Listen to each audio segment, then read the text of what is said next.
If we can all gather on the table, please. I don't know, I did see Councilmember Kozaczek. Oh, here he is, okay.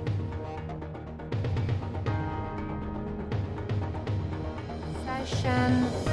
Items 1 through 6 are executive sessions and direction to staff. Ms. Clerk, can you read the executive sessions?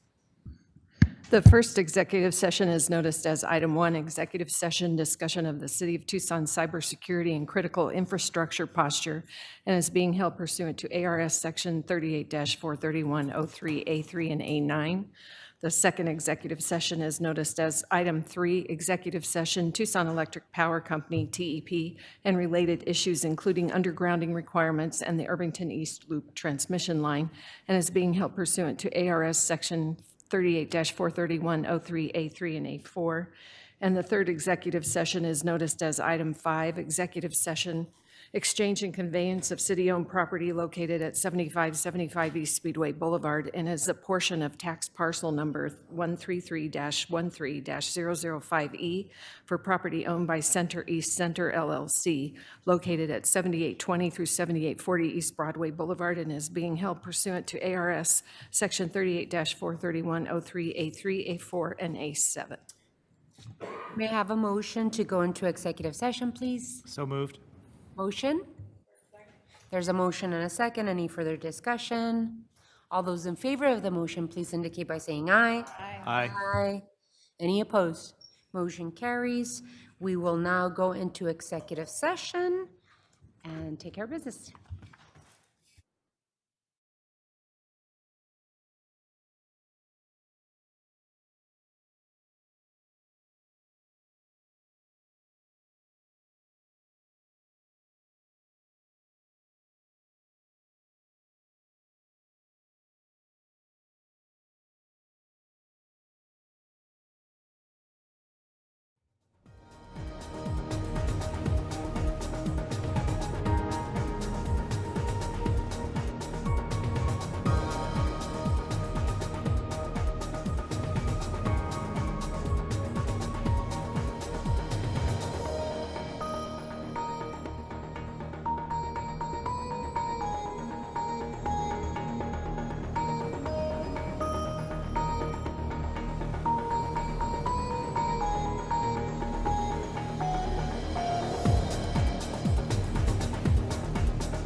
So moved, Your Honor.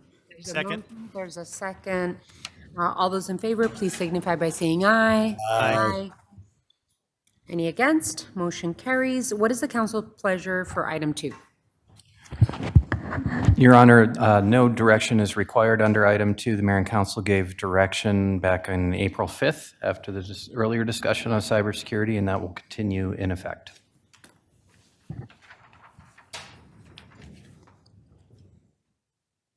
Do you need a motion? No. Okay. So what is the council's pleasure for item 4? Item 4, Your Honor. Madam Mayor, I would ask for a motion that the mayor and council direct the city manager and city attorney to proceed as discussed in executive session to include scheduling the easement agreements relating to the Irvington-East Loop project at the next available council meeting for consideration by the mayor and council. So moved? There's a motion. Second. There's a motion and a second. Any further discussion? Hearing none. All those in favor of the motion signify by saying aye. Aye. Aye. Any opposed? Motion carries.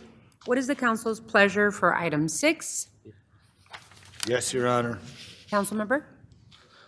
I move that mayor and council authorize and direct the city manager and city attorney to proceed as discussed in executive session and to draft and finalize a real estate exchange agreement that is consistent to the terms discussed in executive session pertaining to the properties at 7575 East Broadway and Center East. This direction includes directing the city manager to schedule that agreement for consideration and approval by mayor and council as early as June 12th, if the issues are resolved in that time. That is in the form of a motion. Do I have a second? Second. There's a motion and a second. Any further discussion? Hearing none. All those in favor of the motion, please signify by saying aye. Aye. Any opposed? Motion carries. Item 7. Time has been set aside for an update on COVID-19 mitigation measures, funding and appropriations, and related legal matters. Mr. Manager. Mayor, members of the council, I don't really have much new to report. I will tell you that there has been some discussion about a monkeypox as part of the challenges that are actually already surfacing in Phoenix. We have not had any action on that at this point. We do remain closely or in close contact with Pima County, both on that as well as just kind of watching things in general. I will also tell you that if there are pop-up vaccines this summer, we'll cooperate with the Pima County Health Department. That's all, Mayor.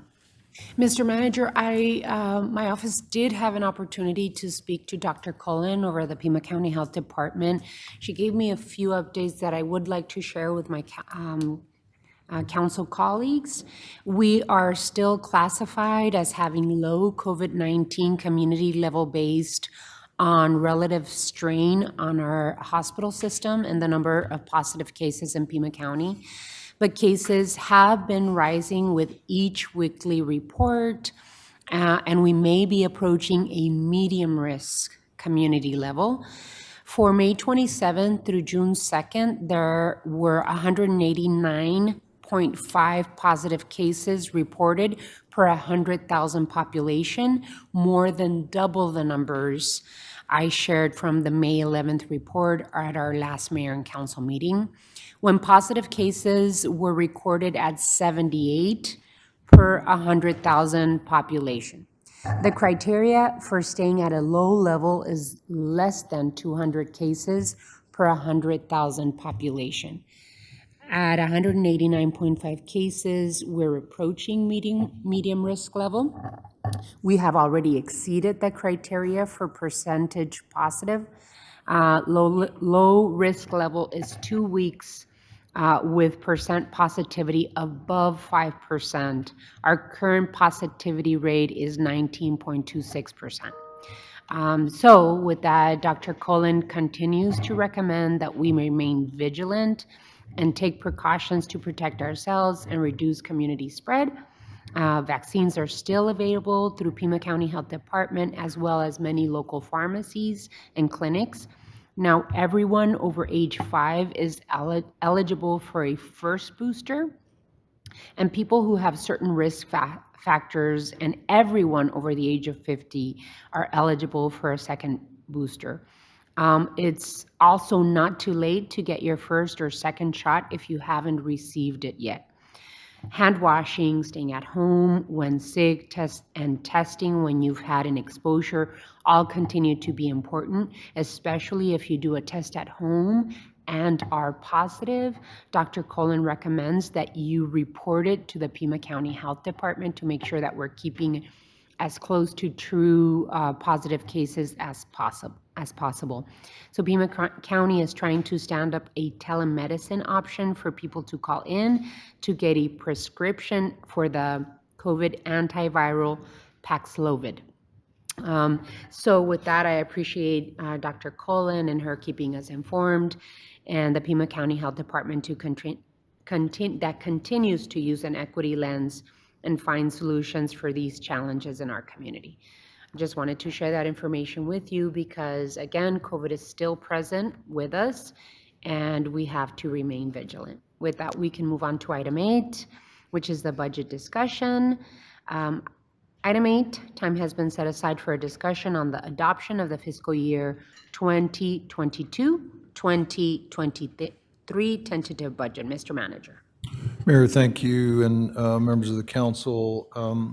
What I'll do is I gave you a lot of information in the materials. I know you got it a little late for some of the technology challenges we had.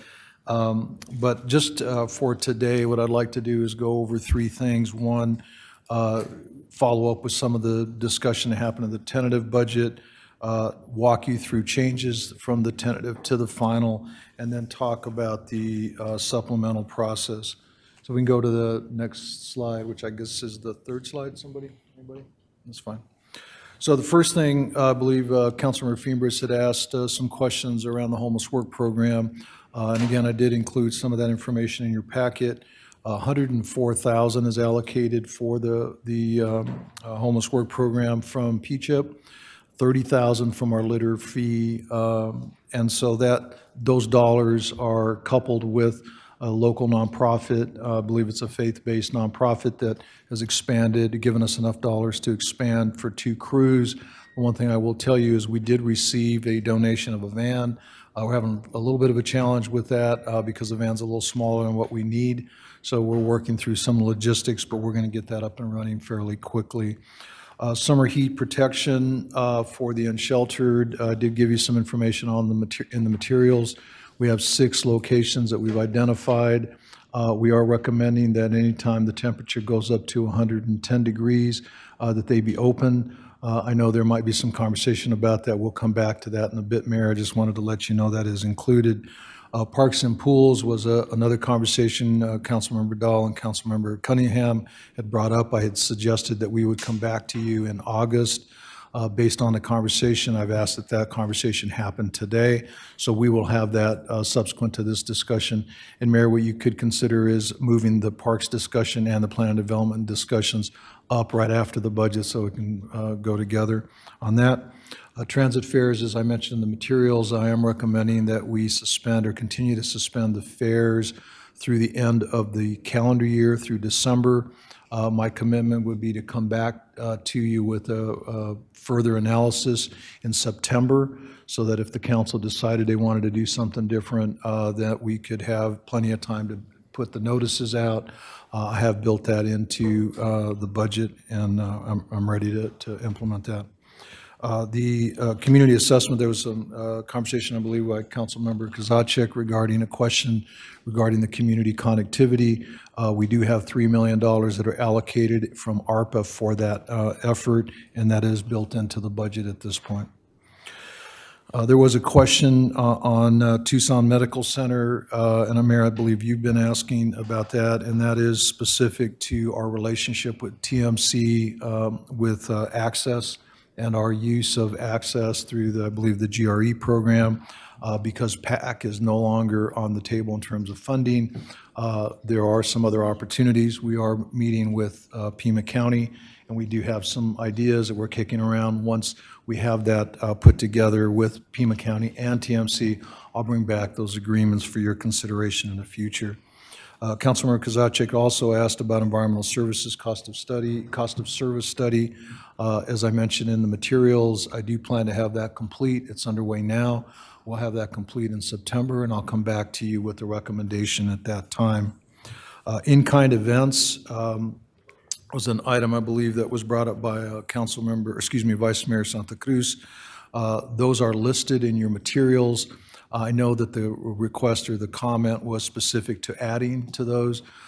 Totally good with that discussion, and I would suggest that that be part of the supplemental discussions in the investment plan. We've allocated $1.5 million for art, history, culture, and I think there would be an opportunity to have that discussion, and then the council can designate those dollars from that source. And we can do that over the next 5 years, and that gives you opportunity to also invite folks that you might be thinking of funding in to give a presentation and make their ask.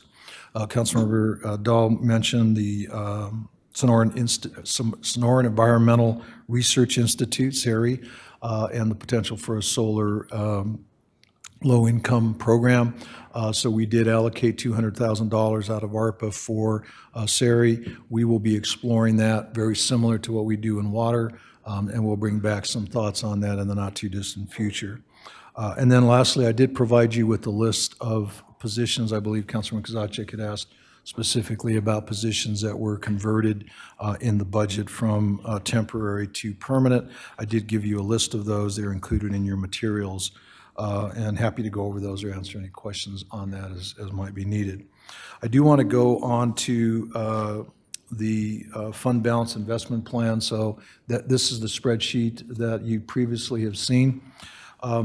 I want to just take a minute and reinforce to you that we have built in dollars for the Prop 411 commitments. And those top two lines are the ones that I wanted to focus on. There's $4 million, and these are all general fund dollars. These are $4 million of general fund for collectors and $18 million for public safety. That is the commitment that the mayor and council made. I know that in all of the discussions, it was actually $15 million for collectors, but $11 million of that comes from HERF, and so that is built into the budget. So the total investment in collectors is $15 million. That's allocated over the next 5 years. A couple of other things to note.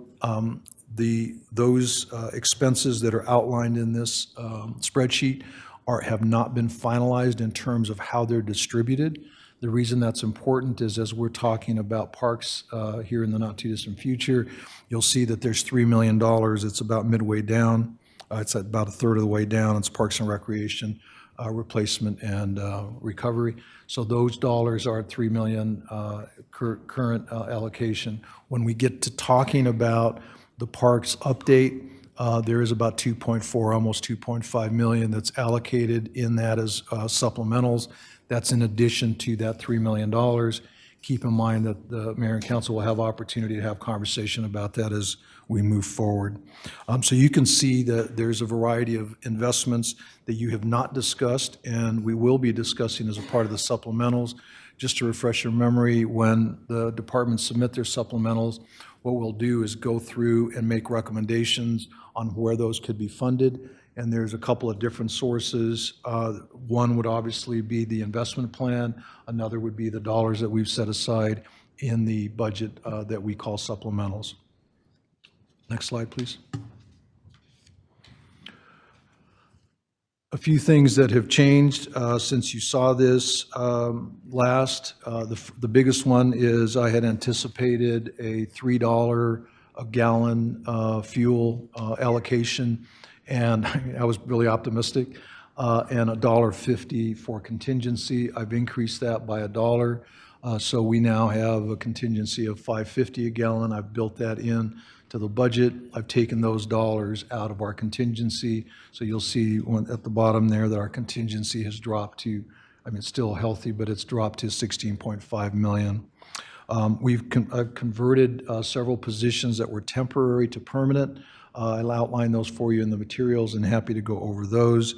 I do also want to mention the IT needs that's in the investment plan that's already built in as a $5 million piece. But part of the public safety component is some IT upgrades at COMO, at our 911 Communications Center. And so I'm going through that exercise now. As we come back to you, we're going to have a conversation in more earnest and more detail about our IT needs. Next slide, please. So this really just gives you where we're headed.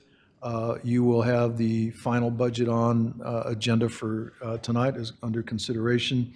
And assuming that that goes off without a hitch in terms of the special meeting, then we will give you, hopefully in August, if not late July, a working list of our supplementals that will show you basically all of the supplemental requests that we've received from the departments, give you an opportunity to weigh in and give us some feedback. Those will be more formally presented to you in each of the August meetings and more than likely each of the September meetings. My hope is that by October we have guidance from you to move forward with those requests. And so the idea is by October 1, we're finished with the extended or expanded budget process, and you all are able to give me some feedback on that.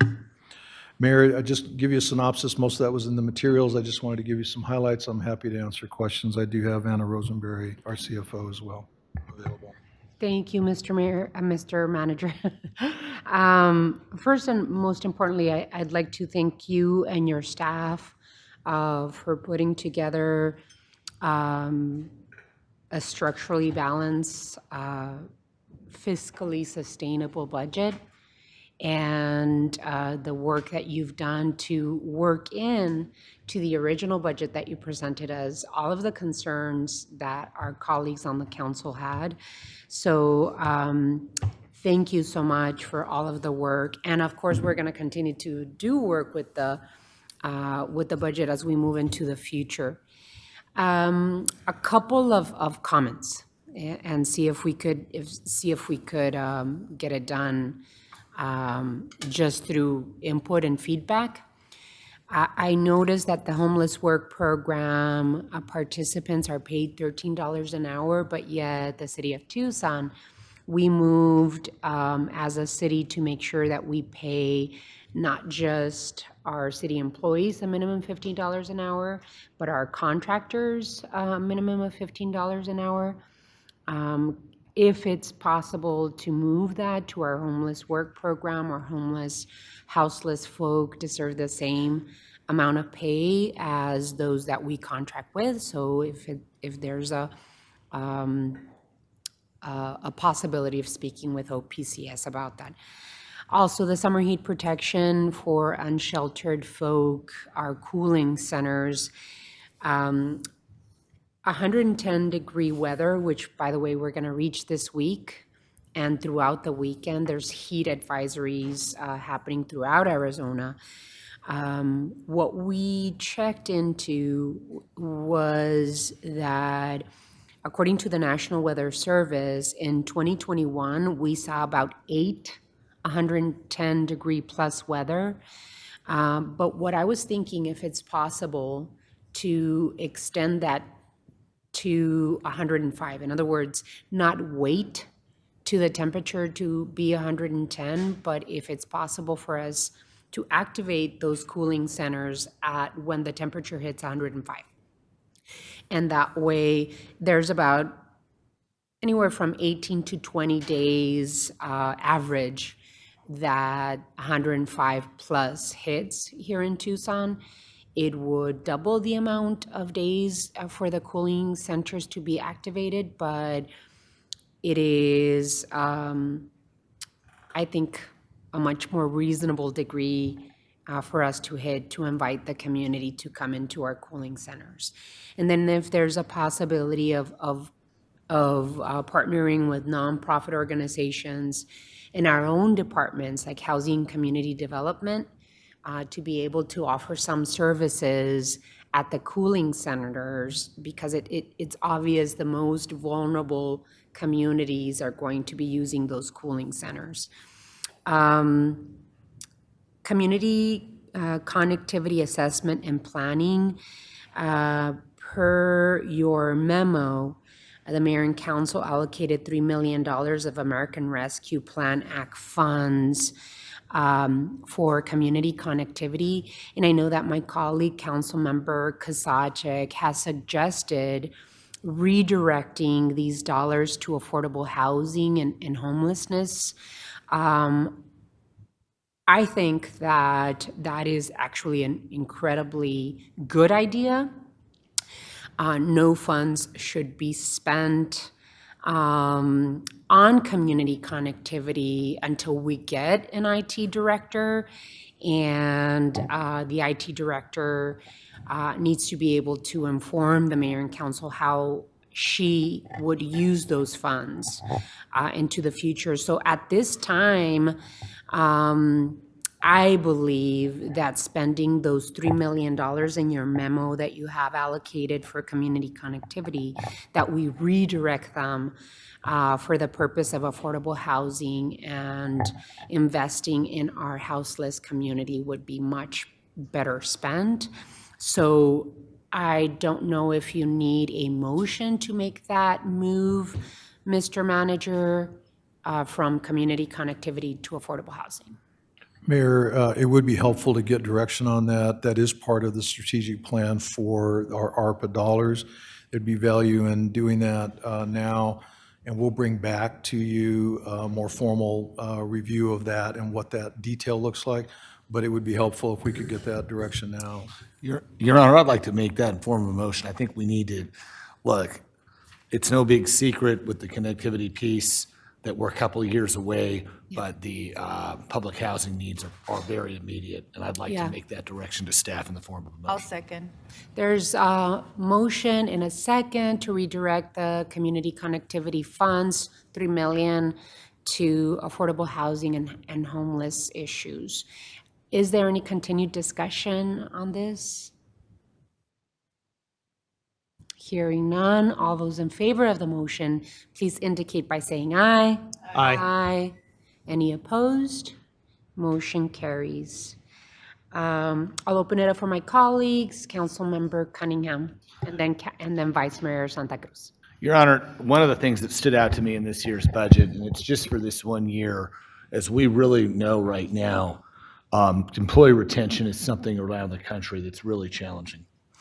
And we passed our $2,000 per person. We've done a really good job telling our employees that we value them. But ultimately, for some of our folks, what's going to happen as a result of staying is you're still going to see that paycheck only go up after taxes and the retirement's taken out under $50 a check. And I'd really like to get everybody over $50 a check take home. And I think we can actually accomplish that at, around $500,000 if we cover the employees, the active employees' health insurance for one more year. And the reason I want to keep it at the current employees is it's an incentive to kind of stay and say, hey, look, we value you've got this opportunity, and I think that we can cover that cost. The other piece is that if you're not qualified as an existing employee, you can always switch to the HRA or HSA model and save your money. But the bottom line is that for our current employees who are whether they're in the network plan, the HRA, or the HSA plan, every single soul working for the city of Tucson will be able to say $50 a check raise take home this year if we cover those employee costs for one more year. And look, they are paying their share. Last year, if you were paying $135 a check, if you were in that group, you're paying $144 this year. If you were paying $122 last year, you're paying $131. So it's $9 an employee there. I think that's worth it 26 times. It's $6 an employee for the HSA, HSR folks. They're going from they're paying $66, $79, $87 respectively. It's just for this 1 year. I don't think we need to be talking about reblending or unblending later. I think as far as the retirees go, if they want to switch to the HSA or HRA option, they'll be able to have those savings. So those are kind of my thoughts on that. But for the active employees, I move that we cover the increase to their health insurance rates, so their health insurance rates stay the same as FY22. And I'm going to make that in form of a motion. There's a motion. I'll second. There's a motion and a second. Any further discussion?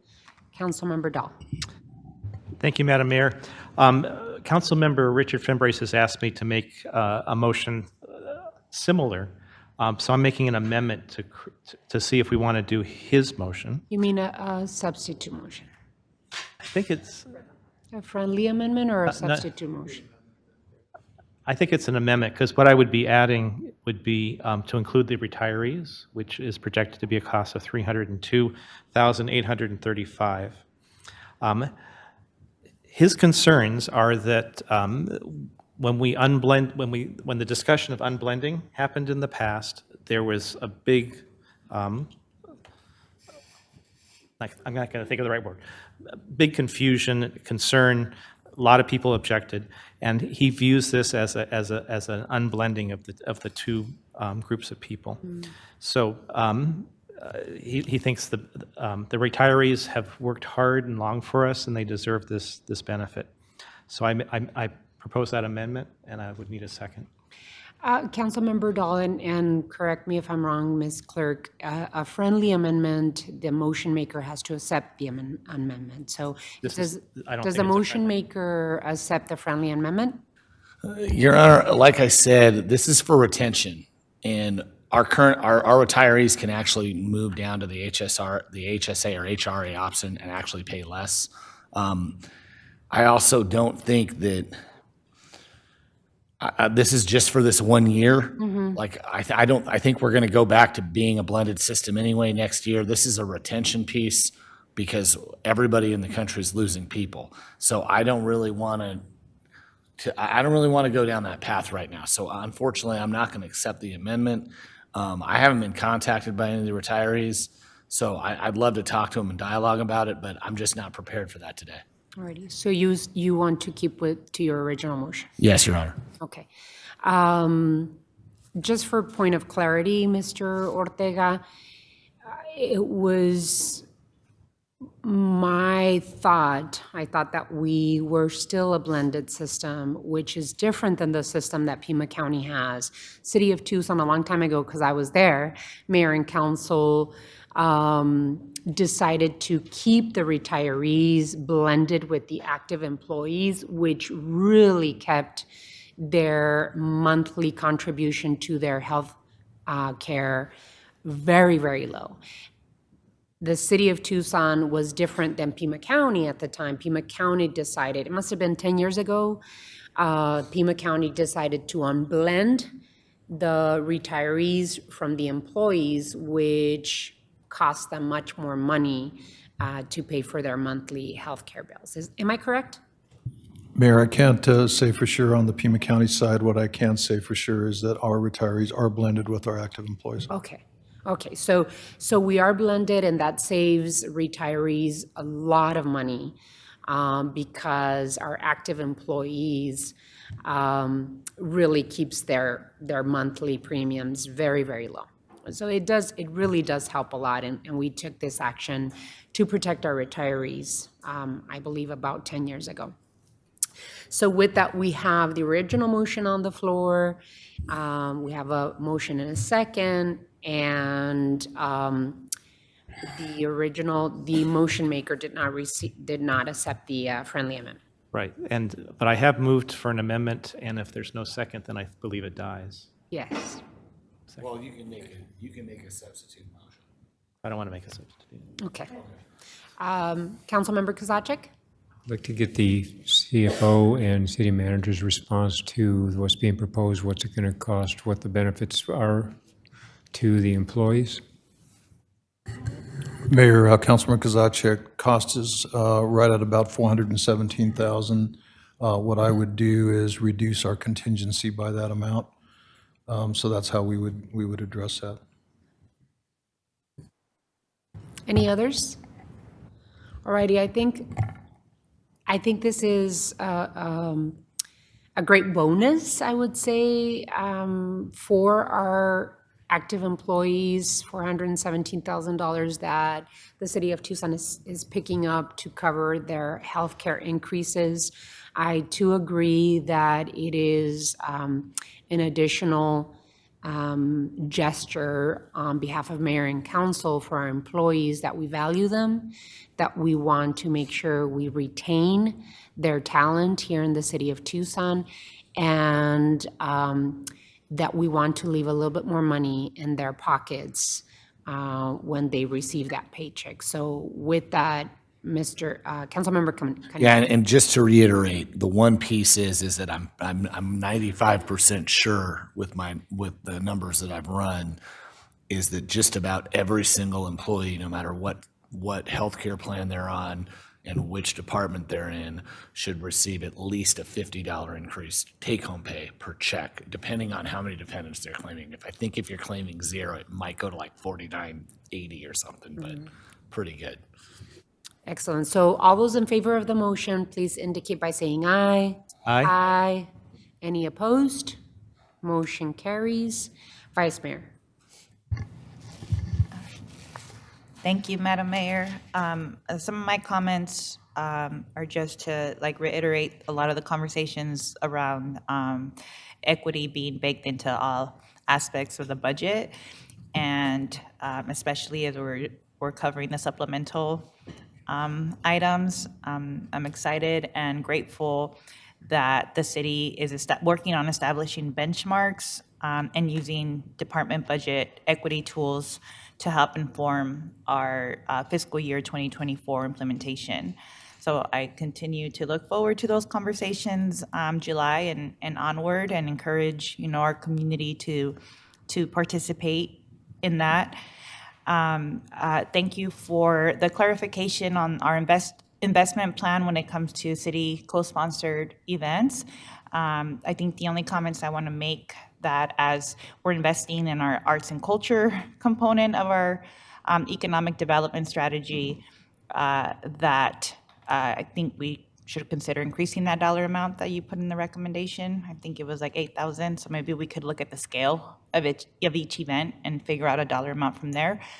And I also wanted to add Juneteenth to the list. I think it was, I think it's important, as our federal government has made that a federal holiday now, and I'm sure we'll have future conversations of that, but that we continue to support our African American community here in the city of Tucson as well. So that's my comments around that. And then, lastly, City Manager, I, appreciate the recommendation you made on the transit fares.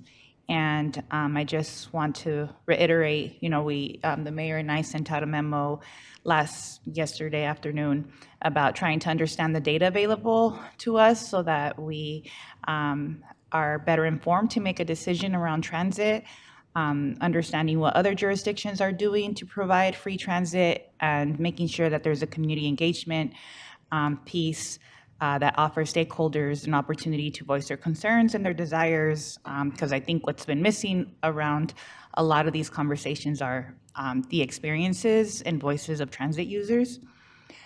So, City Manager, do you need direction? I know you have your recommendation, but do you need direction to continue to move with the recommendations you outlined? Mayor, Vice Mayor, I don't believe so. I've made a recommendation. If you follow it, that's just part of the budget at this point.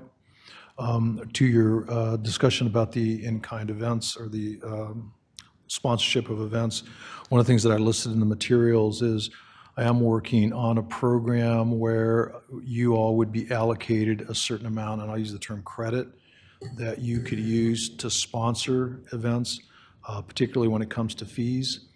So that way, as folks come to you and say, I'd like to use a park, I'd like to use some facility, that you would have some dollars that you could allocate for that.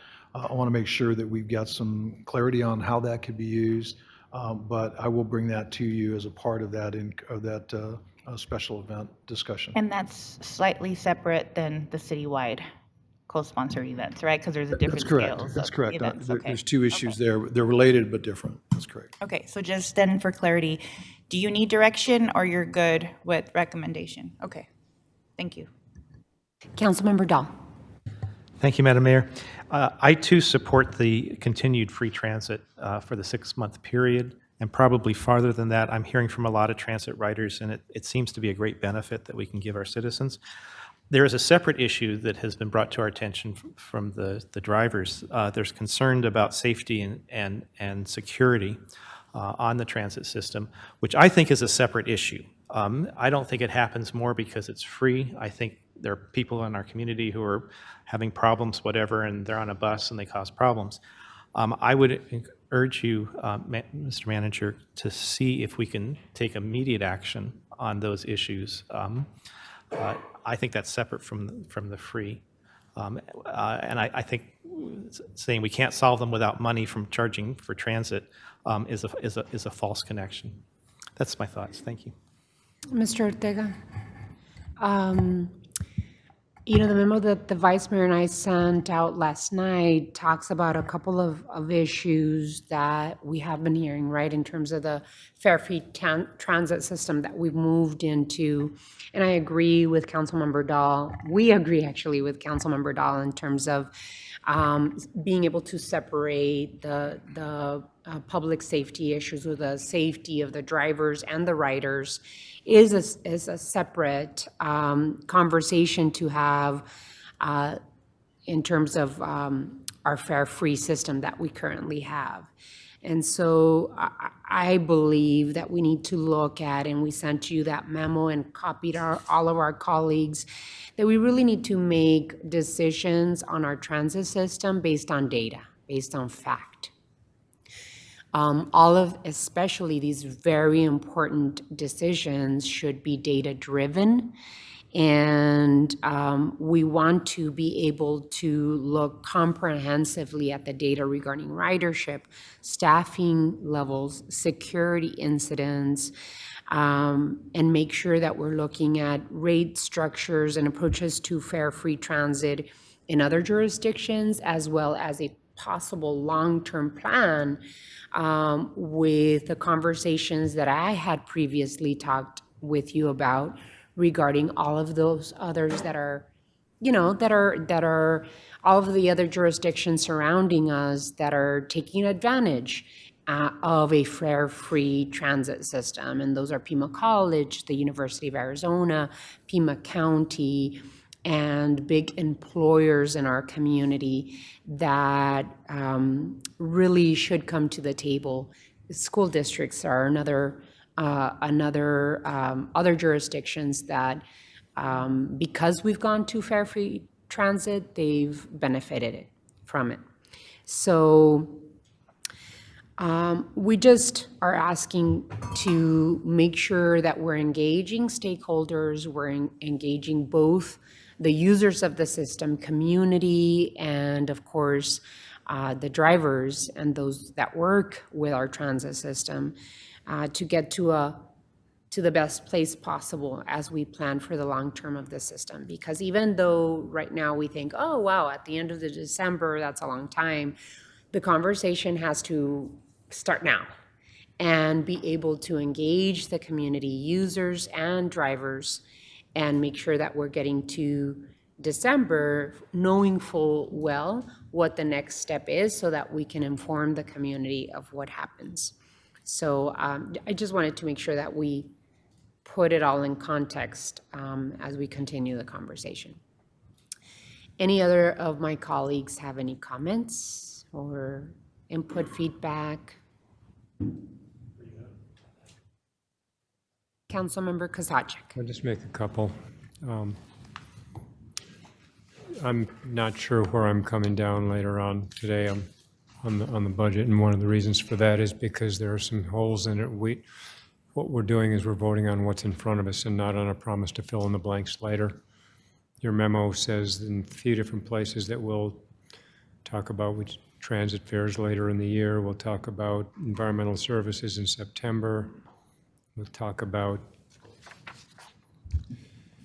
the community connectivity we just did, so that's good, and I appreciate that motion. That was very important.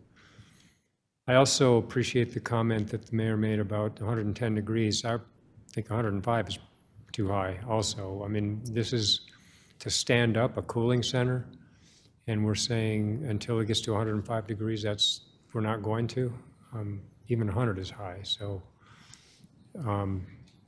I'm not sure what the challenges would be to the city. Maybe you can help explain this for us to drop that down even more. Once we hit triple digits, that's when the ice melts on the Santa Cruz, and we probably ought to be recognizing that's a significant public health situation for the public. But my concerns are about the unanswered questions, and again, I'll kind of mull this over, but I brought up the Parks General Fund support. At least 3 of us asked that be increased. It's still where it was 2 months ago when we started this conversation. We have a contingency that is over half of what our general fund budget is for parks, and I don't think that's appropriate. And I've said that several times. I'm concerned that the compensation plan that we voted on last week rolled back or increased our base rates and effectively rolled back the compression investments that we made last year. The environmental services cost of service study we won't get until September. Again, these are things that we generally have had decided before we finalize a budget, and they're conversations to be had later at this point, and so I'm not comfortable with that. I said over a month ago that when the message was, we'll give you sort of high-level information on this, I said, I'm sort of the data nerd and I'd like to see the details, and we were going to get the details. We don't have the details yet. We have the EAS, we've got the transit, we've got we just fixed the one. We're going to still have a conversation about the TMC money. So I'm not sure where I'm going to come down on it later on tonight, because I don't want to be like Charlie Brown with a football and say that we're, just trust me this time. I do have a question in the, you sent out an email, actually TPOA sent out an email saying that, I'm just going to quote a sentence, TPOA raised significant concerns with the city manager's lack of transparency and failure to follow through on the process required by the Tucson City Code and our labor agreement. I thought we had a very, very public process and you all were very much engaged with them. So maybe you can explain what they mean by that, if you can.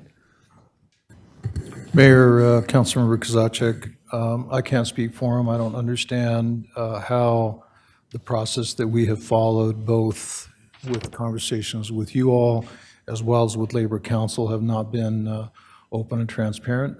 Quite frankly, that note was very disappointing to me because we have worked in the spirit of all of our employees and labor groups as one of engagement. So I think you'll probably have to ask them as to what that specific transparency issue is. All right, well, I know at least a couple of us expressed concern about pulling out particular labor groups and creating a new compensation plan for them, and so I'd be disappointed if that's what they're after as well. So anyway, just in summarizing, we've never really simply agreed on a cap and said we'll figure out the details later. So I'm, as I said, still thinking about what later on will be tonight. Councilmember Cunningham. I guess if we're going to go down that route, what I'm going to say is that I'm enthusiastically voting for the budget this year. And the reason is because, as I said, when we started this discussion 4 months ago, I said, look, this budget is so next year. And what happened last year was last year. This was the limbo year. We've been rolling the whole time because there was total uncertainty on how open we were going to be, whether we were actually going to be sitting at a table live without masks on. We had no idea what we were in for. We didn't know where that we have all these federal funds that literally fell out of the sky for 2 years that we're not getting next year. This was kind of like that trial run. Of course, we're fluid in everything we're doing. That's the whole point of having this budget this year being as fluid as we are, because everything that was last year was exactly that, last year. And really what we're doing is building a template for next year and our practices for years to come. That's why I'm going to support this budget. As far as the employees go, it's not perfect. And again, everything was digital and different meetings and everyone wants to be involved. But the bottom line is that we adopted a flat one that really raised that basement salary that we have for employees, and as we just amended it, we're going to keep those premiums flat. We got to be the only folks out there doing that because we value our people. So I'm proud of that. We're going to have this parks discussion in 2 items. In 2 items, we're going to have another parks discussion, and again, it's part of this fluid process because, quite frankly, considering where we are in the personnel piece in parks, where we can't even fill the positions we need, not just in lifeguards, but it seems like in the whole bureaucracy there. I think the bottom line is that discussion needs to happen in fluid. And yes, man, I'd love to put another $3 million in parks today, but if they don't have the right means to spend it and the right people to spend it, we need to say, all right, we have a plan for parks on how we're going to look. One thing that I will give to them is that in the last 2 years, we did more capital improvements on parks than we have since I went in office. And we're continuing to use that bond money to fill out some of our infrastructure. Our challenge right now is how we're going to maintain that. I think we're going to have that discussion in a couple minutes. We need to talk about pools for sure, but all right, one thing at a time. Finally, every year the budget's rolling through. Every year there's ups and downs. I mean, we don't know what kind of things. That's why we have the contingency that the manager said. We have to be nimble, and just as important as being proactive and having long-term strategies, we have to have some strategies and contingency strategies for when things go awry. So I'll be honest with you, Mr. Manager, I'm proud of your team, and I think the budget that you're giving us is, while not perfect like any other jurisdiction out there, this is what we needed to do this year. It's one of those limbo years, and that's why we have the budget the way we have. Look, it's been unorthodox, but we've got to be able to adapt. I think this is a good budget, and I'm going to voice my support for it this evening right now. Thank you, Councilmember. I too will support the budget and believe that the city manager and his team put together a really well thought out. The cost of living adjustment was important for me because we had talked about continuing the trend of moving that cost of living and keeping up with the market as much as we possibly could. Let's remember, we did a historic investment in each and every one of our employees back in 2021. Never seen before. We made more than a $30 million investment in our employees last year. And we promised, at least I did, to keep up with the inflation. And so the cost of living that we did this year, because the economy is so volatile, I think was very, very reasonable. And on top of the health insurance premium that we're investing, I think that it is a really good deal for our employees. So all in all, I think it's been a good process.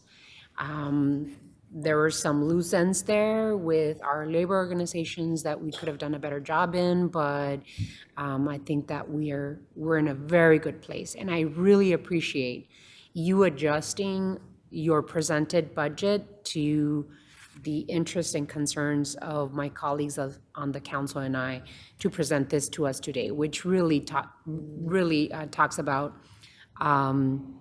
all of the concerns that we had, and you've taken it under account if you change your budget, and I appreciate it. One last question, just for clarity of the record. Can you remind the mayor and council of what the primary and secondary tax paid rate has been and what the change in our tax rate means and why it has grown for this year, so that we can explain it to the community? Because we did receive some questions about why, if the county is reducing their tax rate, why is the city of Tucson moving up? Sure, Mayor, happy to do that. And when you're finished, I'd like to make some wrap-up comments before, but I'll address that first. So you all were sent a little table. It looks like this. It was sent to you, I believe, earlier today or maybe yesterday. There were questions from Councilmember Fimbres. So what it does is it gives you a snapshot of what the property tax rate is for the last 4 years, including next year, what I'm recommending. There's a couple things to notice on it. The primary rate, which is that top line, continually goes down on this sheet simply because the assessed values go up on an annual basis. Statutes require or limit the amount of property tax increase year over year. And so what ends up happening is, because the assessed values are going up so high, the actual rate is lower in order to be at our maximum levy amount. The second line on that spreadsheet is our involuntary tort. And if you recall, when you are asked to settle claims, whereas you're basically told or asked to put in the amount.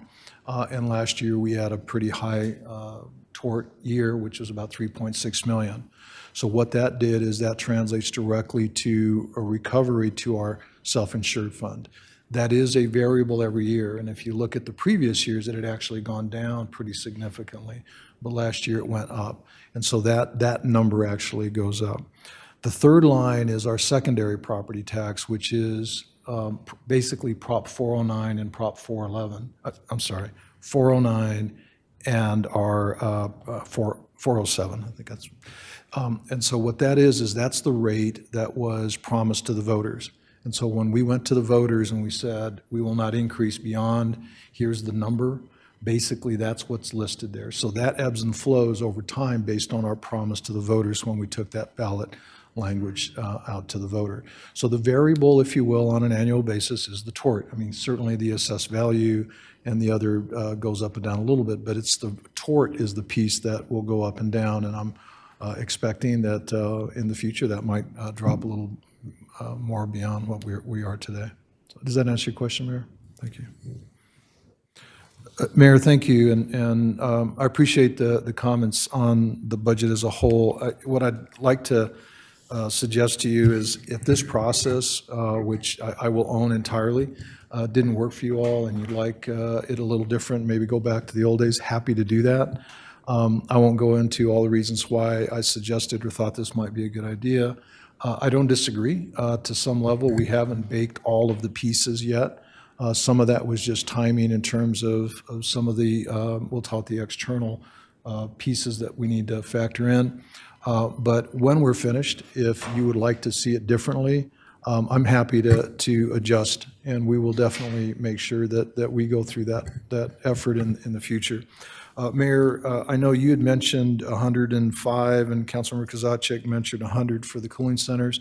I'm not opposed to it, but what I would like is, rather than you being prescriptive and saying it's going to be this temp, let me work with the staff, and I think the reality is we can just open them up, and when it's at 100 or higher, we'll make sure that there is some opportunity. I don't know what that'll do to the logistics of that, so I'm hesitant to just tell you with absolute certainty, but it's loud and clear, and I don't disagree with you, the difference between 100 and 105 is, when you're standing out in the heat is pretty significant. With regard to the transit, I did see your memo, Mayor and Vice Mayor. Happy to look at that. In the memo, you do talk about engagement, public engagement. Happy to engage with all of you on what that looks like. My expectation and hope is that by September, we're back in front of you with thoughts, and some of that's all fully baked, so hopefully those conversations happen before that. With regard to the parks budget, I really appreciate the feedback, and you're going to hear the presentation here in a bit. So keep in mind that our challenge there is partially dollars, but it's really staffing and our ability to get folks in the door. So even if you were to say to me, hey, let's allocate $2 million, $3 million, $5 million, it would take me quite a while to ramp up, if ever. And so really the conversation for us, initially anyway, is how do we get you to where you want to go? So tell us where we are not fulfilling the services that you need, and then we'll put energy and effort there, as opposed to just here's some additional dollars. Keep in mind that the supplemental requests, and Lara will go over that, is about 2.4, almost 2.5 million. We have that extra, we have that additional 3 million in the investment plan. So right now, you're really looking at an opportunity to do something very meaningful in parks going forward. Will it address all the needs? No. Will it address some of the fundamental services? Hopefully and probably, but a lot of it is an opportunity for you to weigh in on where your emphasis needs to be. Thank you, Mayor, that's all. Thank you, Mr. Mano. I just want to make sure that on the transit side, Councilmember Dahl talked about the safety of the drivers and the riders.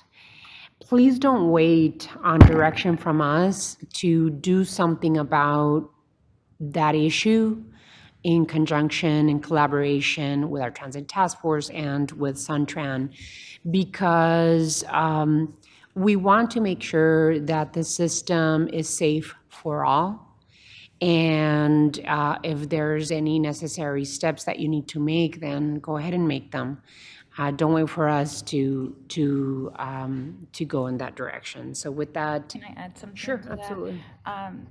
City manager, if we can, what are the also policies that management has in place, for complaints and where drivers aren't feeling safe? And are those things actually being taken serious, or are they being covered up? I think, sometimes we forget that there's a management company that overseeing all of this, and what's their role in all of it as well.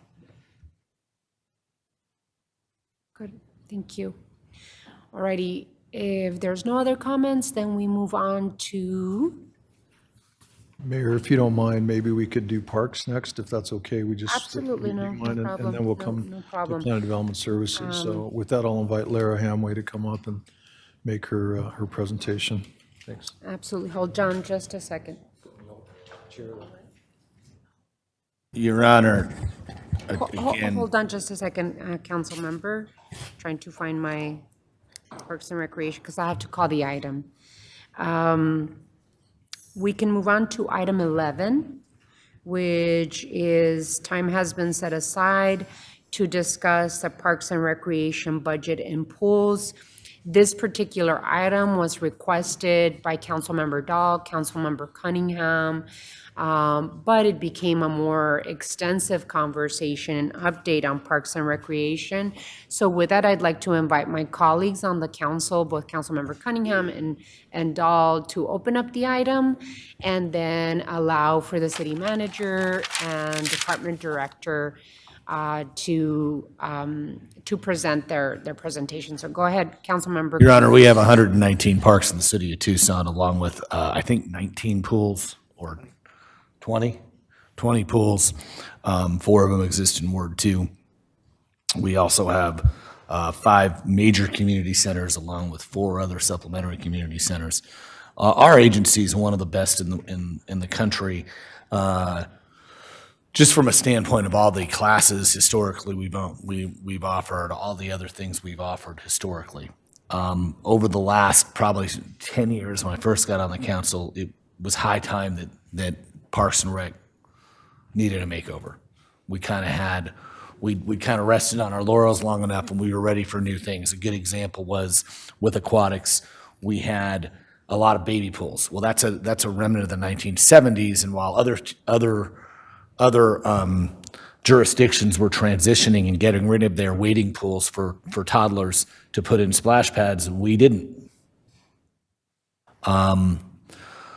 We also had some turf changeover and some need for better irrigation. One of the things that happens, as most of us who live in the desert know, is that we get 13 inches of rain per year, and we get 7 inches of that rain in like a 5 or 6 week period. And if you do that 40 times, the ground becomes uneven, it doesn't saturate properly, and all of a sudden you have invasive species growing in your beautiful Bermuda grass. And this is expected. This is part of the management of the assets of our park program. But it became really apparent that we started to get some movement in improving the pools. In fact, right before the pandemic, we opened Palo Verde Park Pool. It was completely redone, and then we were told we may not be able to reopen it this summer. We've got another pool, Jesse Owens in Ward 2, that hasn't been opened in about 4 years. And it got Mr. Dahl and I speaking to each other, and we realized we've got a lot of pools that aren't being used, and kind of what's going on there, what's happening. And as we got into it, there is a national lifeguard shortage. That's true. A lot of people are having. But even then, I had some folks kind of try to onboard and go through the program, go through the process. I even organized an event for high school students at a high school in Ward 2 to sign up that day. And we're like one step away. I mean, we're working it, we're trying, but we're just not in the spot we need to be. So the idea of this item and having this briefing and the memorandum about pools was to kind of say, hey, let's go as fast as we can, responsibly, and try to get as many pools open as we can this summer. It doesn't seem that the funding issue is a big piece, but it does seem that the staffing issue is a big piece. The other piece is that each of us in every ward has neighbors that ask about aquatics. I mean, I get inquiries about aquatics almost on a daily basis in our ward. We have Fort Lowell Pool, Jesse Owens Pool, Palo Verde Park Pool, and the pool at Udall, the Udall Center. And so every day, folks are asking about different things. And I'm really happy to report that 50% of our pools are open, which is better than some of the other wards are doing. I'm really happy to report that I've got 2 splash pads in operation. I'm really happy about that. But, how do we take that next step, and how do we get where we need to go? Lots of discussions have come in. One of the things that I've talked to parks about in the past was how do we get the closest high school to each pool practicing there.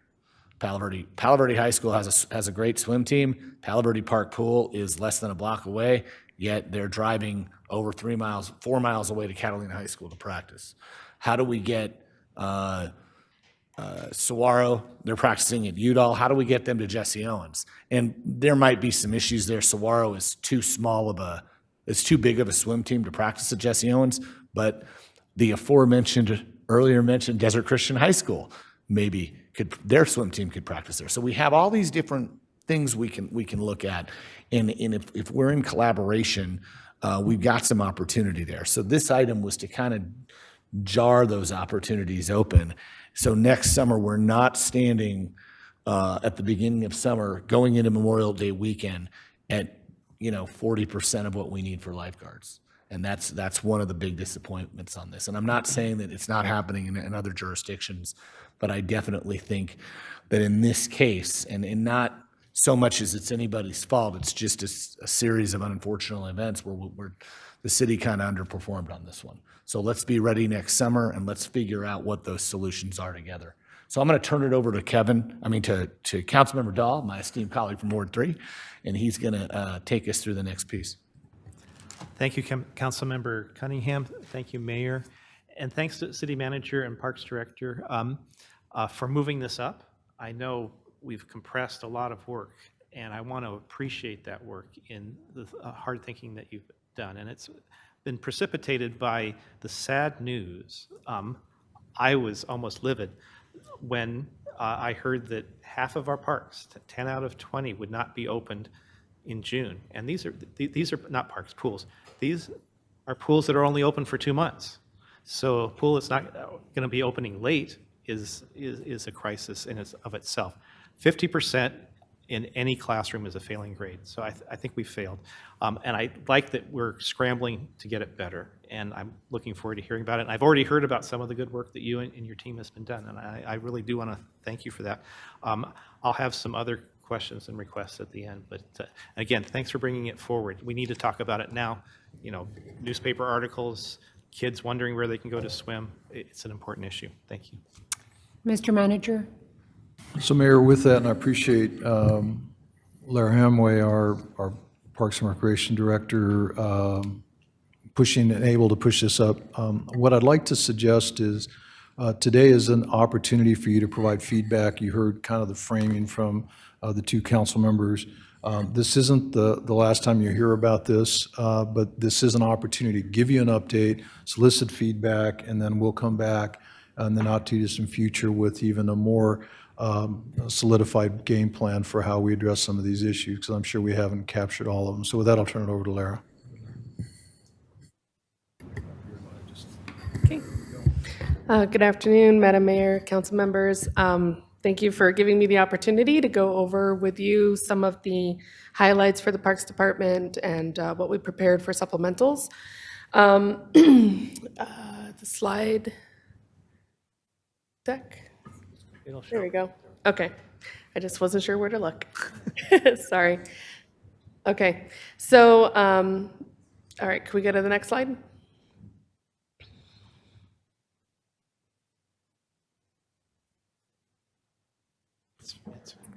Okay, here we go. So Parks and Recreation budget, I know you've seen the top numbers a few times already through the different city manager memos, but our overall budget in total is $99 million for the upcoming year. Oh, it went fast ahead, but that's okay. We'll just roll with it. But I really wanted to make sure that I highlighted when we're discussing the $3 million in the proposed park investment plan money, that we have heard a lot of the feedback about the conditions of our pools and would be forecasting to really focus on what the current condition is and what we can actually do within a year. We've actually started a few months ago an assessment program to see what the condition of each and every pool is, those that are not on Prop 407 in terms of scheduled work to come, and identified where we need, say, deck surfacing, filter replacements, boiler replacements, bathhouse renovations to really upgrade. Just as much as we want to put that effort towards getting them staffed, we want to make sure that when we have them open, they're reliable as well.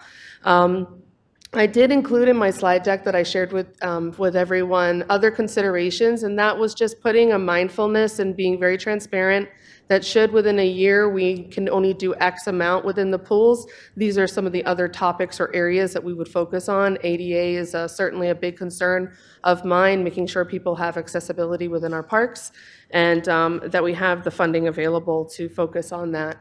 I wasn't sure how much you're familiar with our ARPA allocated dollars to parks specifically, and I think it's a really good, sorry, next slide. And I think it's a good opportunity for us to highlight the different funded categories and some of the wins that I believe we'll be able to take away from those ARPA investments. In fact, the filters for Amphi and Archer that we are in the process now of finalizing, they actually came courtesy of the ARPA money because we focused on the fact that pools were some of the few things we were able to keep available for people to have as a fitness opportunity. But also replacement of outdoor water fountains and adding bottle fillers to rec centers. looking at outdoor fitness courts that we can put in certain parks so that we make sure that fitness opportunities remain free and accessible to all, as well as a big passion for me is looking at investing, partnering up ARPA dollars with playground money in Prop 407 so that when we do a playground replacement, we're not just doing a playground replacement, we're doing an inclusive playground replacement, which means that kids will be able to fully experience, and parents who have mobility issues. And then also looking at other new amenities like pump tracks and targeting teen programming and engagement that currently has not been a major focus of ours and that we know it needs to be a priority. Next slide. Our staffing resources currently, we have 230 full-time employees, and presently our roster is 477 non-perm or part-time employees. In terms of those that are eligible to retire from our full-time service, we actually have 82 that are within the window of the next 4.5 years, and we have been putting a lot of thought to that, starting to do some training internally within the department, and also forecasting where do we need to go if we should lose this particular position. We had 9 vacancies. 2 I have proposed to reallocate. I'll come back to one of those reallocations in a minute. And actually, we have offers on deck for 7 of those vacancies right now. Really excited. Today, we got someone to accept our inclusion coordinator position, which is a brand new position for the department and will be helping us with our therapeutic recreation services. One of the proposed reallocations is tied to a retirement. The person that has been leading our aquatics section for many, many years is in the window of retirement. And I want to make sure that we can create a job title that fits and suits for succession, and also for us to not have an interruption to our services because of his retirement. So I'll be working with HR on that job title. Under non-perms, we did really well this year in terms of filling our Kidco slots for summer camp. We're ongoing with hiring general maintenance workers, and they help us to support our parks and maintenance activities. Lifeguards, we're still lagging. This weekend, we had 30 people enrolled to take our certification class. After all of said and done, only 16 made it to actual certification. And we are seeing some trends there, people who are not very competent swimmers, so it puts our mind to how do we give people better swim skills and put them onto the track of employment? And some who just didn't quite understand what the job entailed. And that's fine, and that's the space that we can provide. But some of the other things that we've done recently is we've increased our staffing hiring rate for lifeguards to $16.75. This makes us essentially the leader across the state of Arizona. I believe only the city of Gilbert will be paying more than us in terms of that hourly rate, and I do anticipate that that's going to be a game changer for us in our staffing. Who knows, maybe some folks that are working other places will decide to come to the dark side. Next slide. And I'm just going to quickly go over just some of the things that we identified in supplementals, focused on level service. We're doing a tremendous job in investing in Prop 407 projects, and so staff took the time to calculate how many hours does that take in terms of maintaining those new amenities when they come along, as well as the cost of supplies associated with it. Compliance, Kennedy Park, we have a lake with a dam, and the dam has been overtaken by wildlife and vegetation, so just remediating that. Tree investment, we know how important trees are here in Tucson to provide shade canopy, especially as we're looking at the climate action plan. And we just need to be able to do better job of the prescribed maintenance for the long-term longevity health of them. Engagement, we learned, so benefit of the COVID experience, the pandemic, is we really learned how to engage folks outside of social media, how to get into the community, get them to participate in programs and surveys for master plans, and just want to be able to continue some of those successful models that we've learned. Building capacity, the other thing too, outside of COVID, is now everybody wants to do events and activities, not just in parks, but citywide. The volume of applications that we get are quite significant, and just want to make sure that we are able to provide that quality customer service. Since coming on board, one of the reoccurring feedbacks that I've also gotten is just our sports allocation process for youth groups and adult groups are cumbersome. I think part of that is because we're just understaffed and we're not able to meet the demand, as well as the sports field conditions. I really would like to be very mindful on how we maintain our fields. Having someone that has a degree in that type of work, I think, can really move the dial for us in terms of the way we deliver those sports fields to those same youth and adult groups. Construction, inspection, and management has been something that I'm a huge advocate for because we have so many amenities across the parks, 172 playgrounds, for example. We need to be monthly inspecting them, rating them, and then that also helps me to come back to you with that verified data of condition and what we need to prioritize for future investments. And I think that the individuals that we forecast for that assignment can also help us with small-scale investment projects, capital projects, that then allow our Prop 407 project managers to focus on bigger scale projects. Oh, I'm sorry. I just was talking. Next slide. Yeah, okay, but we can go ahead and move to next slide. And then just a final, yeah, there we go. And finally, just PC replacements. A lot of our level of service on site through our staff is with technology, and we've identified 88 that need to be replaced. We've been fortunate to come up with a program to consider bufflegrass abatement, and would like to start a program towards a 5-year improvement of the condition of Sentinel Peak. And I'm just going to wrap up and just say that overall what we've focused on is how do we improve the overall level of service that anybody that's visiting a park is going to experience regardless of their use. And so I'd like to wrap that up and open it up for questions. Mayor, as you're soliciting questions, one of the things, if you can go back one slide to the supplemental slide, I believe that's the. Love that dog picture. So as you look at this list, there are some of these expenses that we will look at funding out of carryover this year. These are the list of needs. Lara has submitted it as appropriate. And so we'll look at some of these smaller amounts just to, like the wayfinding is a one-time expense.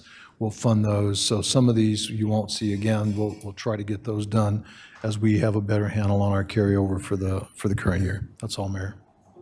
Thank you, Mr. Manager. Thank you so much, Lara. We really appreciate the presentation and thoughtful approach to investing in our Parks and Recreation system. Councilmember Cunningham, and then Councilmember Lee after that.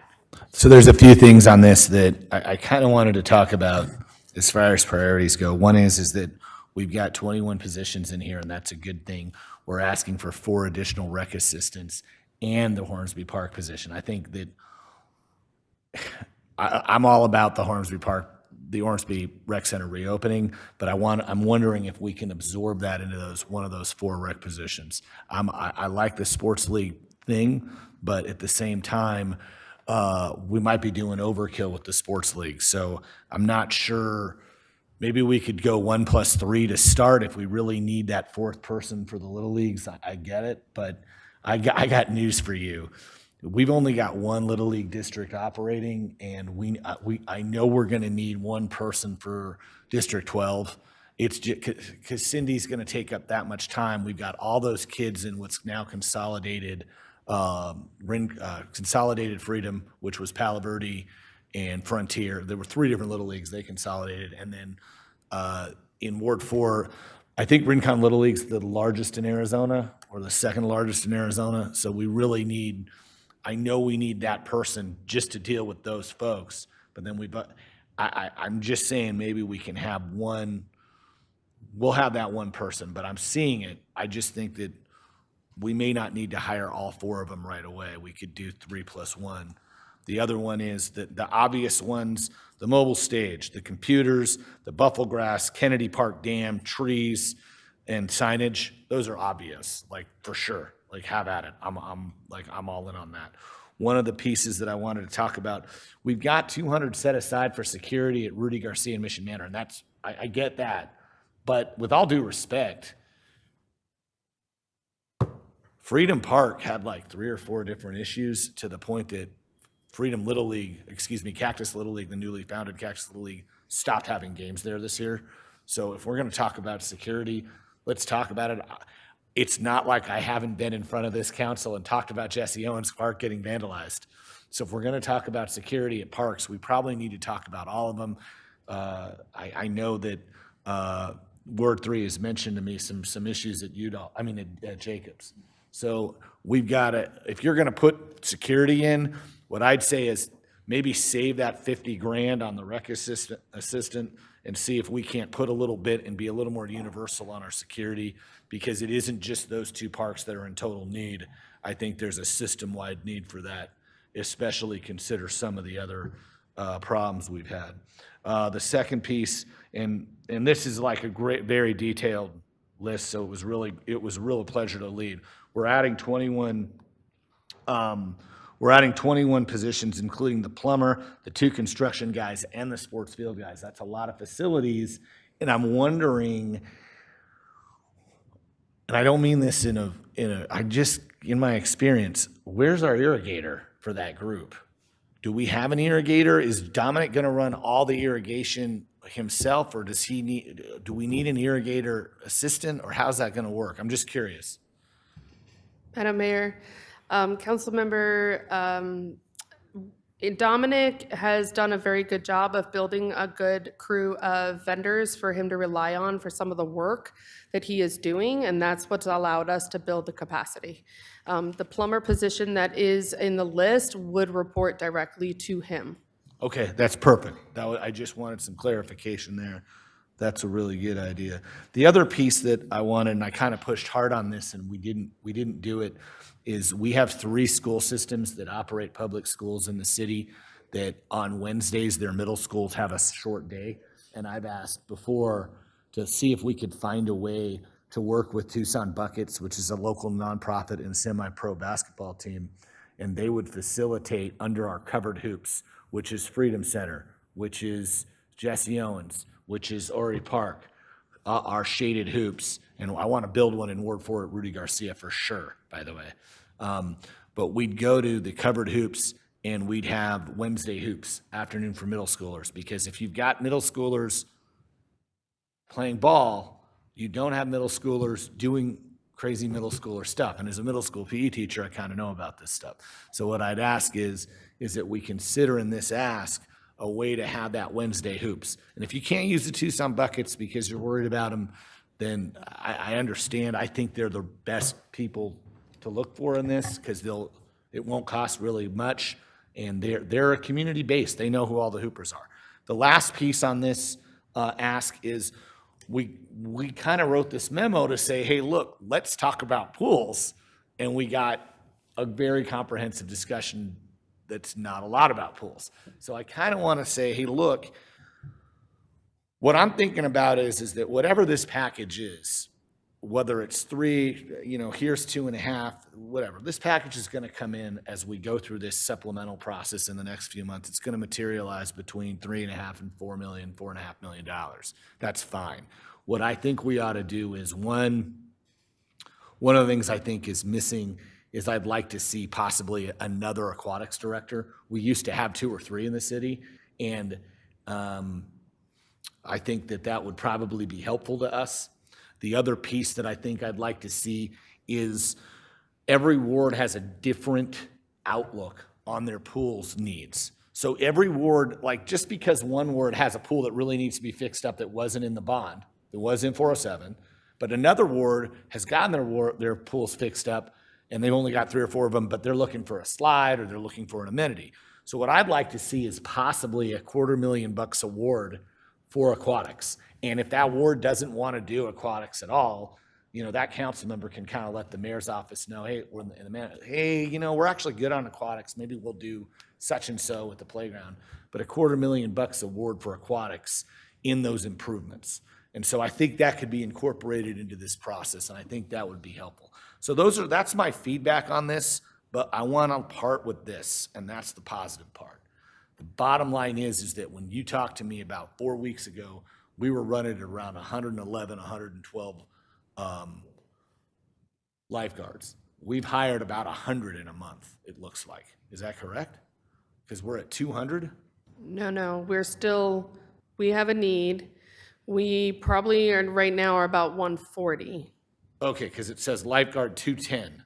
meaning vacancies. That's how many vacancies we have? That's how many that we're still pursuing to fill. Oh, we need 210. We have 210 more to go. Okay. But I thought we only needed 289. I remember we needed 289 to open every pool, and we had 105 or so hired. That's what I was told. We have 89 in total at the time of the last memo, we had 89.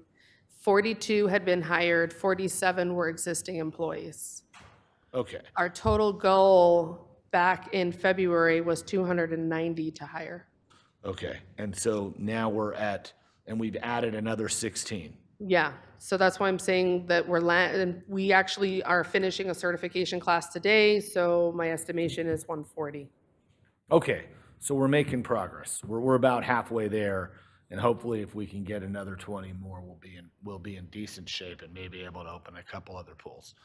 That's what that's all we can strive for. I appreciate the update, and that's my feedback for this, and I hope we consider that as the supplemental process unfolds. Thank you, Councilmember Cunningham. Councilmember Lee, and then Vice Mayor. Perfect. Thank you, Mayor. And super quick, just in listening to the lifeguard narrative and thinking about some of our other departments, I'm curious to know if there's an opportunity to create kind of a lifeguard academy and see how early on we could get middle school, early high schoolers to help them get stronger competency in swimming, since it sounds like there's an issue with people kind of washing out, no pun intended, on the swimming certification process. So that's just one of the things that made me think of like the cadets program and stuff like that. So just throwing that out there. Madam Mayor, Councilmember Lee. So yeah, you're right on track with some of the things that we've talked about. There is a program called Junior Lifeguards that I want to look at introducing in the fall. Also, wanting to create increased touch points with all of the schools that have pools. I would love to see if maybe part of a PE class could be swimming and certification.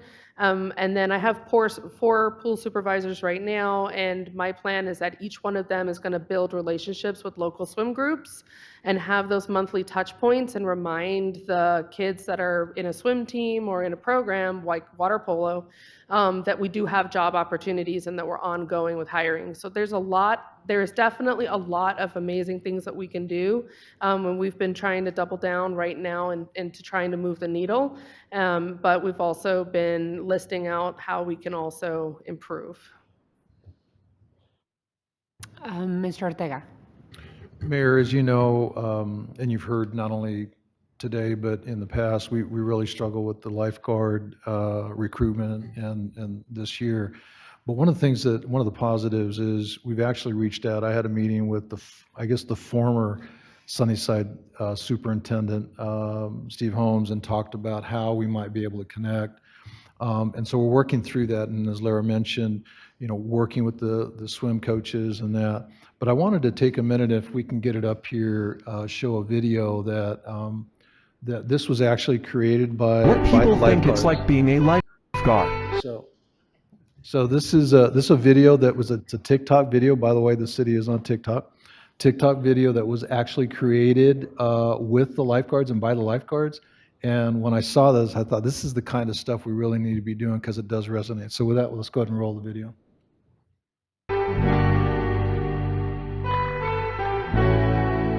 Versus what it's like to be a City of Tucson lifeguard.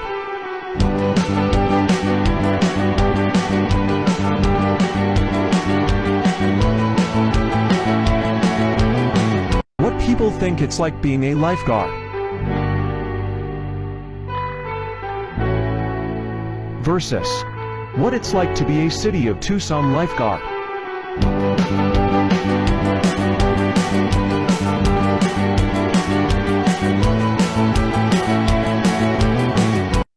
What people think it's like being a lifeguard. So Mayor, I think this is the kind of outreach and really engagement that we're going to have to do, because it's not okay to just be like everybody else, and I think that we are on that track. I've also given authorization to continue hiring through the summer, so we will continue. We're not going to stop because I think there's some opportunity there for us to continue down this path. So I just wanted to, kind of give you an idea of some of the things that we're working on. That's all, Mayor. Thank you. Vice Mayor? Yeah, thank you. Councilmember Lee, I love that idea about starting a swim academy from middle school. And I know that when I was in middle school, the county had a summer school program. If you went for a month, you got a $200 stipend. And that's what my family used, to get school supplies and all that. So I think there's an incentive if even at that age group, you're incentivizing families to send their kids, and they, helps them with some income as well, especially if we want to get a more diverse pool of candidates in the future. So thank you for the presentation. I think some of my questions, or just, I guess, reflections, city manager, that we had talked in the past about doing some pop-up events and concerts at parks. And is that part of what's included in that building community bucket? And is that going to be enough? Just, thinking about that. Do you want me to just go through it, or you want? Okay. So had a question about that. Also, question around the buffalo grass removal and Sentinel Peak, if like that 20,000 is enough for those ongoing efforts, because it is major work, and like, do we need a more realistic number for that? The other one that I'm super glad to see Orange Tree Park on there. We have a lot of small parks in Ward 1, and have seen, like all our parks, just like a lack of investment over the years, but that's really a community space that we really have an opportunity to partner with the neighbors there to bring it back to life. So I'm happy to see that there. For the securing parks, I guess, yeah, also question about what did that mean? Is there like equipment that y'all were thinking of, or were you thinking of hiring more like park safety officers? I know that last time when we were talking about the budget, Councilmember Cunningham pushed for shading some of the middle schools into USD, especially the basketball courts. And so I want to continue to pursue that for some of our Sunnyside schools, and like what need is there so that we continue to have that shared public use. And I know we can have ongoing conversations about that.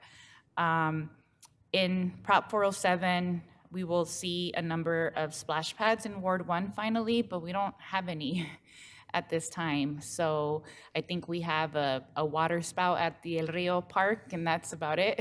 And so how can we push them ahead so that we're not like the only ward without, a nice, decent area for families to come together. The other one, I see that we have some GSI, and thinking about that in this investment, but like right now, a lot of our Ward 1 GSI funds, we are putting it towards Parks GSI, and so I'd prefer not to have to do that. So if we are thinking more about how are we retrofitting a lot of the asphalt and parking that we have in our existing parks to include GSI without it having to come out of our buckets, because I know for me, it's important to use a lot of that GSI funds along bus routes and bike boulevards, or like highly, where there's high pedestrian traffic. And so I guess we can figure that out. And then I know there's a plan, thank you for looking at our fields and somebody to keep an eye on them. But like, yes, as some of this Prop 407 investment goes in, like our sports fields are in really bad shape. And so how do we prevent that from happening, and taking that seriously?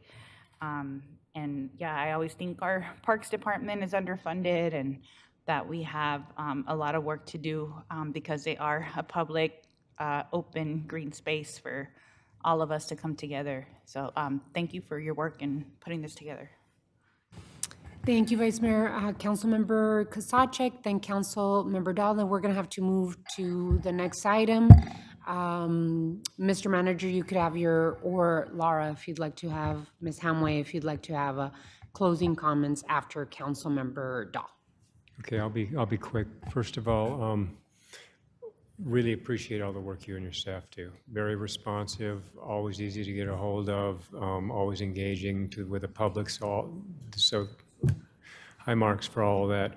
I want to be careful about trying to micromanage your staffing allocations. You know, there was an earlier conversation about irrigation and, you know, lines of flow and all that. That's not our call. And that's what we hired you for. The list that you gave is aspirational. We all know applicant flow is difficult, and so if you can hire an irrigator before a plumber or a supervisor before a, you know, pick your thing, then you'll knock yourself out. But that's what you're in your role for. So I wanted to say that another thing is to Nikki's point about the academies. Swim clubs are an absolutely wonderful recruiting opportunity for lifeguards. We've done it in the past. I know that there are several operating around town right now. I can put you in contact with some of the directors if you need that. Earlier in the meeting, Mike asked about if you've got ideas or examples of where we would use these dollars that are not necessarily staffing related. You just heard a bunch of them from Lane. This is M&O. This is on parks. First of all, pools are going to be a high-cost item, you know, for the chemicals, for the, you know, the operations, for the filtration systems, for pumps, replacing pumps. That's equipment. That's not a staffing need, and those are immediate capital needs that we have in pools and other facilities all over town. I know we have an issue with respect to maintenance on the ponds in Reed Park. That, again, that's not a staffing issue. That's going out and maybe hiring a third-party group or something like that, a nonprofit, to go and do it on a regular basis. I know you're doing soils testing in Himmel Park right now. I can give you 3 other parks in Ward 6 only, and probably all of us could probably give examples where we've got the goat heads coming in. And I know you're doing the soils testing. Again, Mike, that's a cost issue that Laura is limited in the capacity of being able to do the soils testing in multiple parks simultaneously. We've got cleanliness issues at the Armory Park Senior Center that are, again, this is just a matter of going back and making sure that we're taking care of the needs as they develop. Equipment needs, you just heard a bunch of equipment needs at pools, at ball fields, at lighting. So these are, I know, and Lane just mentioned shade sales, so did Paul. I'm paying for 2 of them right now, and I don't mind, you know, but it'd be nice if we had, as Vice Mayor said, the opportunity to use our funds for GSI in areas that are not earmarked for parks. But I'm buying 2 of them right now because they're necessary and they're good amenities. Buying a water fountain for another park, which is great. You know, the public needs it. But it's an example in response to your question, where would Laura use those dollars? There's a list of just a partial list, just from me, and you just heard from some of the other council members as to where they'd put them to. Landscape maintenance is an ongoing issue as well. So I don't think it's an exorbitant ask, and I don't think it's an understaffed driven response to where the Parks Department could use these extra dollars. It's equipment, it's M&O, it's the it's all the pools issues, the maintenance, the chemicals, the filtration systems, water fountains, shade structures, GSI outside of. So this is not. I don't think the answer is we throw all the dollars at it what we want, but we don't have the staff. That's not true. It's equipment and the kinds of things that several of us have just mentioned. In other words, especially with the ARPA funds and available dollars, let's make sure that we start ordering the supplies and infrastructure that we need for the benefit of our parks. We were going to finish off with Councilmember Dahl and then Manager and Ms. Hamway. Thanks. Three quick things. And again, thank you. Great presentation. You guys are doing incredible work under difficult circumstances. I want to second the idea of Councilman Cunningham's working with board offices and the aquatics co-director, second director. The lesson I'm getting from this is that we're in a place in the world where we have to do longer-term planning. I think we were caught short thinking that we could get filters in time, we could hire lifeguards in time. We just have to look ahead. And the more that we can do that for next year's park pools and parks, the better. Finally, buffalo grass. I hate buffalo grass. Vice Mayor and I have together pulled buffalo grass on Tumamock Hill, and I've many times done it on Sentinel Hill. It was Diana Rhodes, remember, Award 1 aide, who now lives in Alaska. It was her dream to rid Sentinel Peak of buffalo grass, and she worked hard at it, and there's still a lot of buffalo grass. I see it in other parks too, and it's a fire hazard. It burns so hot, it's dangerous. We need to get rid of it in our community. I would encourage you to work with the Desert Museum and the Arizona Native Plant Society, and I think we need to get the fire department fired up about this.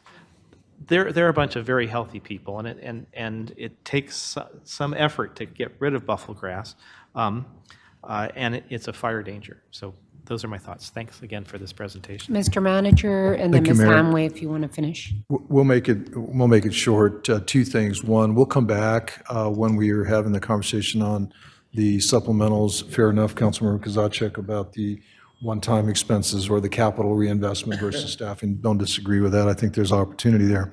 Well, I will also remind you is that we did shore up the Prop 407 by $22 million as a part of this budget.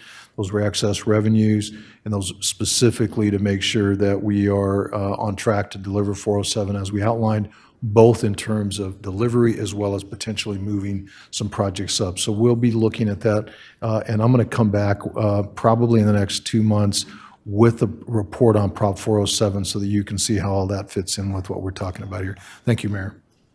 Ms. Hamway, did you want to add? Madam Mayor, Council, I just want to say that the takeaway from all of this is that you love parks and you support parks. Yes. And I appreciate it. Thank you. Yes, absolutely. Thank you so much for your hard work, Ms. Hamway. We're moving on to item 9. Alrighty, so item 9, I have requested a discussion on the Thrive Expansion Initiative to approve a recommended target area.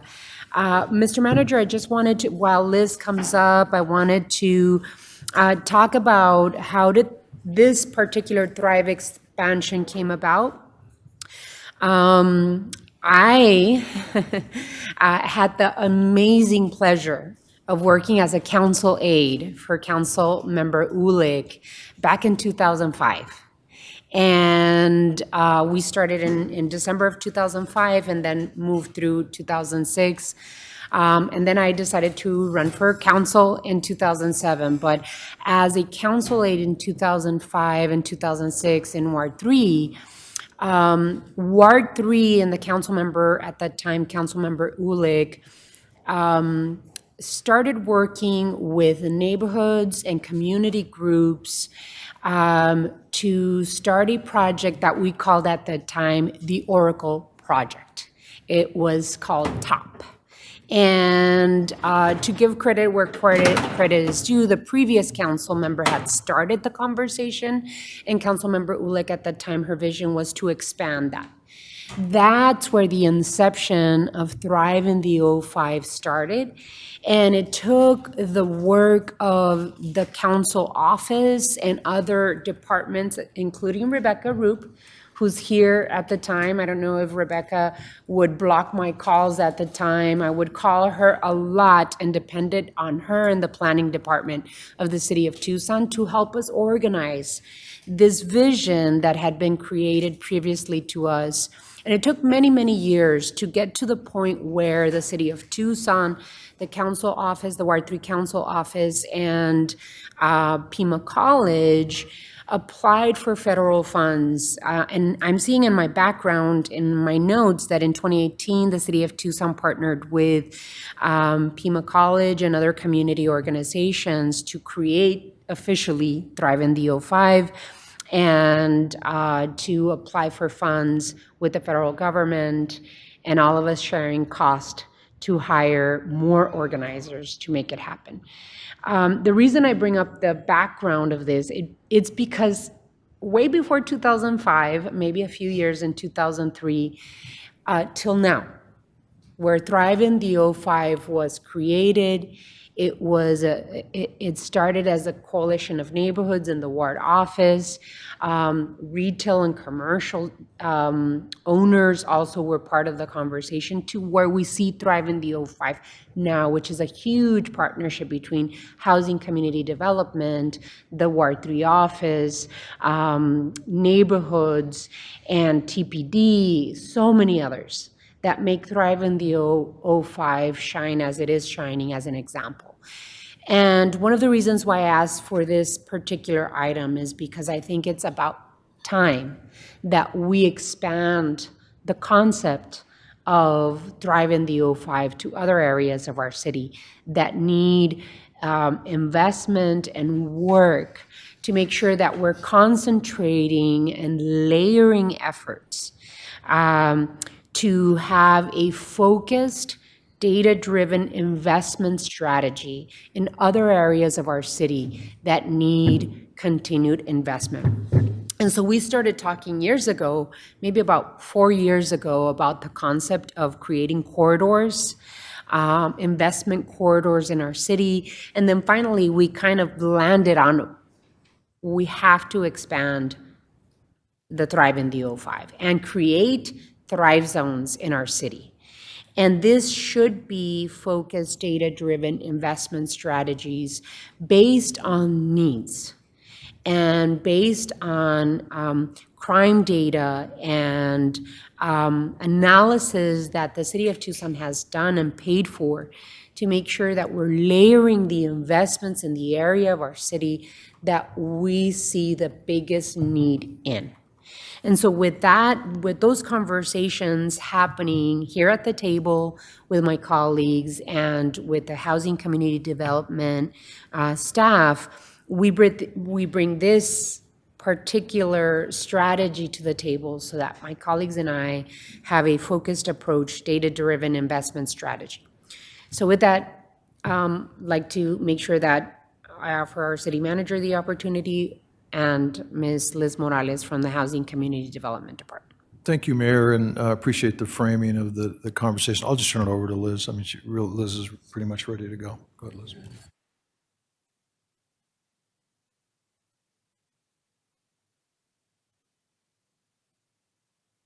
But how's that? Let me start over.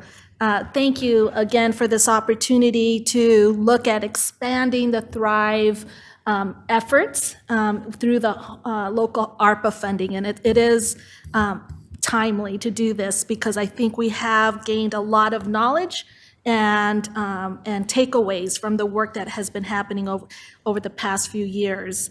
One of the things I will say on the first slide, if we can go to the next slide, is really understanding that the current choice neighborhood, the Thrive in the '05 initiative, is focused on 3 main areas.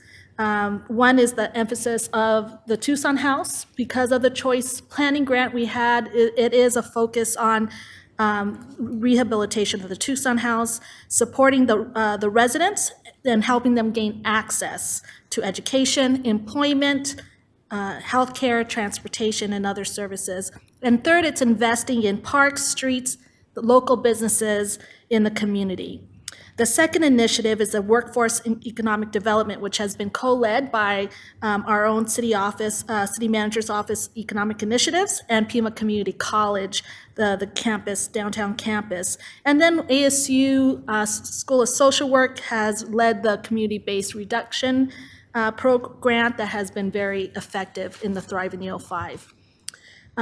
Next slide. The past few years, we have been able to accomplish quite a bit, very intentional community engagement to make sure the investments and strategies truly reflect the needs and interests of the residents of the area. During the first 18 months of the pandemic, HCD and our Thrive partners paused our planning and went into providing services such as digital devices, COVID testing, vaccines, food deliveries, and more. And the planning and engagement led to specific strategies for action, which is one of the components of the choice grant. And we outlined that in the Thrive in the 05 transformation plan that Mayor and Council approved in March. I do want to also acknowledge that we recently received an award from Common Ground around the collaboration of the Thrive in the 05, and that was an exciting opportunity to celebrate. Next slide. The action activities, we just did a great kickoff and celebration at Ritchie Park with over 300 in attendance. Thank you to Councilmember Dahl and his team who were there the whole time and really supported the staff. The action activities are very important in the sense that they help the community see the investment that we're doing, actual efforts to bring transformation to the area. So some of the action activities are around business facade program for local businesses, new neon signs, additional signage on the historic Miracle Mile, and some neighborhood improvements, public art, and a few park projects. The next slide, just to touch on, we're actively working with our co-developer Gorman in putting together the rehab scope and layering the funding that will be necessary to complete the rehab, which we're anticipating will happen in the next 18 to 24 months. So the next slide highlights the lessons learned and what we want to replicate, taken into the next Thrive zone. That's joint leadership, and leadership meaning the residents, the businesses, all those partners, we call them anchor institutions, bringing them together, doing extensive community visioning, data and market studies, being very data-driven, a comprehensive approach, meaning we focus on everything in the neighborhood to include built environment, housing, services, job opportunities, economic development, and public safety. And then developing that cross-sector partnership and collaboration to align and leverage the resources. And finally, the funding for action activities, which shows the residents that we are using their comments and that community-driven process to bring some change.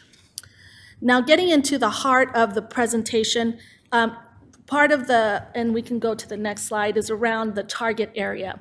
There are 3 areas that we identified that are high need. That is common among the 3.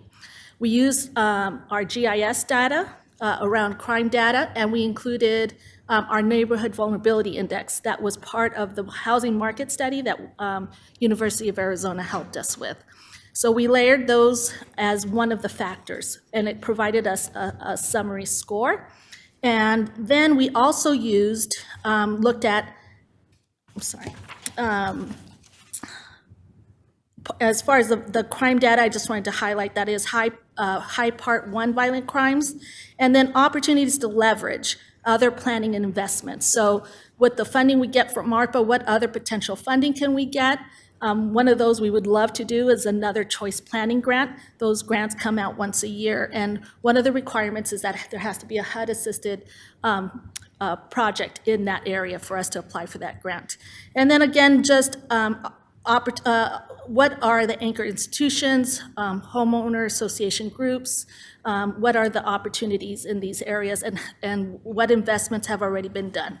So those are the method of how we looked at these scores. And again, they're layering 3 factors. So understanding all 3 areas are high need. The one area that we zeroed in on was on the 29th Street corridor.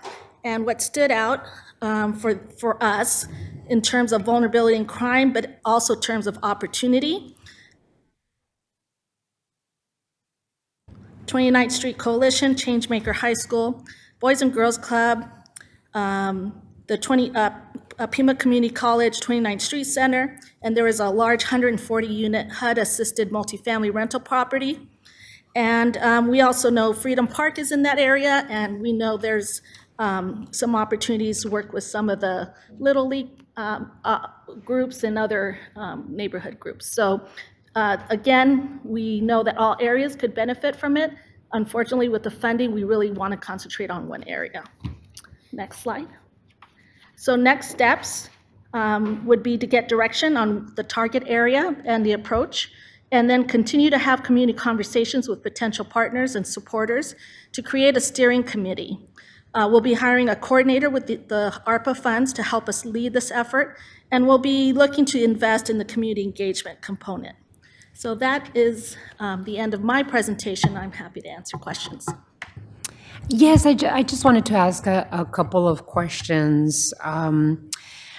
Talk to us a little bit more about using data, because I know that some of these areas are P&I areas. That is a program of the Tucson Police Department that looks at gun crime and violent crime in particular areas. Yes. Talk to us a little bit more about the data and what did the data show you? So, and Because you yes. have, I'm sorry to interrupt, but That's okay. because you have different areas of the city, and I know that you had like a top 6. Mm-hmm. You're showing us 3 of the 6 that you came up with, these census tracts or Mm-hmm. areas of our city. Talk to us about the data and what did it show you and what the numbers mean Sure. in that map that you showed us. Yes. Mayor, thank you for that. I will, I do want to acknowledge Laura Sharp is here. She has helped us with the GIS and layering of the data. Again, looking at the Neighborhood Vulnerability Index, which looks at census data. So that's one layer. I of course had my numbers that were split, the NVI and the, oh, I know, it's on the little, it's the little chart there that's up there. Let me see if I can pull a larger size here for me. Yeah, I can't see that. Thank you very much. Thank you. So as you know, the 29th Street, the crime density score is 0.20. It's just slightly higher than the Grant and Alvernon and much higher than the Copper Vista. When you look at the Neighborhood Vulnerability Index, 29th Street has a higher at 0.80 compared to Grant and Alvernon is 0.66, and Copper Vista is actually higher on the Neighborhood Vulnerability Index. So we combine those two Liz, scores. what is the Yes. Neighborhood Vulnerability Index? So- What does that yes. mean? So the Neighborhood Vulnerability Index, and I'm going to defer to Laura to help me remember the 3 components. I believe it was education, if you would help me.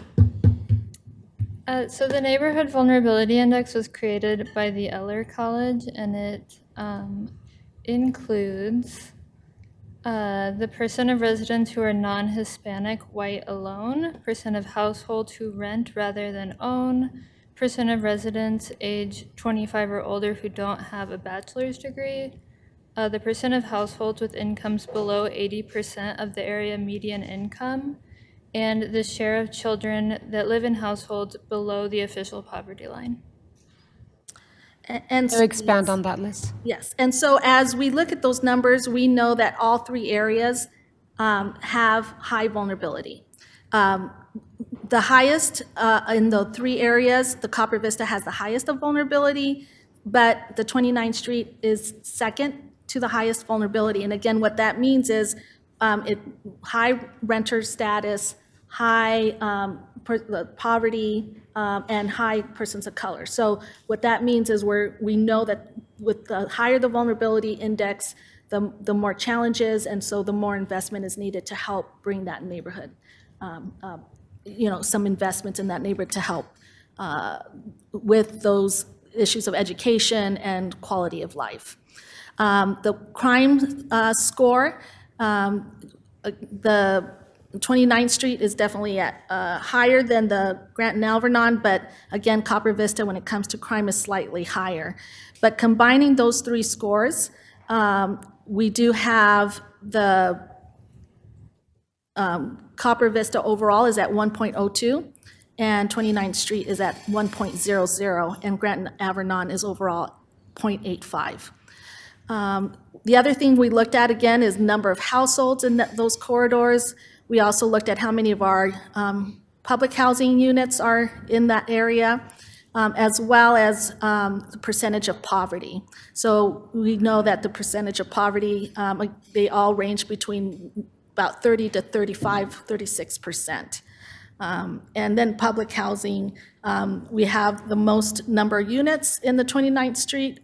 Copper Vista is just one less, but the one thing that we don't manage is the HUD-assisted property, the Cataluna, but we do know that that would qualify because it is considered a HUD-assisted property. That is 140 units. That is in 29th Street corridor?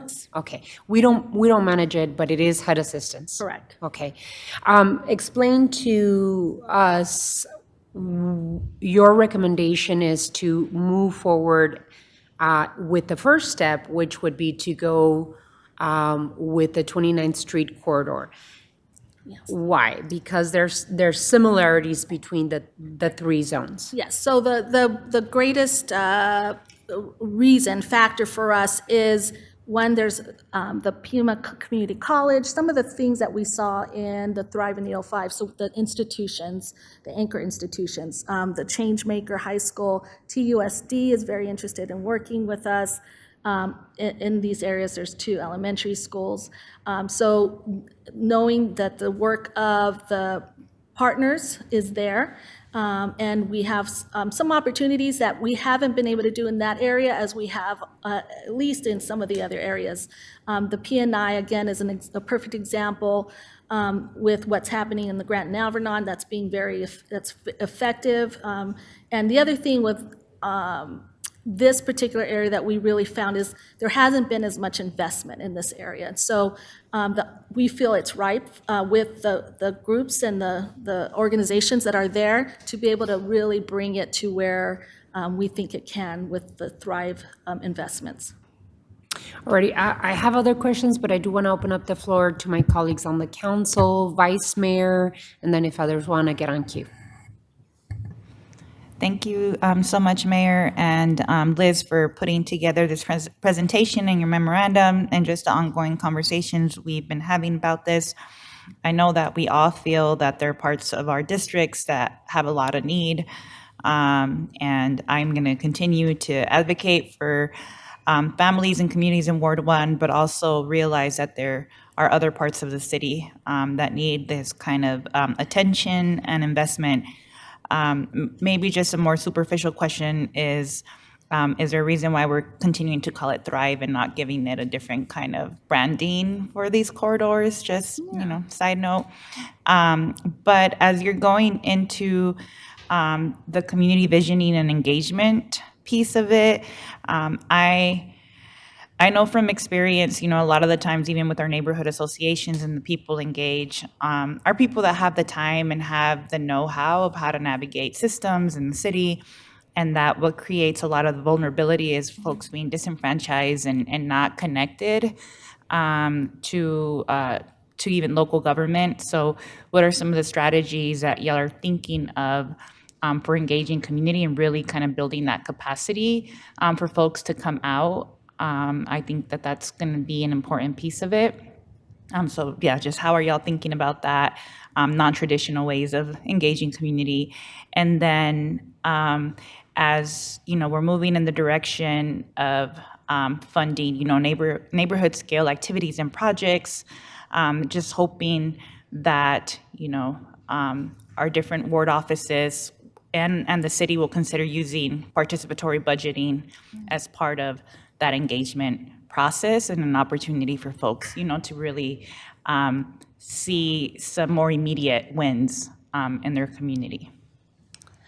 Mayor, thank you. Vice Mayor Santa Cruz, thank you for those questions. The Thrive branding, we just really like what Thrive meant for Thrive in the 05. Once we start working with the neighborhoods, we could, again, do a branding specific to the area, but the idea of having Thrive zones is really about joint work and joint leadership and investments, and we feel that just captured that essence of what Thrive in the 05 was about. As far as the disenfranchisement, what we've learned, definitely having leadership to help start the groundwork, but using neighborhood ambassadors to really engage with the different neighborhoods and residents and building that trust and relationship. And that's really what has worked really well. It does take time, and it takes, that's why the action activities help that those who feel disenfranchised to see that the work that they put in, that they're seeing the results. So having those two things together, not just the planning and the community engagement, but having some actual, and I think the participatory budgeting will be very valuable around what are those action activities, what are those things we want to invest in. Councilmember Lee. Thank you, Mayor. I agree with the Vice Mayor. It's tough because we know there are needs in every ward, and I know this had to be a difficult process, really, but I really appreciate the way that you layered different variables to come up with something that paints a picture to tell the story. Like Steve, I'm a data nerd too, so I really appreciate that. I also appreciated how you said, Liz, that we have the challenges, but also the opportunities, specifically with the choice program that we could access with having HUD-assisted spaces in the 29th Street corridor. So I just wanted to put my ideas out there and support for, if folks feel that that's the right direction, given the data, I think that would be a great investment. It covers mostly Ward 5 and a little bit of Ward 4, and isn't just across the street from Ward 6 too. We're kind of almost half of the wards could really benefit from some investment in that area. So those are just my thoughts. So good job. Thank you, Councilmember. Councilmember Cunningham, and then Councilmember Dahl. Couple things.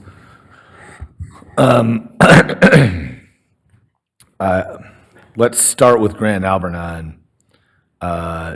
We probably want to include Doolin. They have a Boys and Girls Club, the Botanical Gardens. My grandma founded the Botanical Gardens. I always like to bring that up when I talk about the Botanical Gardens. And, there isn't enough integration with, there probably is, and I don't know enough about it, but I want to be listed. I think we should list that. Also, you got, you probably have the Lighthouse Church and a couple churches in there. On the 29th Street, Tucson Baptist Church has an enormous campus. There's lots of community meetings. Apex basketball's there, and next year, Naylor's going to play their home games in their new gym. So we should probably talk to Tucson Baptist Church. That's a great outreach for the 29th Street folks. The other thing that's interesting on that is that DES is there. If you go on Alvernon and 22nd, just behind that Quick Trip there, the entire DES building is there. That's an army of state-funded social workers, though they have a higher vacancy rate than our aquatics program, so we'll see how they're doing over there. But the bottom line is that there is some opportunity. Look, this is a tough call. Grand Albernon gets a lot of attention with where we are, but the 29th Street corridor has been for a long time. It has been on everyone's radar. I remember I used to work probation there before I got on the council, so I think it's a prudent move to start there. We've got some pieces in place. I kind of like it as a template. I think there's some efforts as we kind of kick this process off for 29th, and I don't know what we're going to call it. I don't know what runs with 9th or 29th, but as we kind of kick this off, what I think we do kind of concurrently is plan for the move to Grand Albernon and then ultimately to Copper Street. I think we're doing them concurrently anyway. I don't think we're going to be that far behind, but look, this is a weird analogy, but it's kind of like the splash pads. So we did the first splash pad a few years ago at Palo Verde Park, and I remember we learned a whole bunch about splash padding.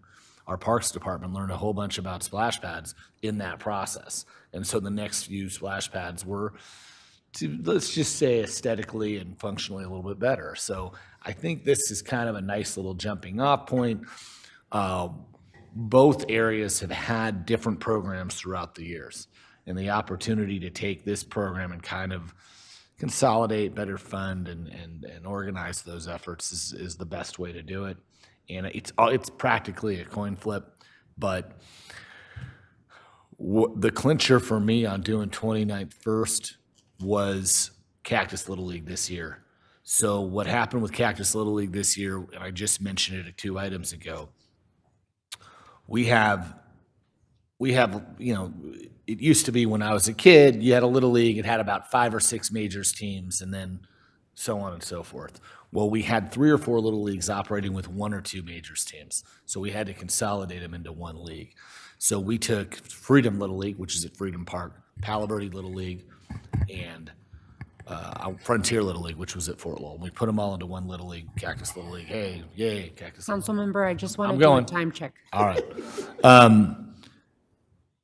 And we moved them to Freedom Park. And about 3 weeks into the season, they had left Freedom Park. They would not go back there. That's what's the clincher for 29th. That's where the need exists. We're putting a big investment in that pool right now. We want it to be ready, but more importantly, we want it to be safe. We can't do this without initiating this program right away. So that's where I'm at. Thank you, Councilmember. Councilmember Dahl? Thank you. Just one quick question. The memo I saw only had 3, or maybe it was in there, but there were 3 other areas in the group of 6. What were the 3 that are below the 3? Mayor, Councilmember Dahl, I am sorry. I'm going to defer to my team, see if they know what the other. You can email me later. Okay, I will follow up with you. I'm sorry about that. Yeah, and I think based on that question, Councilmember Dahl, I too, and I think all of us on the mayor and council would like to see the top 6, top 6 areas of concern. And to finalize the commentary on this item, first and most importantly, I'm the mayor and I care about the entire the entire city of Tucson. And I know that there is great need in each and every one of our wards. But we have to make sure that we are really reliant on focused, data-driven decision-making. And what the data is telling us is that these top 3, and I want to make sure that I look at the top 6, right? That these top 3 areas of our city based on income, these areas have the highest low-income populations. We have high crime. Gun violence is part of this decision-making. And so I believe that starting with this starting with 29th Street, actually we started with the Thrive in the 05, but continuing to the second step of doing this incredibly necessary data-driven work is something that we have to continue doing, right? And what I would like to do is layer the investments in these areas. You talked about infrastructure, lack of infrastructure investment in the 29th Street corridor. I have been looking at the data in the 29th Street corridor, and even when it comes to water infrastructure, it is an absolute need. And so as much as we want to expand quickly in all of the areas of need in the city of Tucson, I think that step 1 is creating this Thrive Zone, and then see how we can continue to invest in all 6 areas of investment, right? For me, the ideal is the layering of investment. What do we do when it comes to youth employment? How do we invest in these zip codes so that we can focus priority in youth employment and investing in children and investing in our parks in these areas and investing in our neighborhood infrastructure in these areas? How do we make sure that we continue to offer the services that we need in these areas? So prioritizing based on the data that we've collected is important for me. So what I'd like to do is that I'd ask my colleagues that someone move forward with a 29th Street area to expand as a Thrive Zone, and that we continue making sure that the needs of these communities are based on a data-driven investment strategy. Mayor, I'll move that forward for 29th Street. I'll second. So there's a motion and a second. Councilmember Kosachi. Yeah, so I have a different perspective, and I'm trying to get it in before the motion, but that's okay. The data is a coin toss. When I first met with the housing staff, our monthly meeting, and the three options were presented, the staff essentially said this is, any of these three are equally acceptable. And I feel very strongly that Grant and Alvernon, contrary to Paul, what you said is it gets a lot of attention. In fact, the attention it's getting right now is the place network investigation, identification of not just one, but 4 apartment complexes that are high crime. All 4 of them do have HUD occupants. They got Section 8 voucher occupants. They have high percentage of refugee family, both recent refugees and refugees who've been there for multiple years. Alvernon Grant Initiative has been in place for over 15 years. It involves 4 different neighborhood associations that have held that initiative together consistently with a combination of neighbors, businesses, police, churches, nonprofits that have met monthly for over 15 years. They initially began as the Meth Free Alliance to try and knock out meth in that area. Once they kind of tackled that, they hung together and they continue to meet monthly to talk about crime. And they meet with businesses and the other groups that I just mentioned. We have multiple very active and very engaged neighborhoods in that area. We just did a meeting out on 29th, and it is in Ward 6, by the way, a couple of weeks ago, and we got a handful of people to show up. If you had had that same meeting around Alvernon Grant, you'd had 50 people show up week after week, because we do.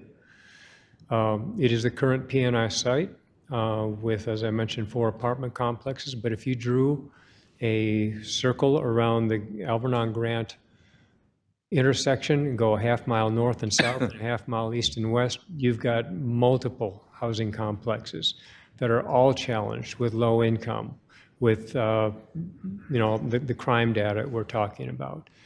You have Catalina High, you have Dual and Junior High, you mentioned the Boys and Girls Clubs, Youth on Their Own, Emerge, the AGI. Those are anchor agencies that didn't show up in your data analysis. Centers for Domestic Violence, disabled youth, vision impaired. As I mentioned, a high refugee population. Dual Junior High and Catalina High have extremely high refugee populations, and they all live right in that area. El Rio Health Center just opened, because they recognize the needs. So the corridor is full, and beyond that, and what I mentioned to you when we met was that if you're looking for an area of this town that's ripe for investment right now, Grant Road is full of vacant property. Why? Because we're doing the Grant Road widening, and we have gone in, we the city have gone in, we've flattened areas all over that area. It's waiting for vertical development. It's waiting for the kinds of things that the Thrive is achieving over on Miracle Mile right now. And if you drive that corridor right now, you will be astounded in the negative at how ugly it is right now because of the massive TEP utility poles that are sticking up out of the ground. Now they're even more obvious because we've bladed the businesses out of there. It's an area that is begging for investment. So I feel very strongly that Grant and Alvernon is far and away if we're talking about layering and where do we start and where do we go, this is an area that's begging for this kind of investment. And so I'm not going to support. In fact, I'll make a substitute motion because I owe it to this area to do this, to suggest that we start with Grant and Alvernon and do 29th Street next. That's a substitute motion. And there's a substitute motion on the floor. Does it require a second?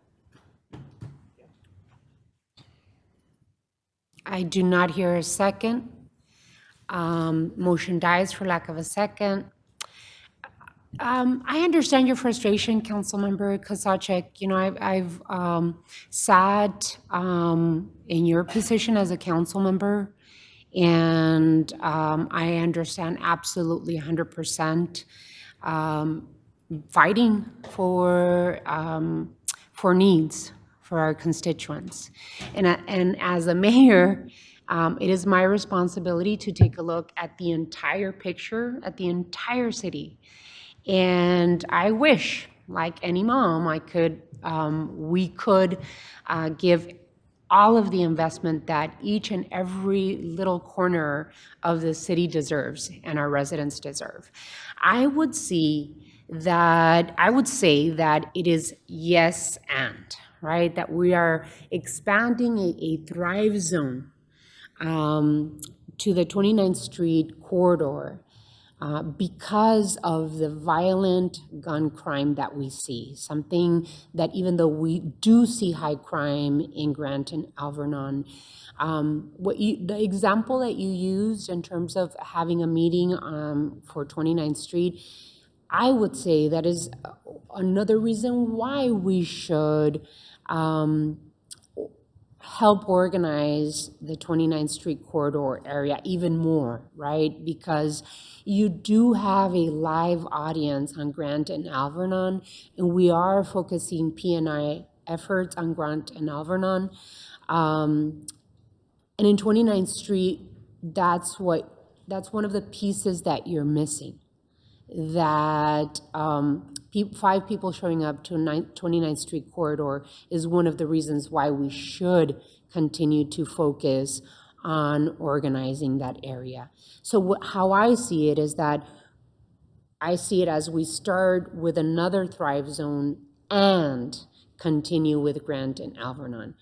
What I'd like to do, besides the motion that we have on the floor and starting a Thrive Zone in the 29th Street corridor, is I'd like to continue picking at the zip codes and the needs of these other areas, right? Grand and Alvernon, Copper Vista, and I know that there's 3 other areas of concern that you had, that you can share you can share the zip codes where these areas are, so that we can continue that layered approach for continued investment, so that we can focus on street repair, on youth employment opportunity, and other infrastructure investment opportunities.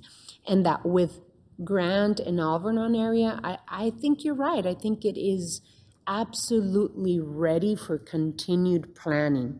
And as a matter of fact, just like we did the Sunshine Mile, I believe that Grant and Alvernon and Grant Road itself is ready to start a Sunshine Mile overlay type of program, so that we can continue the planning efforts and continue seeing the infrastructure investment, but also planning, right? We want to make sure that we offer commercial, retail, and affordable housing opportunities on Grant Road and Alvernon area.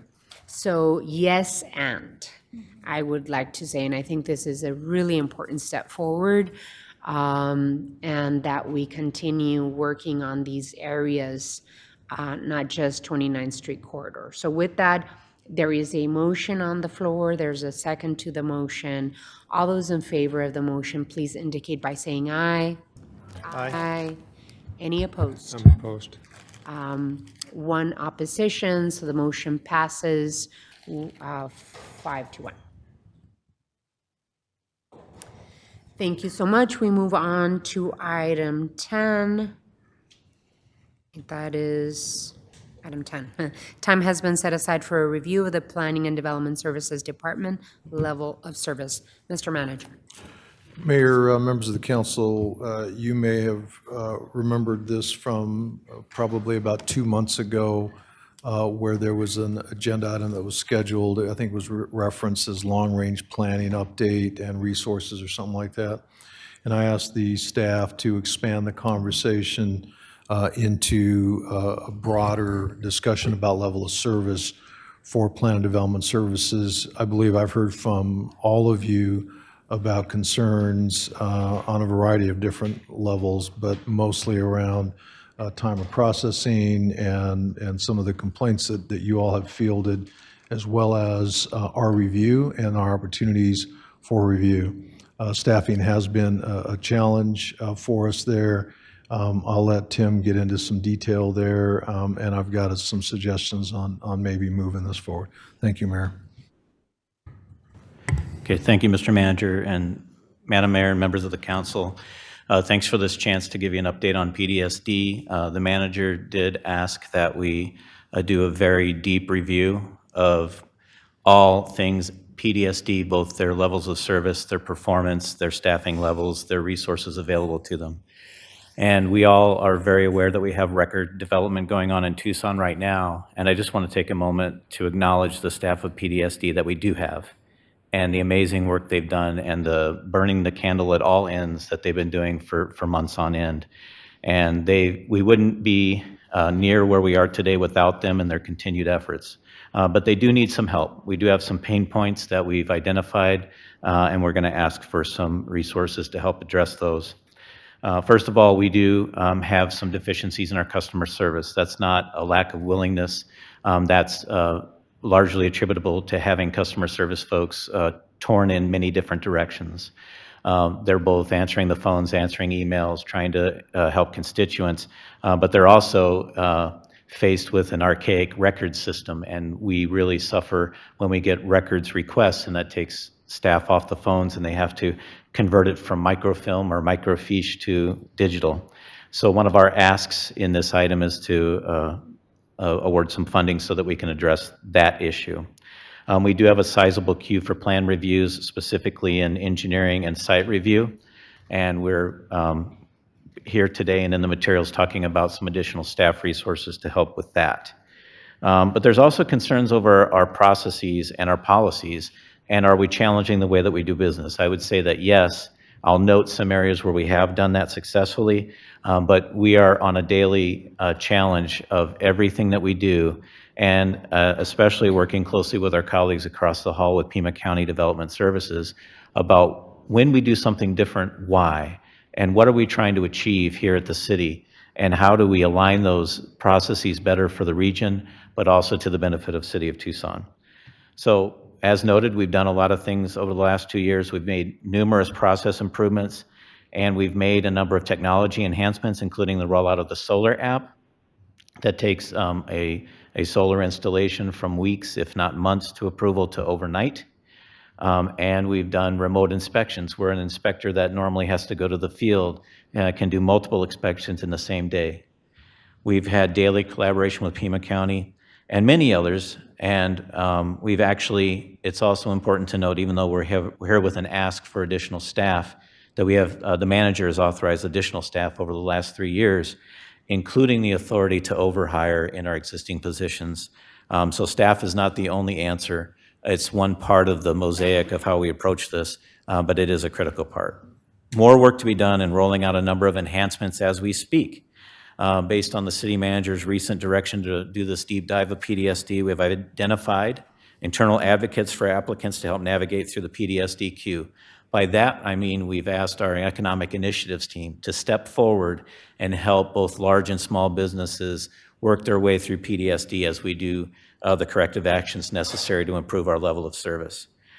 We've accelerated our joint efforts with Pima County. It might not be well known, but our development services staff with Pima County and PDS staff with the city are in contact on a daily basis, and there's actually weekly meetings where we look at joint challenges, and we've accelerated that. And I'd like to specifically thank Deputy County Administrator Carmine DeMonis and DSD Director Carla Blackwell for being extremely willing partners in that endeavor. We've had numerous engagements with members of the development community, which so far has resulted in a growing list of things that we can improve on, but I am confident over time will result in our joint tackling of these issues as a community in how to improve. This includes folks like MPA, SABA, and SALC, and we also have outreach from the Tucson Metro Chamber of Commerce that I would like to follow up on in the near future. Finally, we have the mayor's direction to do a thorough review, which is in process, and we've got a number of things. We're not necessarily waiting for direction to roll out some of these things. When they're low-hanging fruit, we're picking it and we're putting it into play, but we do need some resources, as we'll note. And then, at long last, by this fall, we will have our new permitting system online. It will improve things. It will increase transparency and accountability. It will make it a much more efficient and effective operation. And during the rollout and development of that system, we challenged every process across the city that touches permitting. So some of those changes will take effect with the new permitting system. So in conclusion, we are looking at, through the supplemental process, a one-time allocation of $250,000 towards that records digitization process. That will not only start us on the path or continue us on the path of digitization, but it'll free up that customer service staff to be on the phones, be on the email in the near term. And we do have and ask for 14 additional staff to really bring our staffing level up to where we really feel it needs to be in order to be an effective department. And I would conclude with saying that we also feel it's of benefit to report back to you in the fall once we've deployed some of these new resources and investments, but also we think it's prudent to do a review of our development codes and bring forward things that will improve things for our clients, for our customers, and for the city, while still being protective of public health and community safety. But if we can do that in a kind of comprehensive approach, that will ease the burden on staff and actually probably increase transparency, because we can have a broader stakeholder conversation about a number of different code changes. We can go through the Planning Commission with a more comprehensive view and then bring those back to council. So that's some of the direction we'd be looking for, is to proceed with that as well. Thank you. Mayor, Manager. I'd like to add a couple of things. I think you oftentimes hear complaints about a permit not getting issued in a timely manner, and you bring those forth. There's actually two other areas that I think are important to at least focus on and mention. One of them, I believe Councilmember Dahl had brought up review of PPO, and I believe Councilman Kozaczek as well, on different fronts for review and making sure that we are, quote, enforcing some of the ordinances that are on the books. But there's also a piece that, in addition to, is our long-range planning. And what ends up happening is that suffers when it's all hands on deck to try to get things out the door and out the queue. As Tim mentioned, I did authorize the overhiring back in September when we were dealing with some of the challenges with regard to staffing. That will hold, and I will continue to authorize that. The 14 positions I will bring to you as part of our supplementals. I will recommend that. I'm continuing down the path just because if we don't continue to recruit and overhire, then we're going to delay whatever that time frame is. Just to give you an idea, when we started this conversation, we had 13 vacancies. We now have 15. And so we have to continue to stay out in front of that. So I will continue that and bring back more specific recommendations. However, what is outlined in the memo with regard to the staffing is what I will be bringing back to you. We might tweak it a little bit, but I have given them the green light to move forward with hiring these positions. I wanted to make sure you were clear on that. In terms of the dollars, I wanted to make sure you knew and understood that the $250,000 that Tim mentioned is a one-time cost. At this point, I will look for carryover in the current year budget. It will not be out of Planning and Development Services. They do not have any carryover, but I will look to fund that out of the current year. If I can't, then you'll see that as a supplemental coming forward. Lastly, on the $1.2 million that I listed in the materials, keep in mind that will be at least a one-year cost. I am hopeful that as time settles, as our staffing level is up to that level of those additional 14 positions, I can start looking hard at some of our outsourcing of some of these functions, reducing some of our costs. I will not guarantee you that will happen because we don't know until we are fully staffed and we're moving forward. But I do want you to know that I don't expect that to be ongoing. However, I'm not closing the door on that at this point. That's all. I'm very happy to answer questions. Thank you, Mr. Manager. Planning and Development Services is a very important department for the growth and economic development of our city. One of the most important responsibilities this department has is to make sure that development is occurring within our city. And we have to make sure that development processing times are getting better and better and better. If we want to see investment in this community, our Development Services Department needs to move quickly at the speed of business. If that is not happening, then we have to work really hard to make sure that that is. Right here, right now, in this moment in time, when we are seeing incredible private investment happening, we are having concerns and setbacks in this department. And I'm really happy, Mr. Ortega, that you are putting all hands on deck to the issue that I think all of us have been hearing has been happening with this department. Even though I'm very, very grateful to each and every one of the workers, of the people that work in planning and development services, something is happening and we need to fix it. And we need to fix it immediately. Because we are seeing these record numbers of investments and private investments happening in the city. If we do not move as quickly as the speed of business, then we are going to suffer in terms of economic development. So what I'd like to make sure that we give you the tools to do, Mr. Ortega, is that you run and fix whatever you need to fix as quickly as possible in this department. So what motion do you need for you to move forward, whether it's hiring more people or switching systems or updating computer programs? What is the motion that you need for you to move forward as quickly as possible? Mayor, I appreciate motion and direction. It's always helpful, provides clarity. There's really three things that we're doing, two of which require your help. One of them is the allocation of project managers. I know Councilmember Lee had expressed concern about some of the projects in Ward 4 that may need some special attention. And so we have allocated project managers. I'm just doing that internally. Barbara Coffey, our Economic Initiatives Director, has graciously agreed to let us use some of her staff to help and shepherd. That'll take a burden off of some of the internal staff. The other two pieces, the $250,000 for the microfiche, the upgrade there, as well as the 14 positions, is what I am looking for as a part of the supplementals.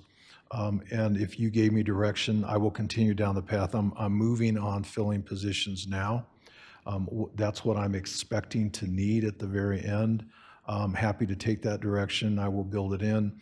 It may not look exactly like the 1.2 million at the end because I'll still scrub the numbers. The 1.2 million is we'll call it the tops that I'm expecting. But once we get those filled, then we'll have a more serious conversation going forward. Councilmember Lee. Thank you, Mayor. Really excited and grateful for all of the deep dive that you all did in surfacing these improvement opportunities. One of the questions I have is, do you guys have any defined metrics that have surfaced as a result of this so that as you make these improvements, we can see how the user experience is going to be improved and know where we need to tweak things? Honorable Mayor, Councilmember Lee, that's a wonderful question, and I'm going to give you a less than wonderful answer. We know what the metrics should be.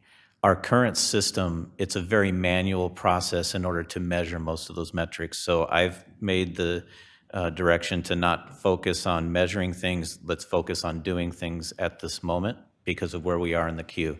However, those metrics of, are we meeting our 20-day time frame reliably? If we're missing it, for what reason? Those are all things that will be readily quantifiable, readily trackable, and transparent in the new permitting system.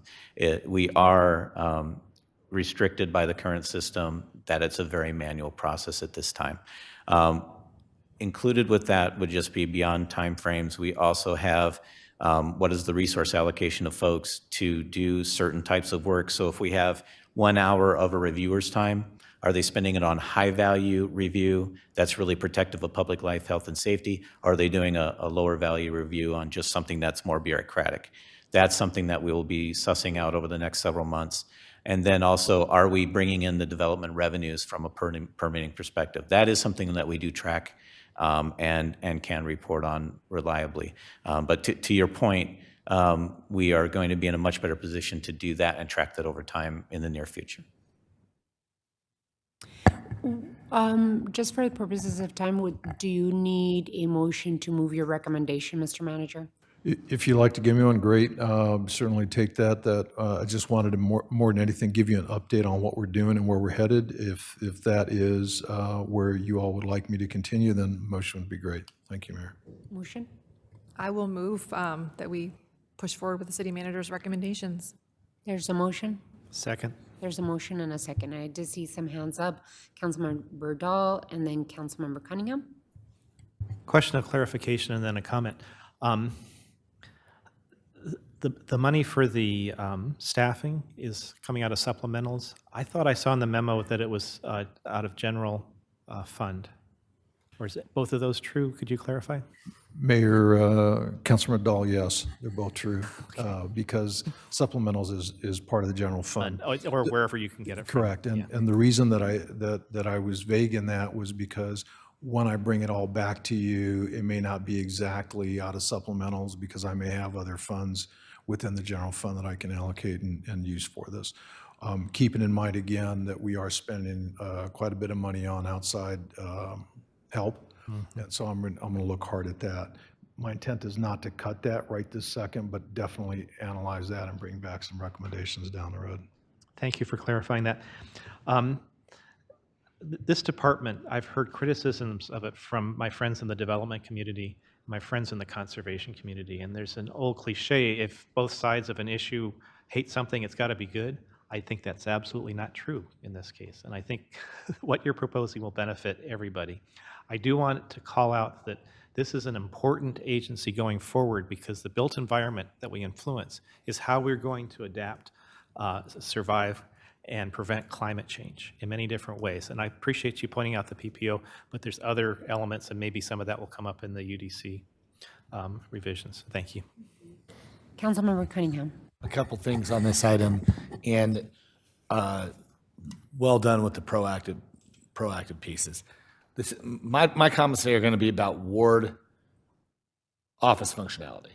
And the piece that I think we're missing here is I think we have an opportunity. Not everybody has a really killer scanner at home. Not everybody can make the trip downtown. That if you're a GC, you're up at 5 in the morning doing your things, all of a sudden you got to drive downtown and hand in more plans, and that costs day. I mean, that's the stuff that's one of the things that's challenging us right now. Look, if we can get, and I've said it before because I want to cross-train to pay water. We've had the conversation. I want to cross-train to pay water bills at the ward. I want to cross-train to rent ramadas and ball fields at the ward. I want to cross-train to pay your court fines at the ward. I want people to be able to do that either with a kiosk or with cross-training. Well, the last piece of this is, hey, maybe you can go nearby and scan your documents in. Somebody can review them, and then you do a Zoom meeting later, and hey, you're good to go, especially on the easy ones. Look, I'm not saying that, if you're in 2 different IIDs and an overlay and you've got 3 different setbacks, and by the way, there's a height limit, but there's only a height limit for this parcel, not the one next to one that you're building and you might need a zoning. Yeah, we've got a whole other discussion. But if you're in if you're on a standard ADU, let's go now. I mean, hand your stuff in digitally, do a video conference, and let's go. And I think we can get there. I think I don't expect this to happen. I'm not going to call you in 2 weeks and be like, what the heck, man? But I think and this goes back to the budget discussion we just had.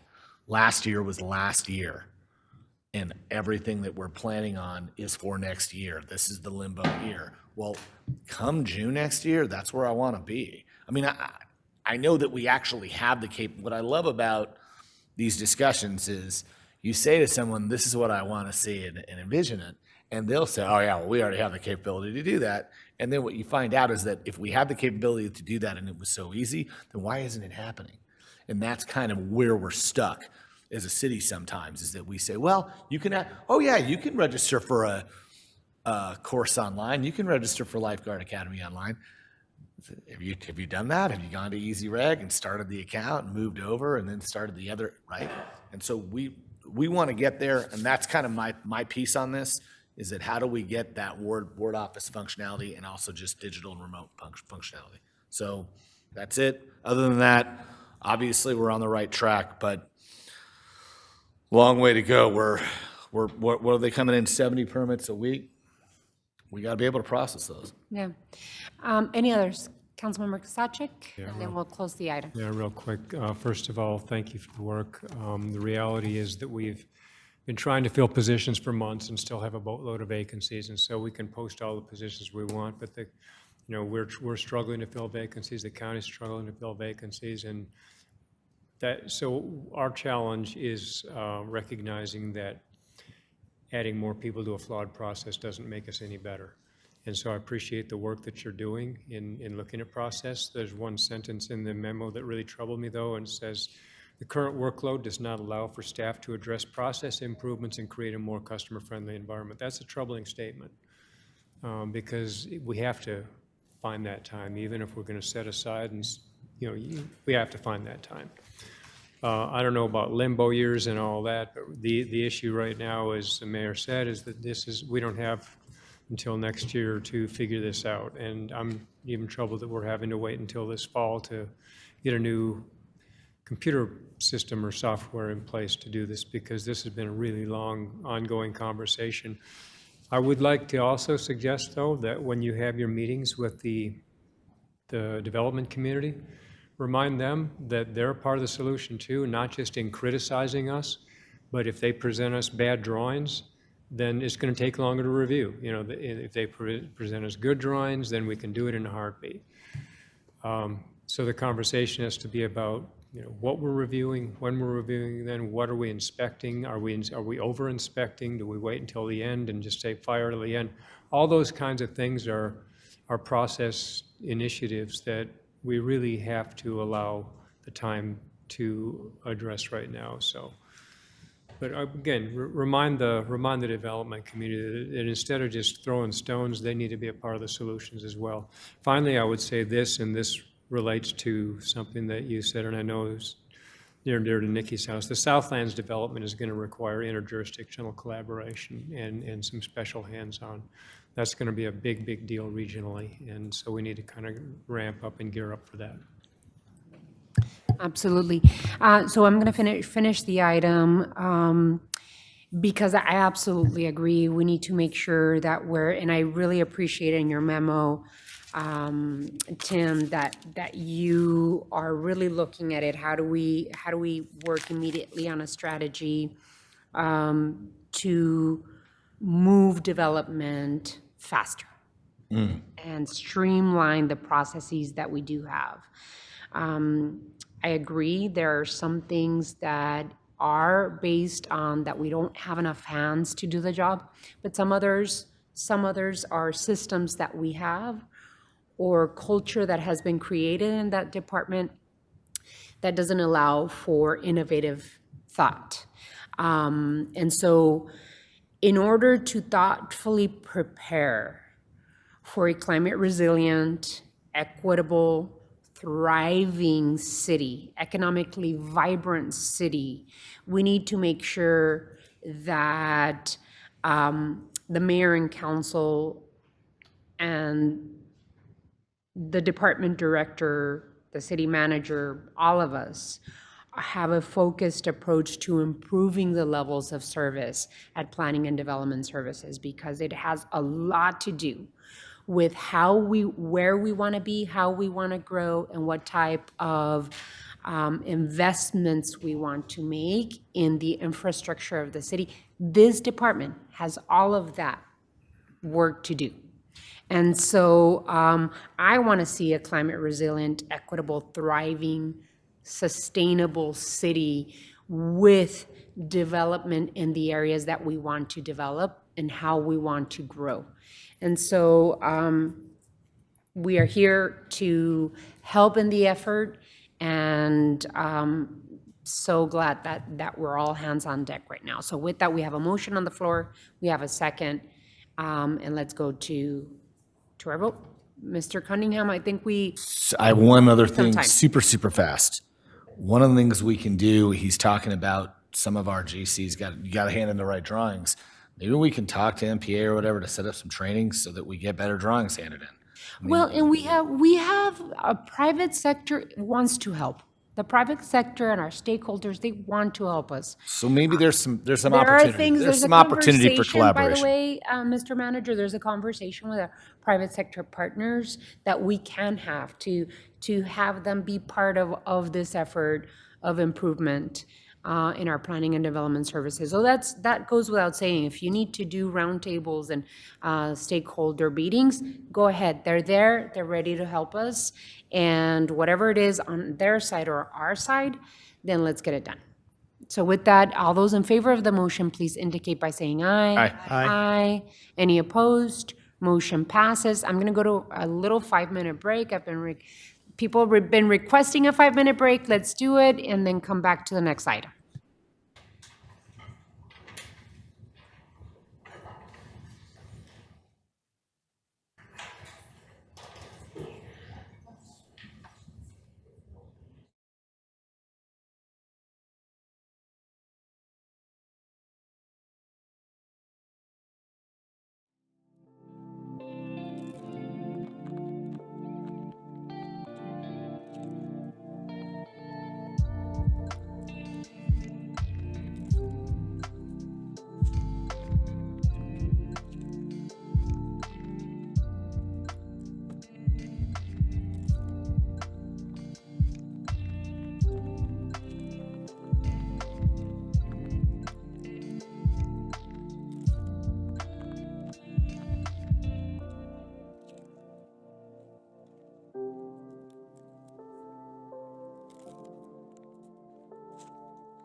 motion, please?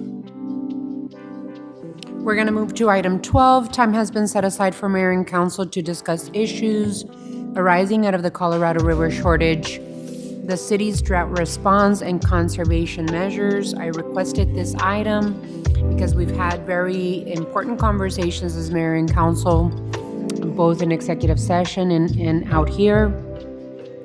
And our Tucson Water Department Director sent a memo with some ideas as to additional conservation measures. I'd like to make sure that we open up the item if we have a presentation, and then open up for comment and direction. Mr. Manager? Mayor, as you mentioned, John Kamick, our soon-to-be permanent water director, sent a memo outlining some recommendations, some thoughts. He is actually up north sitting on a committee and negotiating on our behalf. And so I've asked him to make a presentation. It'll be very brief, but just to give you a synopsis of what's happening. Tim? Thank you, Mr. Manager, Honorable Mayor, and members of the council. Again, as Mr. Ortega mentioned, Mr. Kamick's literally in a negotiation meeting right now. We're hoping he's back in Tucson by item 13 tonight, but if not, he'll call in. So he did prepare some notes, and I'll just go over it briefly. First, with respect to a Colorado River status update. We are in a Tier 1 shortage on the Colorado River, and that's the good news. The bad news is we're headed toward deeper shortages. As of June 6th of this year, the elevation in Lake Mead was 1046.79. A year ago, it was 26 feet higher. So time of year really matters when you're talking about the river because it fluctuates throughout the year. It's usually pretty low come late summer. But we are looking at some form of Tier 2A or Tier 2B shortage for next calendar year. This is exacerbated a bit by the fact that Lake Powell is also in peril, reaching critical elevations, and the lower basin is receiving 480,000 acre-feet less this year from Powell to Mead in order to shore up Lake Powell. That is being a bit balanced also by 500,000 acre-feet being released from upper basin reservoirs above Lake Powell, namely Flaming Gorge, again, as a measure to try to stave off critical shortages. And you have previously authorized us to engage in negotiations as necessary to try to protect Lake Mead to the extent that Tucson can contribute to that. So those are all active. We are, because of the Tier 1 shortage on the river, in a Tier 1 drought stage. So we have, some of the actions include that city facilities have concluded water audits for water efficiency. 91 have been completed, including the largest water-using facilities. And we're working with the departments to implement the recommended changes to save water. We have upped our game with information to customers and establishing water use guidelines, including information on the bill and online resources. And we have done targeted outreach to customers whose water use is above what we would consider to be the water usage guidelines for them. We're developing tools to flag those water users above what we would allocate to them, and then methods to provide them info. In addition, we have a new dedicated website advertising and outreach campaign related to drought. We have shifted the toilet rebate to reward even higher efficiency toilets. So toilet rebates is one of our most effective conservation programs with lasting savings. We're targeting an even more efficient toilet at this time. We have increased the use of the passive water harvesting rebate. And we are anticipating a move to some level of Tier 2 shortage in January, but we're acting as if that's happening right now. In addition, in the off-agenda memo that Director Kamick submitted to you, we requested your consideration of additional efforts that we could investigate, study, and bring back to you for policy direction. So what we would be seeking today is direction to look at and bring back to you recommendations of whether to modify the UDC to require EPA water sense fixtures. We could also review additional water conservation changes to the UDC. We are asking you whether you would like us to look at implementing a low impact development ordinance or LID ordinance and mandating neighborhood GSI for new developments. We are asking whether you would like us to look into requiring irrigation meters for large commercial and multifamily properties. This would help us to better understand the use on a property by having the meters separated, but also the effectiveness of active and passive rainwater harvesting. And then whether to look at requiring submetering for townhome and condo developments. Many of these are conversations we've had, I would say, a bit passively in the past. They're ideas that have come up, but they're things that we have not actually done a formal review and recommendation on. So that we would be asking for your direction today if you would like us to review and bring back for consideration. Thank you for your presentation. First and foremost, I forgot to say, I want to congratulate John Kimmick for getting to this point. I know that we still have to approve his contract and him being our permanent water director, but really happy that we have him in front of us with all of the experience that he has at Tucson Water. Two, I agendized this item using interim director Kimmick's memo, because yes, absolutely, we have to act as quickly as we possibly can to avoid a tier 2B shortage. We talked about this before. This is one of the reasons why the mayor and council joined Governor Lewis with the Gila River Indian community to address the drought by potentially having the city of Tucson leave Colorado River water in Lake Mead. And don't get me wrong, I mean, this community, both the Tucson Water Department, mayor and councils previous to us, and this mayor and council, as well as residents in the city, have done an incredible job in conservation, in conserving water. And so what we have to do next is continue the conservation efforts that we have the ethic to do all of the internal outreach education, work on our city facilities, as well as continue working with our residential customers and looking at potential new programs that we haven't even talked about, right, in terms of conservation.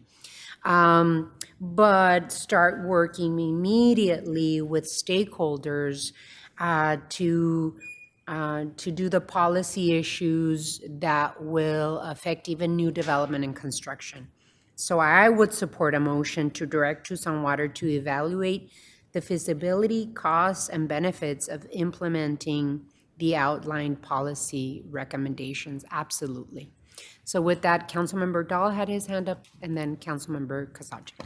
I'd like to so move those 4 items, as the mayor mentioned. Thank you, Mayor. And add a 5th, to explore the possibility of net zero water for all new construction.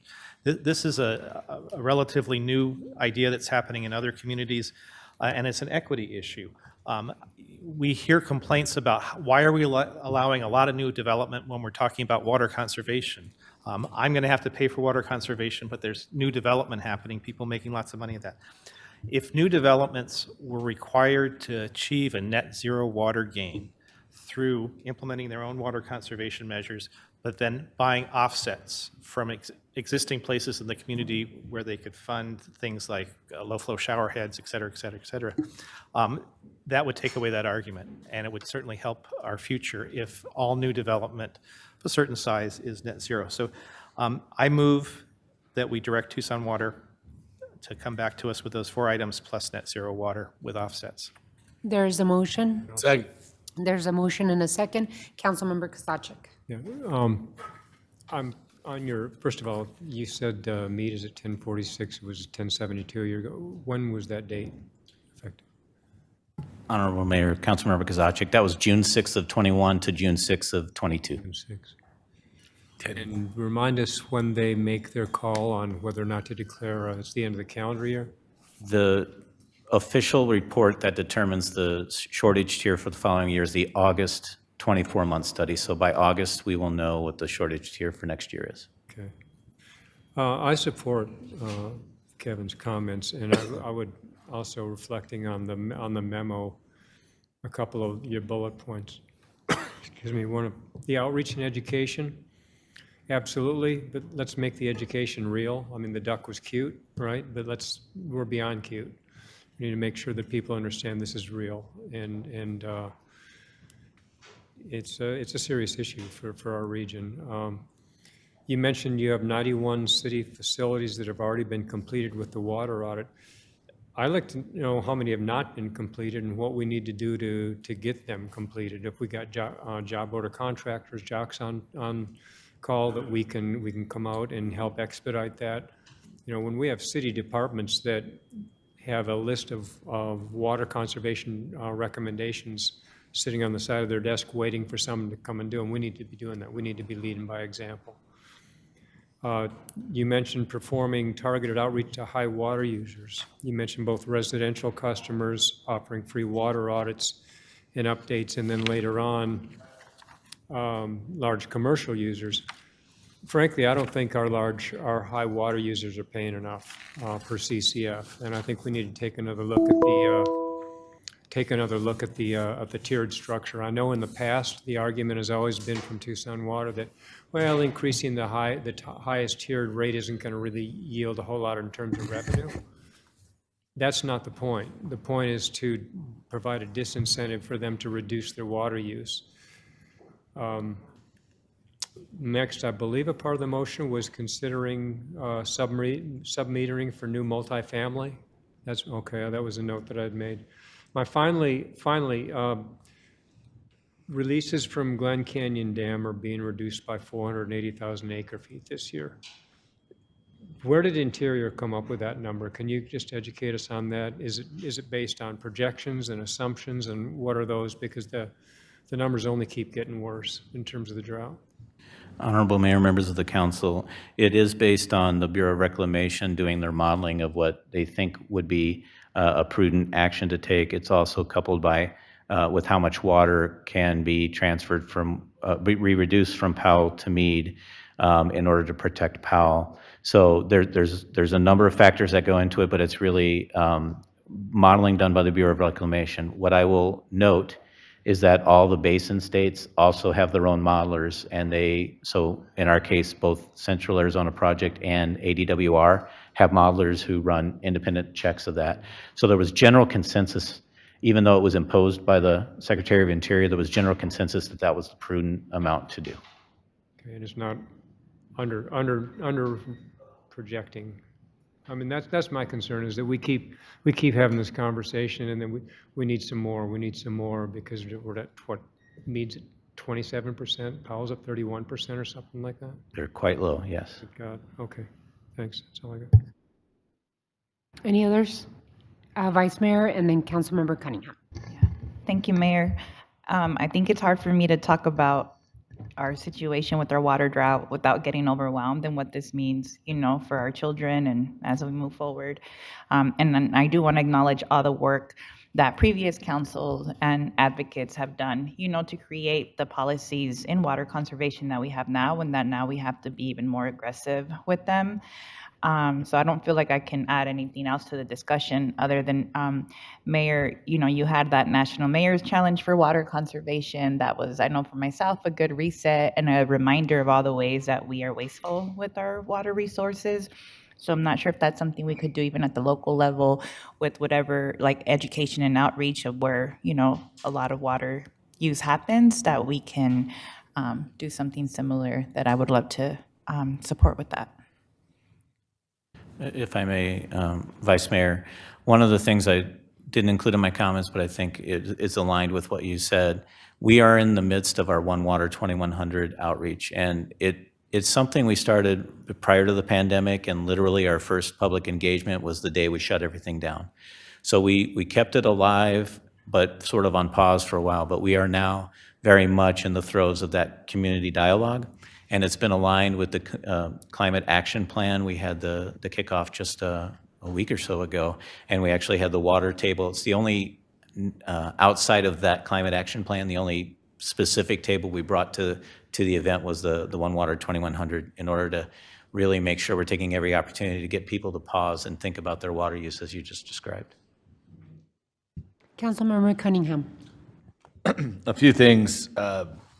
Historically, that April to May shift in Lake Mead, it drops 5 to 6 feet. That's the historic shift that you see. This year, it dropped almost 8 feet. Not only that, we've hovered in May at around 1,100 feet every year. And if you really look at kind of how we've done each January, we've hovered at right around 1080 every January, which is a nice thing. And this year, specifically this year, January started 20 feet lower. And now here we are, and that we haven't gotten that 20 feet back, and we lost another 7 feet. So yeah, that's the 22. You said 26, and that's about right. But it's I don't know where we're going to get the 20 feet back. I mean, even with some of the other things we've been talking about. So I'm just kind of wondering, do we have any indications on what the other states are doing to champion the efforts to try to maintain that water level, and how's that going? Honorable Mayor, members of the council, my short answer to that question is not enough. So we are aware that the other states are doing some activities. The most recent plan, which was the 500-plus plan, which was another one of these, we're taking one step at a time, and are we moving fast enough? And actually, some of the commitments that were made there from other states are not being met. So even when we have commitments, they're not actually bearing fruit all the time. One thing I will just use as a reassurance to our community is the fact that this mayor and council is such a principle of stewardship of our water supplies. We're not at risk from the spigot turning off overnight, like many communities are. Because the fact that we use our local aquifers for storage and so much water, you can never have enough. You can't give me a number that says when we're there, we have enough. But what we have that's different than virtually everybody else is if the canal goes dry, if a lake goes dry, our taps don't go dry. We have a built-in lag time that allows us to meet the needs of the community while we develop solutions and work with partners. And that's what set Tucson apart. So I guess my response is that, look, we have our safety buffer, but I'm actually concerned about the overlying ecological ramifications to the whole West. I don't think Senator Rhodes and Senator Hayden, when they kind of set this whole thing out across the aisle for Arizona, envisioned this type of crisis. The other piece that I'd probably mention for everybody who's come in today is that Lake Mead's got surface acre it fluctuates between 120 to 150,000 surface acres when it's full, which it isn't right now. It's about 1/3 full, but when it's full, it's got about 130,000 surface acres, 130,000. We only get 1 foot of that. We only take 1 foot. We skim 1 foot off the entire surface. That's all we're taking. And that's about 1/1100th of the lake's capacity. So I understand kind of where we're at. These latest numbers are really, really scary. And I think that we've got to get a team effort going to kind of rebuild this lake. And I don't know how we're going to do it. Councilmember Kosaczyk, and then we're going to have to Yeah, finish just real the- quickly, there was one line in your memo that is really a good news about how we've been great stewards of this. That I learned that I didn't know before. Maybe you can share some of the background. It says something that 50 years ago, the city of Tucson proactively bought something like 22,000 acres of farmland in Ever Valley to take it off of the agricultural market and for us to store. So give a little bit of that story, because that's something that the community, it's emblematic of how long this city has been proactive in terms of water stewardship. Thank you, Mayor, Councilmember Kosaczyk. So that's absolutely correct. In the 1970s, 60s and 70s, the Ara Valley, which is the valley to the west of the Tucson Mountains, was a pretty predominantly agricultural area. There were a number of operating farms. City leadership at that time made the choice to buy those farms, retire them from agriculture, and protect the groundwater. So when we talk about our water resources of today, it's built on that 50 or 60-year history of stewardship. And that is the location where, on those retired farmlands, not only did we preserve the groundwater, which has been recovering over time through not being used, we have been augmenting it with our Colorado River water supply. So that's the big reservoir we use. At the same time, that allowed us to reduce pumpage in the Tucson basin, so this aquifer underneath urban Tucson's been recovering at the same time. But that vision from the 1970s was unprecedented, and it set us up to not only preserve groundwater, but also to have a place to manage our surface water, and that's why we are here today. Thank you, Tim, and thank you, Councilmember Kozaczek, for that reminder. And thank you, Tim, also for the reminder that we, the city of Tucson, and our Tucson water customers, we're in a healthy, safe place right now, but that doesn't mean that we should sit on our laurels. What we have to do right now is make sure that we're acting on all the recommendations done, given to us by Director Kimmick, and then some, right? What I would love to be able to do is that we evaluate our conservation program and see if we can reduce or eliminate as many financial barriers and processes for our community as we possibly can.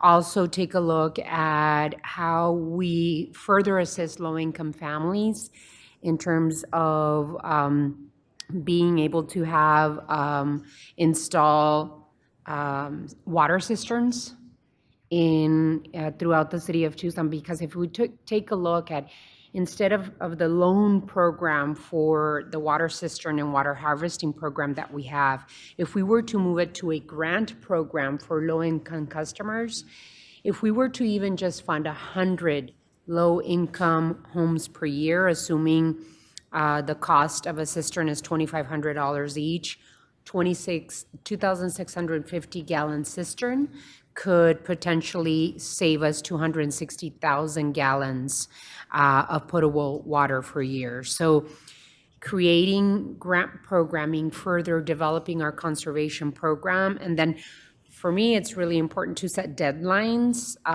So setting a deadline to complete all audits for city facilities and start implementing the recommendations for those audits internally as quickly as we possibly can. There's a motion on the floor and a second. Can we make sure that those recommendations that we just did right now, including the recommendation that Councilmember Dahl is part of that direction that we're giving? Without any other commentary or discussion from my colleagues, all those in favor of the motion signify by saying aye. Aye. Aye. Any against? Motion passes. We move on to item 13, which is state and national legislation updates. Are there any state and national legislation or regional committee issues to be discussed? Honorable Mayor, members of the council, I distributed information, updates on federal and state issues to Mayor and council earlier. I don't need to go over them other than to give some last updates. Today, Speaker Pelosi announced that the House in DC will vote on the Protecting Our Kids Act. This is the comprehensive gun restriction legislation that will come to a vote in the House tomorrow.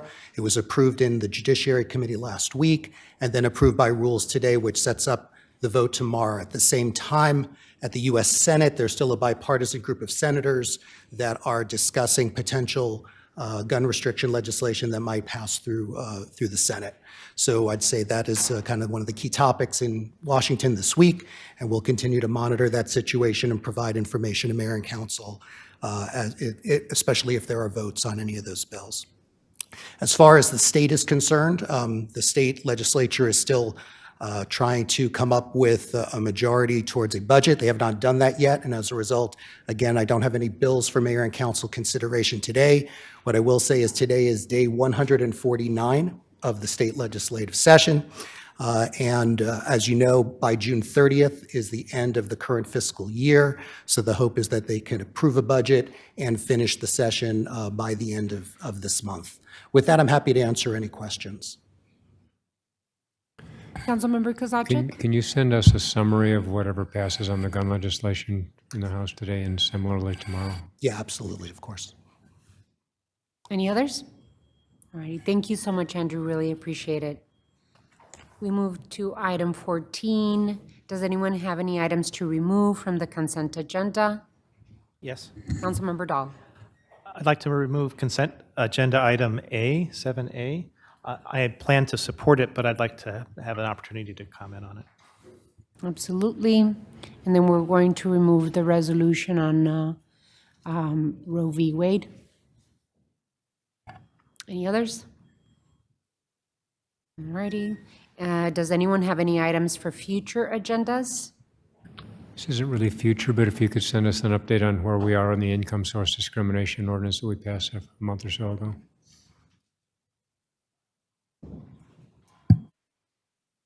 Income source discrimination. An update? That'd be great. All righty.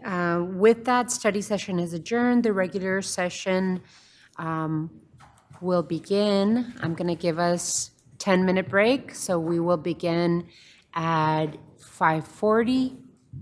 And the next meeting will be Tuesday, the next study session meeting will be Tuesday, July 12, 2022. Thank you all.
session. Let's go to roll call. Mick Santa Cruz, Here. Mr. Cunningham, Here. Mr. Dahl, Here. Mrs. Lee. Here. Mr. Fimbres, Absent excused. Mr. Kozaczek, Mayor Romero. Here. Item 2. Invocation, Pledge of Allegiance, and appointments to boards, committees, and commissions. The invocation will be given by Pastor Grady Scott from Grace Temple Baptist Church. After the invocation, I ask everyone to remain standing for the Pledge of Allegiance. Let us pray. Father, we thank you for this day, a day filled with promise and day filled with opportunities. We thank you for the mayor and council who lead our city. We ask that you would give them wisdom as they make decisions that affect all of us. We also ask that you would guide their wisdom, that they might be able to even look into the future and see things that might be able to be fixed right now. Pray for all of those that are in this room, especially pray for the safety of our officers who protect us, keep us safe. We thank you for what you're doing and for what you've done. Amen. Allegiance to the flag of the United States of America and to the republic for which it stands, one nation, under God, indivisible, with liberty and justice for all. Thank you, Pastor Scott, for gracing us with your presence. Item 2C, proclamation and presentations. I would like to proclaim June 19th, 2022 to be Juneteenth, America's second Independence Day.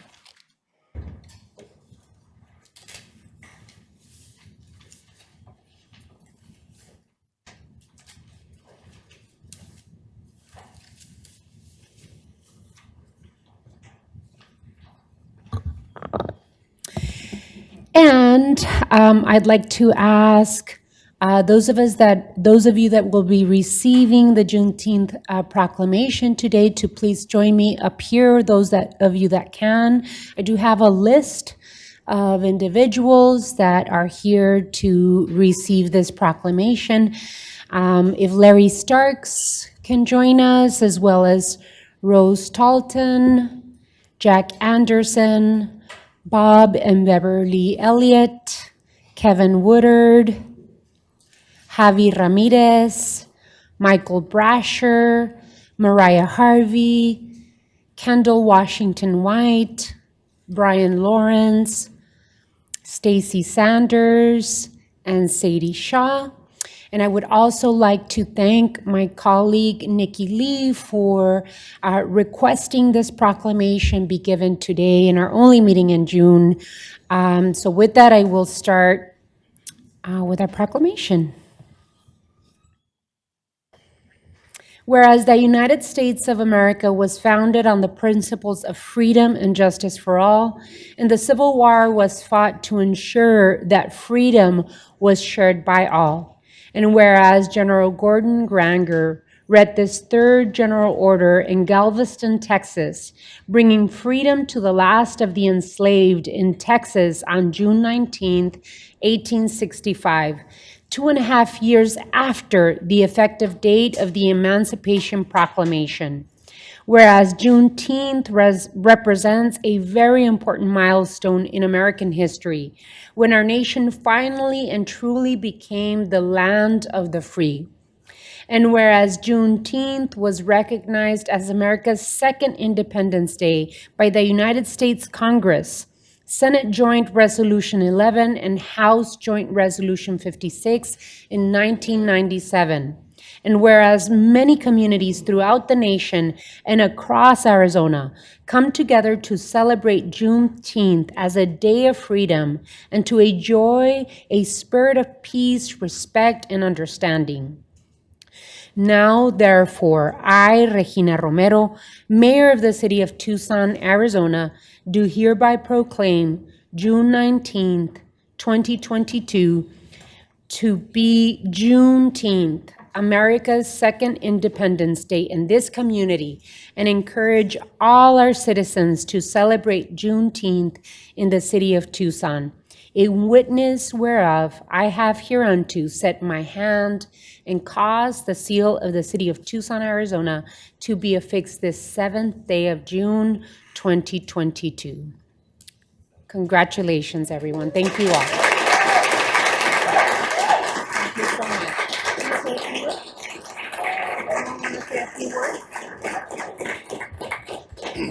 You put me on a microphone. I do want to say thank you to everyone, and also those up here are our sponsors for this year's Juneteenth Festival. I also like to thank some members of our audience, some Tucson living legends who have come before us for the Juneteenth Festival over the last 52 years. So I do want to thank you all for leading us and guiding us. And this is a festival for everyone. It's a festival of freedom. It's a festival of fun, so that everyone in Tucson should come out and enjoy this festival. It's not just meant for a certain people or certain persons. You know, this is all for 520. This is for Southern Arizona. And I hope everybody will come join us, and God bless you, and thank you.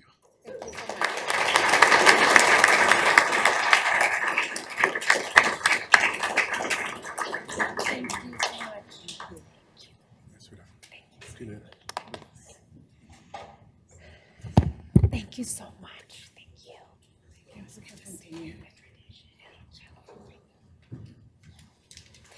I'd also like for our next presentation to call up Pastor Grady Scott.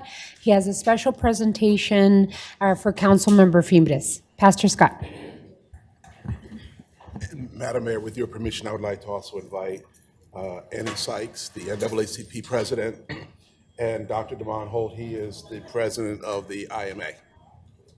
Wanted to give them just a few minutes to say something before I read the contents of the plaque, if I could. Hello. First of all, I'm not the president of the NAACP.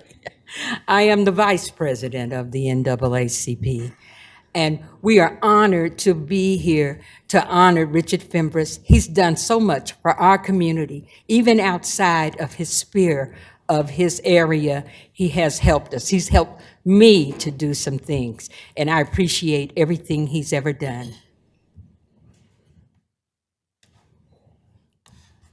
Madam Mayor and members of council, we wanted to, as the president of the IMA, board president of the Tucson Urban League, we want to express our love and gratitude to Mr. Fimbres for all of his work. We know he's Ward 5, but he's a city changer, and we are excited for all of his work he's done. And one thing that really stood out is a few years ago, he expressed his love and passion for the homeless population. And in times like these, we know that the homeless population can be like the trash can to the city. And so he showed a lot of love and passion, showed us that we also should always care about those who are living in unfortunate situations. So again, we want to give Mr. Fimbres his flowers while he alive and he can smell them. So thank you for your time. Thank you so kindly. And I would like to call up Mark Kerr, Councilmember Fimbres' Chief of Staff, to receive the plaque. And I'm so sorry that Councilmember Fimbres was not here today, but we will all let him know what a wonderful tribute that you've given him today. And my name is Grady Scott. In addition to being the pastor of Grace Temple, I'm also the chairperson for the Martin Luther King Jr. Celebration Committee. Presented to Councilmember Richard Fimbres, for your many years of dedicated service to the African American community and its organizations, the Ministers Alliance, the Ministers Alliance Community Action Team, the NAACP, the Tucson Urban League, the Martin Luther King Jr. Celebration Committee, the Martin Luther King Breakfast Committee, and the Greater Southern Arizona chapter of the Buffalo Soldiers appreciate your service. May, Martin. Thank you.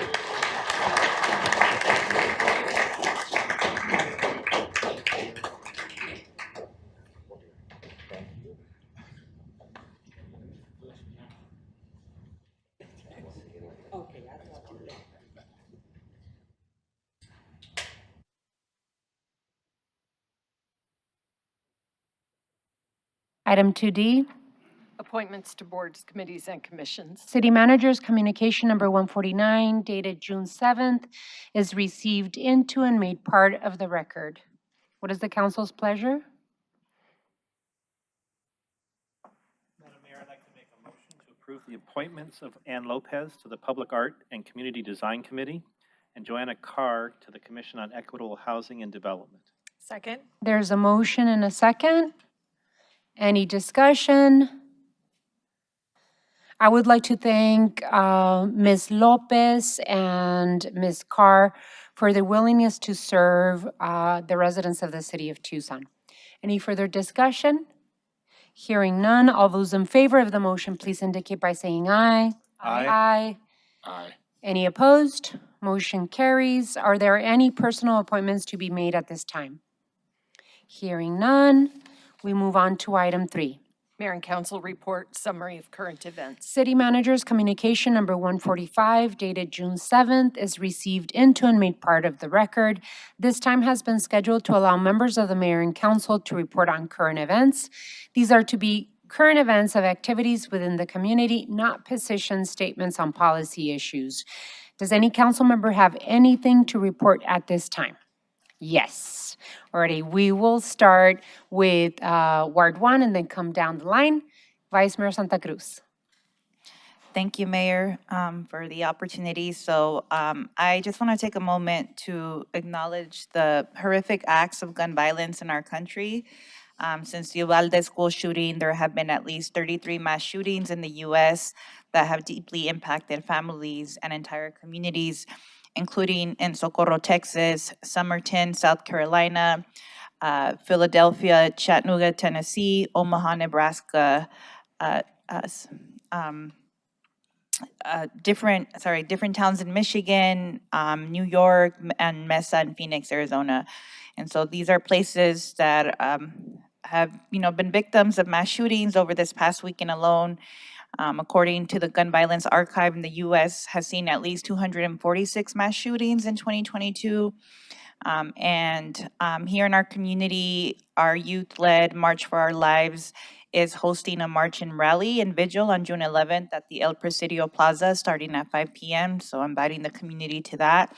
And it's, time to continue to voice our dissatisfaction with laws and policies in place that permit for these atrocious acts to happen in our communities. Next, I want to invite the community for our monthly BCC Burros Pride Ride on this Sunday, June 12th at 8 a.m. out of the Ward 1 office in partnership with Fuga. I want to thank and shout out David Garcia for their successful event at Schools Out for Summer. David Garcia is the lead with Barrio Restoration and been doing a lot of important work with young people and keeping our communities clean. And so just want to appreciate him for his dedication to our community. On Thursday, June 16th, our Pima County Justice for All will be hosting an event at the El Casino Ballroom from 5:30 to 9. There will be food and music and inviting the public to come out to that. The Splinter Collective and the Institute for LGBTQ Studies will be hosting virtual sessions titled Queer Trans Summer every Wednesday from 4 to 5:30 from June 1st to August 31st. Folks can register and join anytime at tinyurl.com/QDsummer. And then finally, on June 18th, we can enjoy historical presentations, exhibits, music, dance, arts, and crafts to celebrate the 157th anniversary of our country's Juneteenth celebration on Sunday, June 19th at Kennedy Park from 11 a.m. to 9 p.m.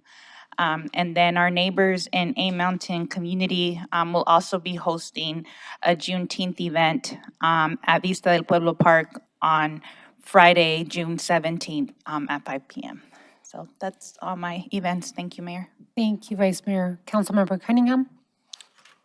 I want to thank everybody who came out to the dedication of the Eric Hyde Memorial. That was last Thursday. He was a very interesting guy in that when we lost him 14 years ago, and joined the police department late in life.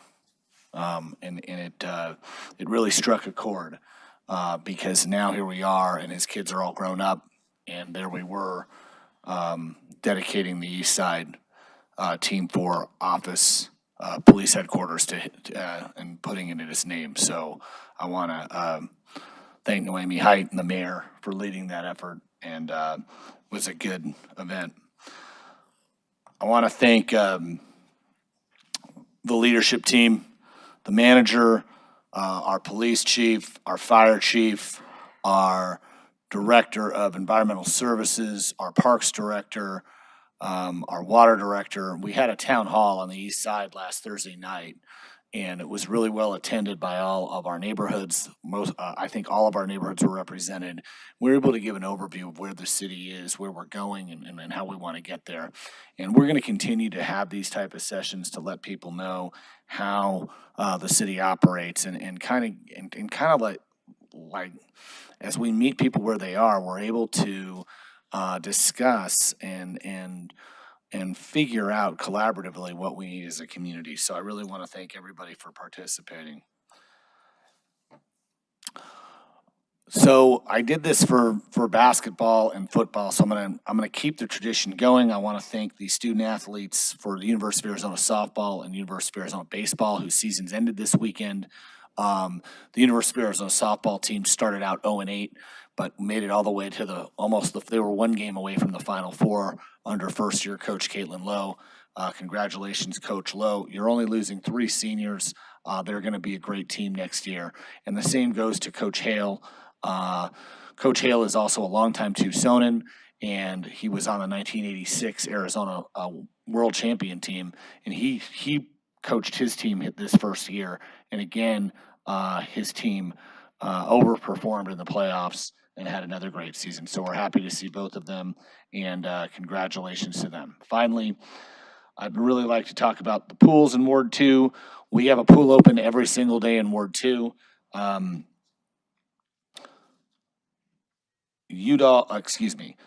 Fort Lowell Pool is open 1 to 6 every day, except on Sundays. It's open noon to 6, Monday. So it's open Sunday, noon to 6, Monday, Tuesday, Wednesday, 1 to 6. And that's Fort Lowell Pool. Wednesday, Thursday, Friday, Udall Pool is open 11 to 1, and it's open Saturdays 12 to 6. So every day of the week, there's a pool open in Ward 2. So thank you for the Parks Department for pulling that off, considering there is a national lifeguard shortage. And that concludes I believe that concludes my comments. Councilmember Dahl? Thank you, Mayor. 2 items. We had a wonderful event Saturday night to kick off Thrive in the 05 activities. It was held thanks to the Pasco Yaqui Tribal Council at Ritchie facility. Formerly the TUSD Ritchie School is now a Yaqui neighborhood center and park.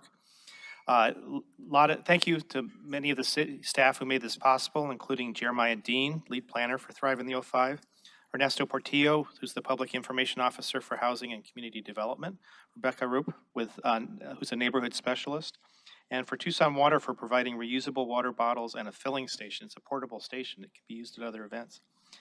Community partners included the ASU Ocher team, Living Streets Alliance, Southwest Folks Alliance, Community Gardens of Tucson, Tucson Clean and Beautiful, Trees for Tucson, and there was music provided by a member of the Pasco Yaqui, Jose Gonzalez, who's also known as DJ Gallo, and we had the delightful youth dancers from the Viva Performing Arts. It was a great event. So the second event, tomorrow night, Ward 3 is hosting at our office an unhoused forum in which you can join us to learn what the city and local nonprofits are doing to help our unsheltered neighbors. This is an issue my ward, and I'm sure the other wards, deal with every day. And so I think it's important for neighbors and others who are concerned about this issue to come learn what's being done. Thank you. Councilmember Lee? Thank you, Mayor. I want to thank everyone from city staff and the community who came out to the Splash Bash to celebrate the launch of summer and the opening of our new splash pad in Purple Heart Park. So hopefully everyone can get out and enjoy that. Also wanted to make sure everyone is aware that tomorrow, June 8th, Parks and Rec is going to host a Summer Palooza event at Clements Pool. That's at 8155 East Poinciana Drive. And that's from 5 p.m. to 7 p.m. Free admission to the pool, music, right on cue. Games, food, and the Ready, Set, Rec van will be there to bring even more fun. So hope you all can join us, and that's all I have, Mayor. Councilmember Kozachik? Just real quick, I want to recognize the organizers of Saturday Night's Wear Orange event. It's held at Southside Presbyterian Church. It was Moms Demand Action. Pastor Scott has left. He was one of the speakers. It just strikes me that yesterday we welcomed a Ukrainian refugee family, and we had them in the ward office, and they've been here for a couple of weeks. In that time, we probably had 6 or 7 mass shootings in this country, and I'm just wondering what they think they just got themselves into. So we're really hoping that our federal legislators step up to the plate in the next few days and pass some meaningful and significant gun control legislation for a change so that we can stop having this conversation. Thank you, Councilmember. I just returned from the U.S. Conference of Mayors summer conference that took place in Reno, Nevada, and unfortunately, I didn't have the opportunity to even step foot from the conference space that we went to because of all the work that was happening at the U.S. Conference of Mayors. And one of the resolutions that mayors, in a bipartisan effort, passed a resolution urging Congress to pass common sense gun reform laws to protect our children, to protect the residents of this country. And, I had the pleasure of being able to hold hands with Republican mayors across the country on this issue. We see firsthand as mayors what these mass shootings are doing to our communities. And even though we can take a stand and do some things, it is in the hands of Congress to do something about this. At the U.S. Conference of Mayors, I wanted to report it at the study session, but we were in a hurry to start this meeting. So my report to my colleagues on the council and the public regarding what we were able to do at the U.S. Conference of Mayors. I had the pleasure of meeting HUD Secretary Marcia Fudd, and asked her to come to Tucson and really see what we're doing here in the city of Tucson when it comes to housing first and affordable housing. I was able to meet individually with the EPA Region 9 Administrator, Marta Guzman. I was advocating for the particular needs of the city of Tucson in terms of PFAS and other water challenges.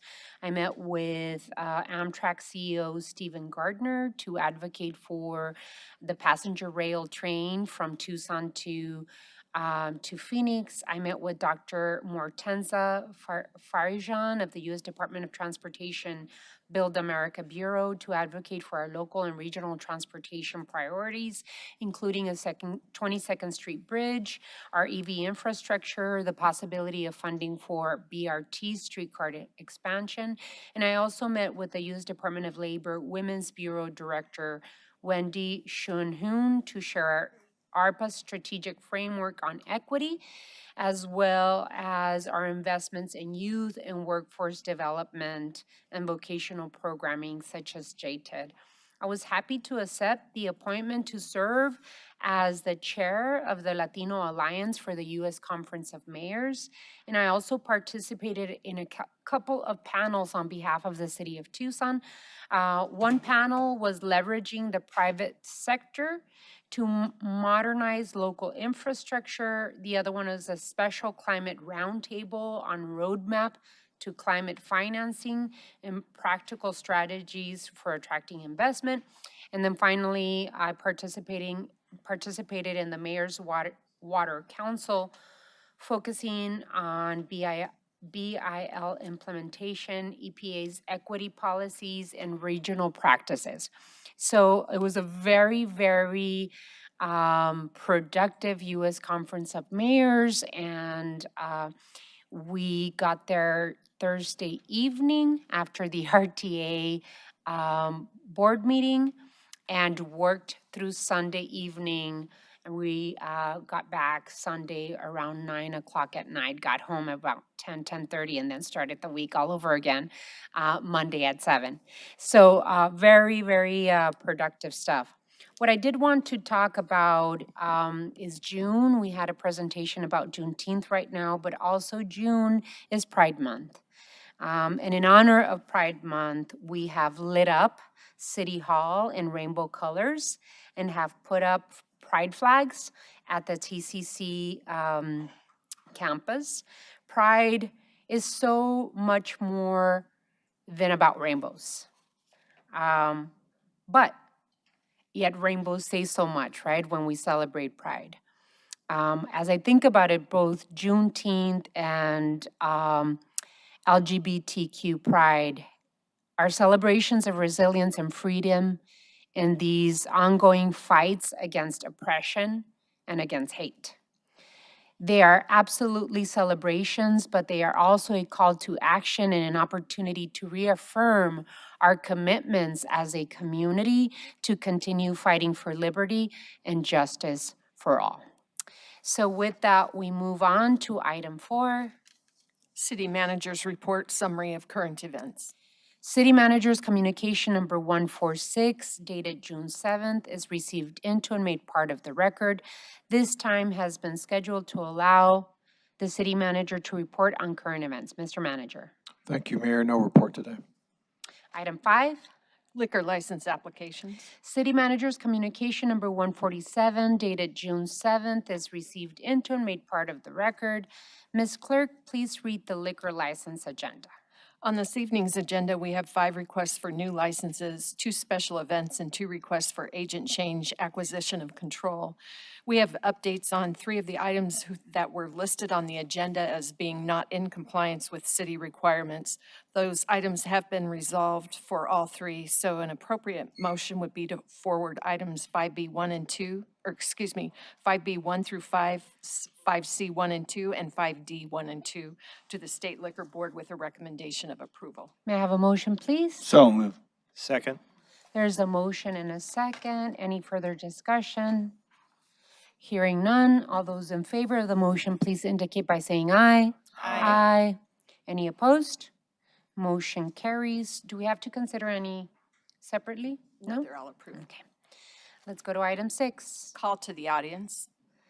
At this time, the public is allowed to address the mayor and council on any issues except for items scheduled for a public hearing at this particular meeting. Please make sure you have read the information on the back of the speaker's card before making your presentation. Speakers are limited to 3-minute presentations, and call to the audience is scheduled to last for 30 minutes.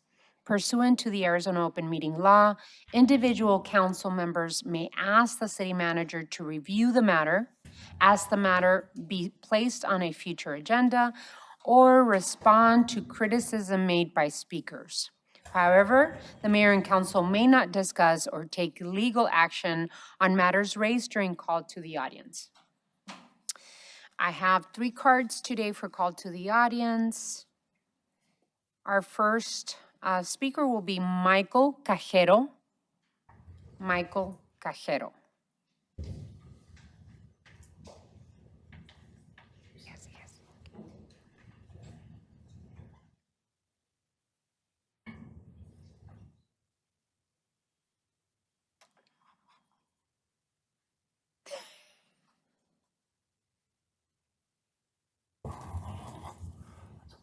Hello? Okay, works. I live in the Sam Hughes area, and I've been there for a long time. I grew up in Ward 6. I've seen a lot of changes, but anyway, in front of my house on, I live at the corner of Treat and 6th Street. And the city wants to put in, I think, a hawk or a bunch of sidewalks and pavement in that area. They want to flood it with pavement. And they repurpose the street. So I told them that I don't want any sidewalk in front of my house because, one, it absorbs heat, great amounts of heat, and that's bad. And then it also resists water. Water doesn't penetrate into the ground. It just evaporates or just sits there for a while until the sun, it just evaporates. It's gone. So you're wasting. You're just killing yourself. These are antique things. My suggestion, I've been working with clay for a long time, is to add sand to it. Sand just stiffens the clay, holds it together so it doesn't blow away so much. And that's all you got to do. And the water filters down into the earth. And I wish the city would catch up with new thinking. The city and the whole, it seems like it's a melange of institutional decisions which are situated back in 1964. This is 2022, not 1964. Let's move ahead, please, okay? Anyway, and also I don't agree with the idea of taking over property using like an urban infill idea. I saw it on TV, and I don't know where it was, Ward 6 probably, they didn't say. But I don't like city moving in and taking over these areas under the guise of some infill or something. They want to build businesses. That's what their thing is. That's called gentrification. That's what it is, you know, if you want to accept it or not. But it changes the character of a neighborhood terribly. They don't have any choice about what their bushes or anything, you know, or they can't move. They're paralyzed because the city is now operating a business in the neighborhood. That means more traffic, more people, more noise, more everything. Business attracts business. It's just bees getting together to make business. That's the business of business, and that's what that's about. You know, that's why I don't think they should do it, because they have plenty of spaces downtown which are wonderful. All these huge, massive Lego-style buildings that have emerged in the past 12 years. I mean, that's Tucson's legacy. Legoville. You know, let's be honest. You know, my background is in visual arts, so I kind of look at these things maybe a little bit differently than most people. But I understand that I don't want, anyway, I hope that the city will resist entering into this neighborhood. I don't think it's a good idea. And leave things as they are. Mr. Cajero, your time is up. Okay, thank you. Thank you. Our next speaker is Alan Benz. Alan Benz.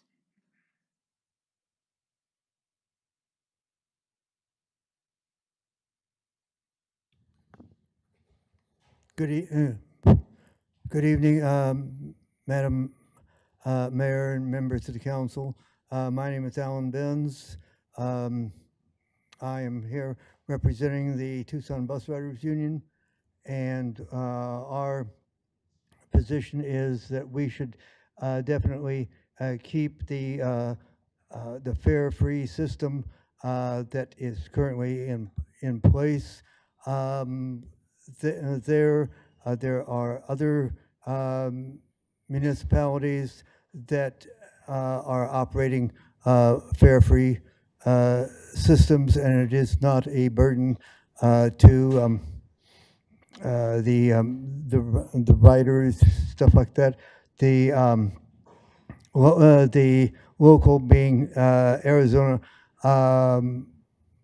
system that I usually point out to people is the city of Tempe, Arizona, has its own separate transit system, separate from Valley Metro. It's called Orbit.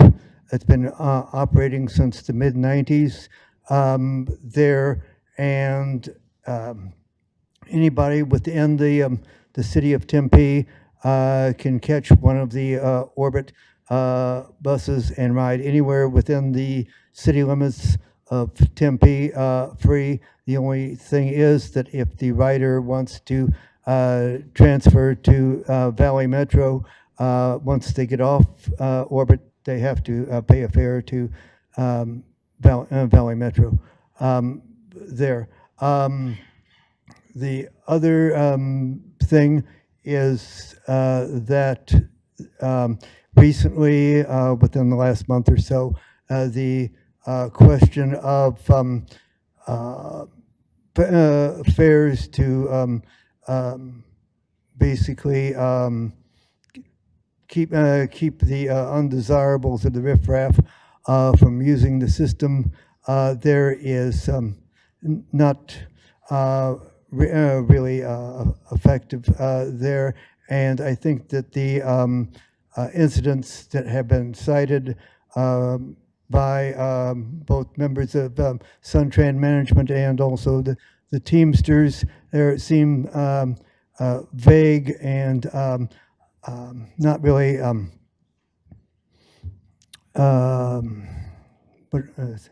not convincing. There's a lot of talk there, but there's no data that has been produced to back up those allegations there. So to quote the old TV commercial from the 80s, where's the beef?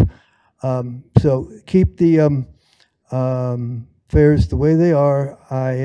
During the break, I had talked to Vice Mayor Santa Cruz about some documentation that that I have run out of time. Thank you very much. Thank you, Mr. Renz. Jennifer Allen.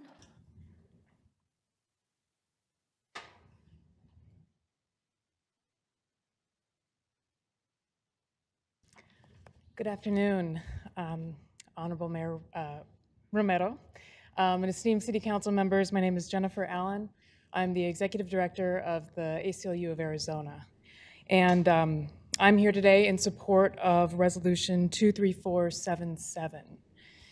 The ACLU of Arizona unwaveringly supports the constitutional right to seek an abortion. Across the country, states are passing increasingly radical restrictive laws designed to ban abortion outright. When states pass abortion bans, the burden falls on the patient, who needs access to essential time-sensitive care, access to providers, and clinics in neighborhoods, or in clinics that are in neighboring states to support abortion access. When one state passes a restrictive abortion ban, other states follow the same playbook and take it even a step further, leading to a wave of increasingly extreme abortion bans across the country. This will only worsen as the Supreme Court appears poised to overturn nearly 50 years of precedent and cut the protections of Roe v. Wade. Patients deserve a shield against enforcement when they seek legal health care in the city of Tucson. Patients deserve privacy, and no one should have their medical legal history used against them in a lawsuit or legal enforcement. Patients deserve community support from their network when seeking care. We must protect those who assist patients in accessing abortion. Providers should be able to deliver abortion care to patients without the fear of repercussions. It is our hope that this resolution will ensure that the people of Tucson and the providers can continue to offer reproductive health care. We must protect our healthcare providers and patients who receive this care. We thank you for this resolution and want to share our support. Thank you. Thank you, Ms. Allen. Richard Laguna.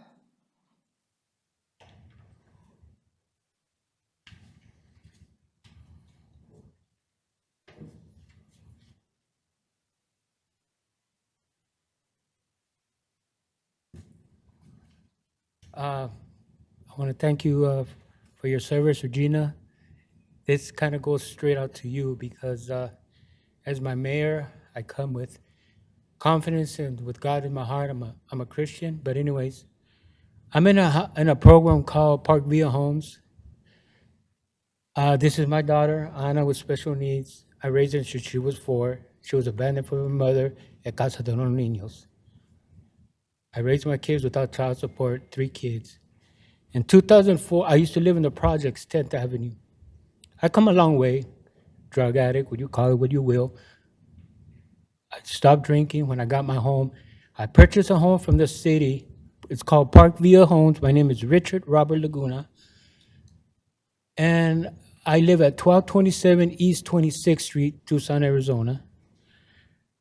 In September of 2004, I qualified for housing for low income for me and my 3 kids. I moved out of the projects into a beautiful home, brand new, happy. I had a 15-year lease option to buy, which I completed in 2019, okay? I'm here to ask you, not for sympathy, but as a father, a hardworking, abiding citizen. I'm self-employed. I do anything from maintenance to cleaning, coolers. Plus, I'm a provider for my daughter. And 2019 was my 15-year lease was up. I'm still paying on my house to raise my rent. I haven't heard nothing from the city. I'm here to ask you, as a first homeowner buyer, that's the American dream, is to provide for your kids a home and a safe dwelling for their future. I had a son that OD'd on drugs in 2019. I accepted it. But as I get older, we all got health issues. I'm here to ask you that I'm still paying on my house. I accumulated over maybe between $15,000 and $18,000 on top of. In 2019, I owed $25,000 to purchase my home. In 15 years, I saved $25,000 hard-earned money from these hands that you see in front of me. I'm still waiting 3 years later. This September will be 3 years. They renewed my lease for another year. I was supposed to be month by month, but I'm going to be another year. I dipped into my savings. Now I don't have the $25,000 to pay for my home. So I'm asking you, Regina, as my mayor, is if you can look into this and help me in this stress. I just want to purchase my home and live the American dream. It's to work. I'm self-employed. I do my taxes on my own. I provide for my kids. And my daughter wanted to say something. What do you want to tell them, Mama? Tell them.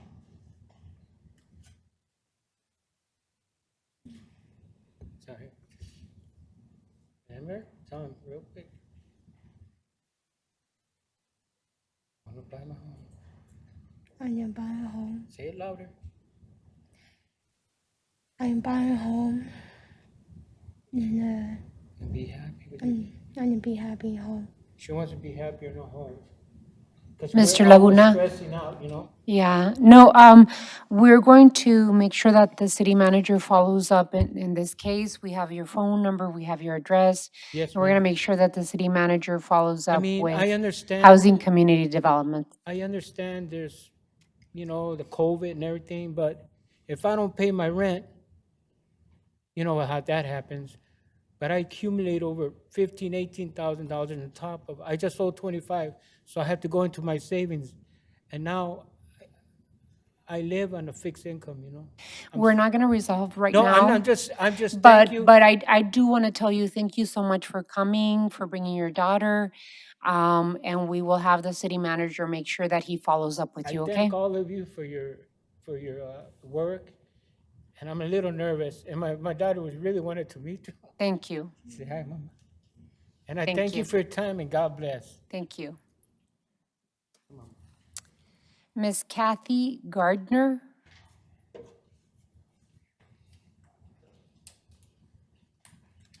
Hi. So, I've lived here 30 years, and I just want to bring up about the abortion, about the deregulation of abortion. I saw your interview, and it really stirred something up on the inside of me. I have seen in the past where there was deregulation of different things and so forth. Women's health care goes down when people die, And I would really hate to see women, young women, 13-year-old children having abortions without parental consent, like in California. I was one of those. And it wasn't a good situation. I'm not going to get into that, but it wasn't a good situation. There was no adult there to lean on during that experience. When deregulation happens, things happen. And what it would be doing for this city is setting this city up for further lawsuits. And I believe that the people of this city need to vote on it. I think the people, the good people of this city, need to be able to vote. We need to have a say in this. I don't feel that I feel this is a really huge decision for this many people in this room, because it affects all of us. It affects our grandchildren, it affects our children, and it affects the next generation. And that's what I have to say today. Thank you, ma'am. That was the last card that I have for call to the audience, so we move on to item 7. Consent agenda, items A through J. Reports from the city manager on the consent agenda are received into and made part of the record. Ms. Clerk, you are requested to read the consent agenda. Your Honor, on this evening's consent agenda, item A is an intergovernmental agreement with Pima County for transportation funding for the Sunset Road, Silver Bell Road to River Road Improvement Project. That item will be considered separately at the request of Councilmember Dahl. Item B is a memorandum of understanding amendment with Pima Association of Government of Pima County for regional traffic signal program equipment. Item C is an intergovernmental agreement with Pima County for the continuation of the consortium agreement and subrecipient agreement for the Home Investment Partnership. Item D is a final plat S21-082 Alta Linda at Star Pass, lots 1 through 20, common areas A1, B1 through 5, and C1 and 2 and D1. Item E is a Housing and Community Development approving the Affordable Housing Impact Fee Subsidy request for Newport at the Rodeo. Item F is a labor agreement extension with the Tucson Firefighters Association, which will be considered separately. Item G is a resolution supporting the constitutionally protected right to abortion services, opposing the Supreme Court draft opinion in Dobbs v. Jackson, denouncing Arizona laws criminalizing abortion services, and authorizing the Chief of Police to revise general orders to protect the well-being of pregnant people. That item will also be considered separately. So an appropriate motion would be to approve items B through E. Have a motion, please? So moved, Mayor? There's a motion and a second. Any discussion? All those in favor of the motion, actually, we have to go to roll call. Mrs. Lee? Aye. Mr. Kozaczek? Aye. Ms. Santa Cruz? Aye. Mr. Cunningham? Aye. Mr. Dahl? Aye. Mayor Romero? Aye. Alrighty, now we consider the items separately. We'll start with A.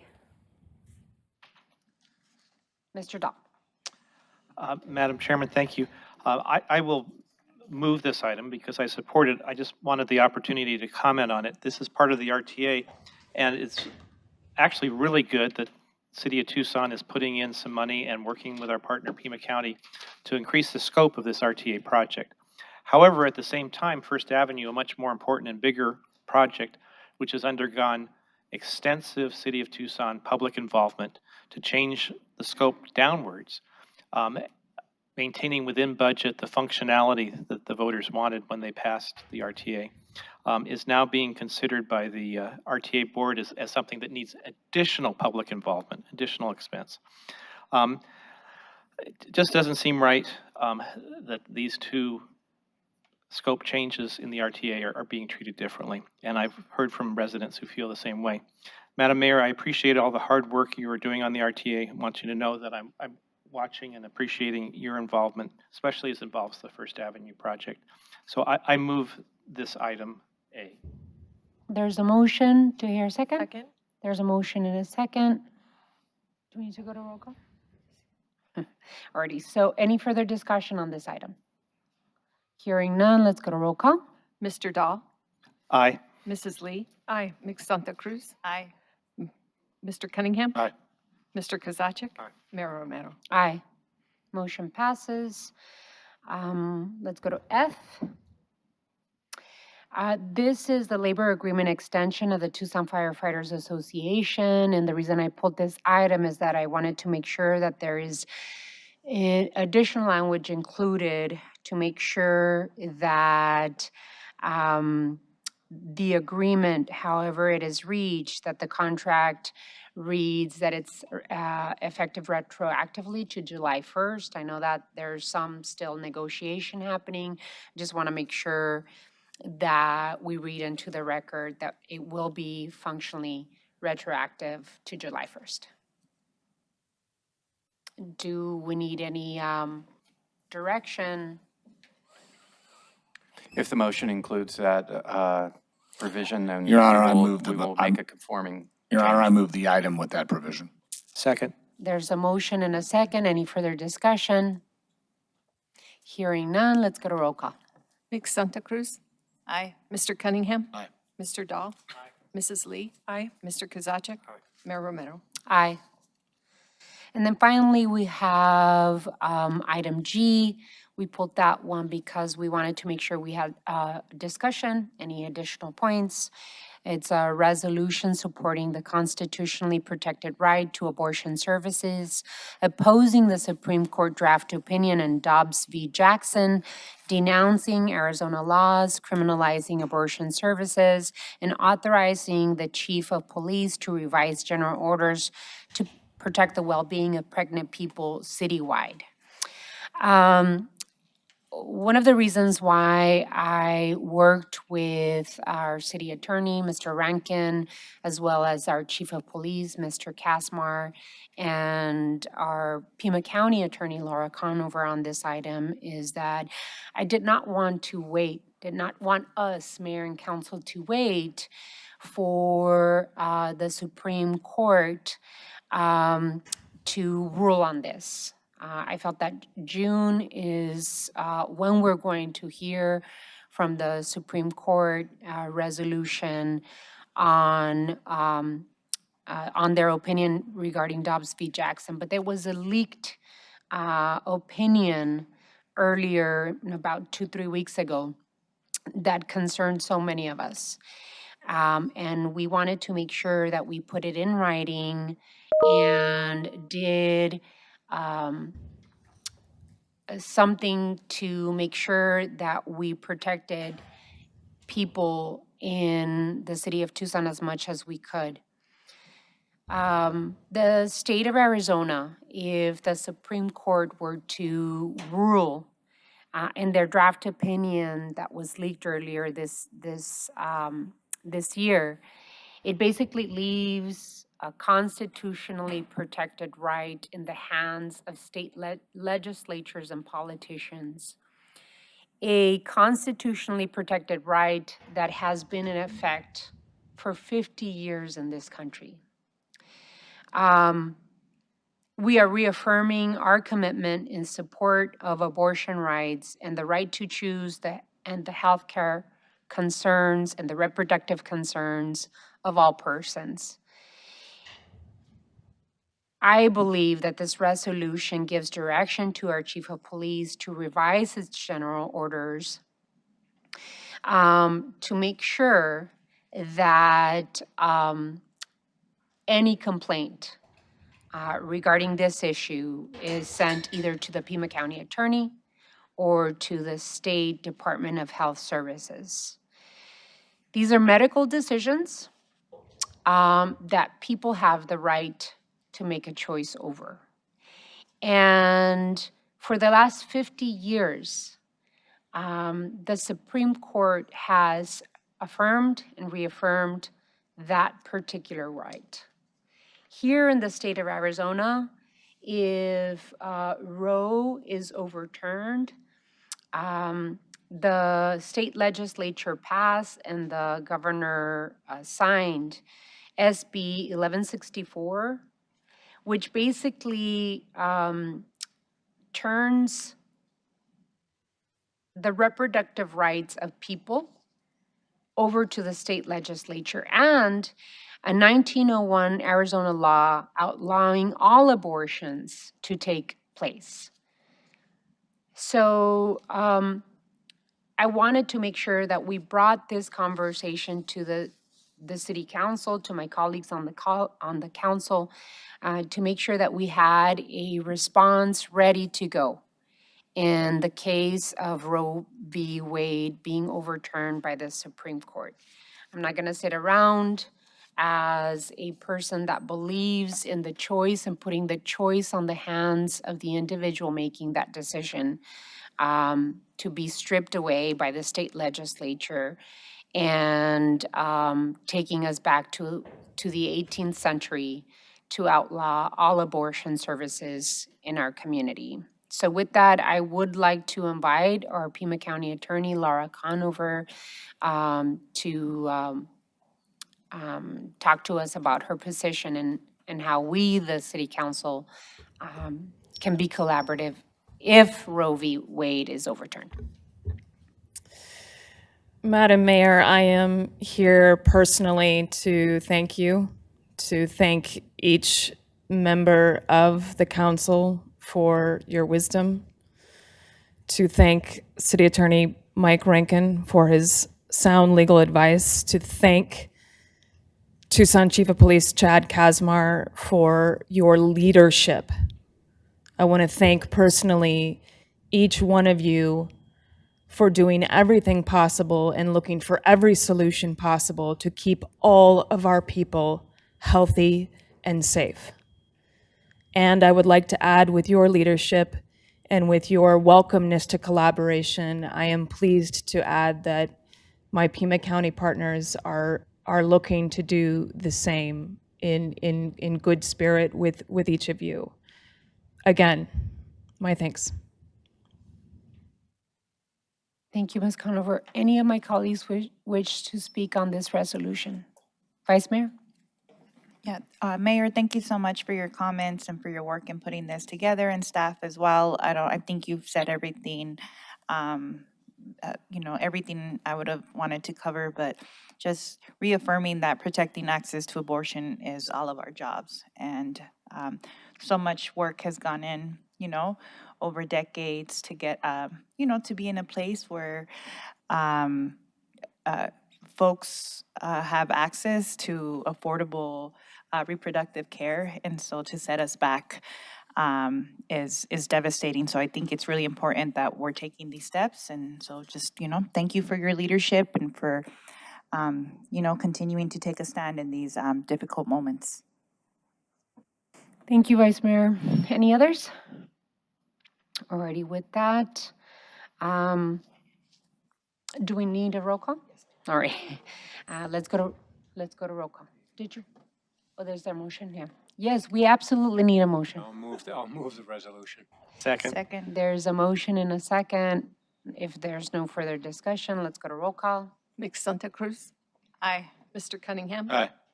Mrs. Lee? Aye. Mr. Kozaczek? Aye. Mr. Dahl? The strongest aye I can possibly give. Mayor Romero? Aye. Motion passes. Thank you all so much. Thank you, Ms. Conover, for coming to talk to us, and thank you, Mr. Rankin and Chief Kazmar, for your support and your direction. Alrighty, we move on to item 8. Public hearing, zoning, Mayor. C9-19-21.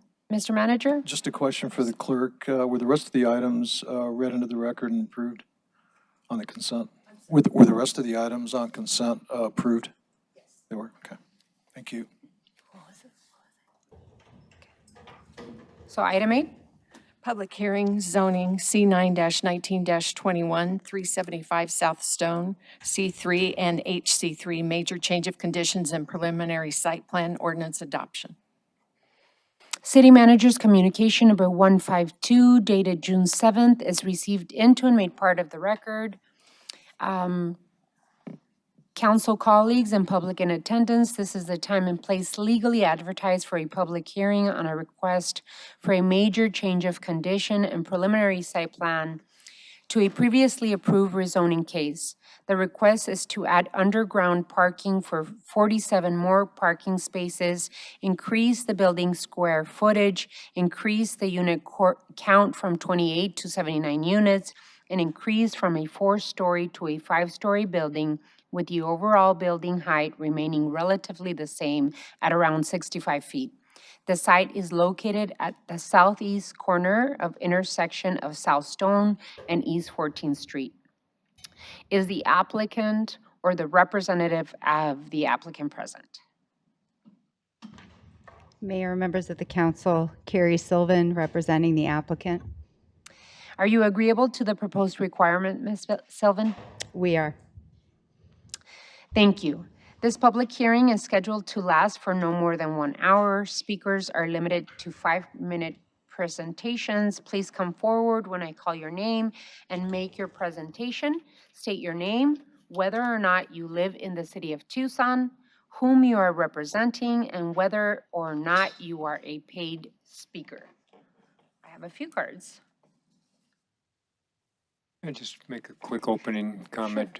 Just to proactively affirm that what's on the agenda tonight is the Stone and 14th Street project. It is not the rest of the build-out that is being proposed and being pursued by the developer. So we're only talking about Stone and 14th and change to condition number 1 in the zoning report. Thank you, Councilmember Kozaczek. We have John Burr, who wishes to speak.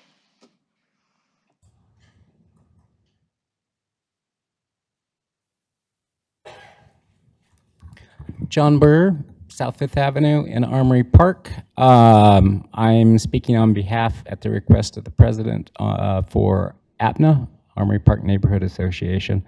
It should be noted, I'm also on the IID Design Review Committee and on ABSAB. The applicants in this case have, I should say, thank you for having us back. This is the first time I've been in chambers in 27 months, so it's nice to see you all live again.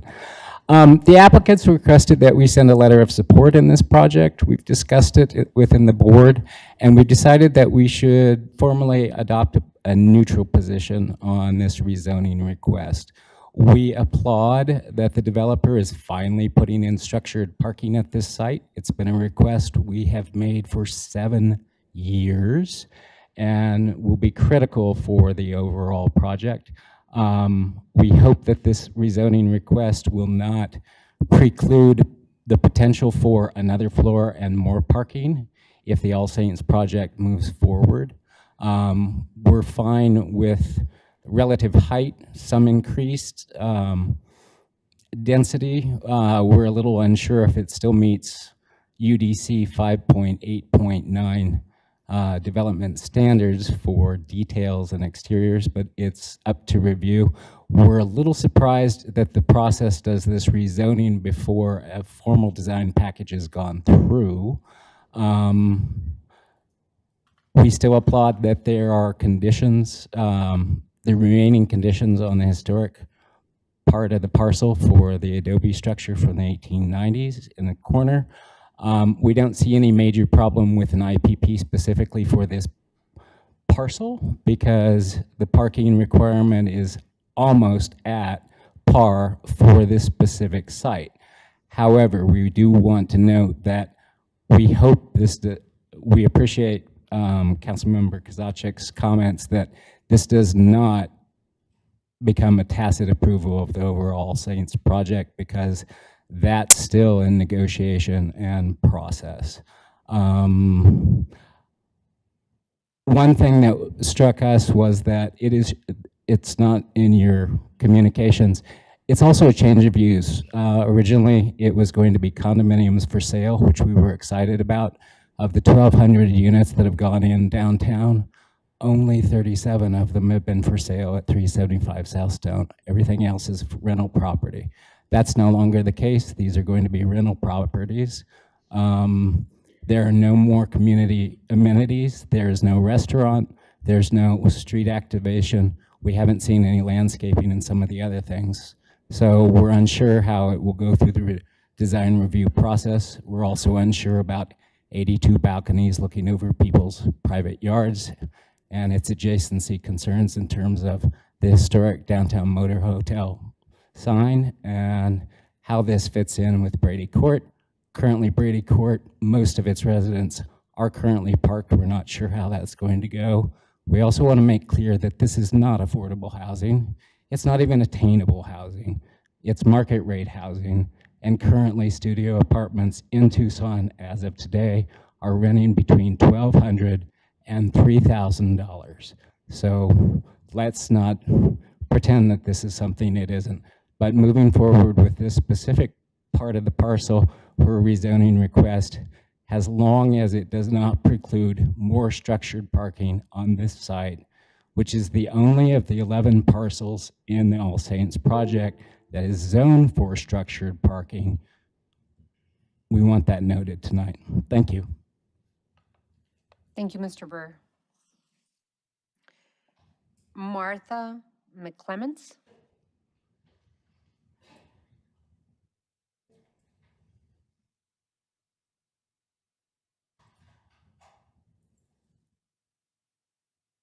Good evening. Martha McClements. I live on 16th Street. Nice to see you all in person and not little boxes.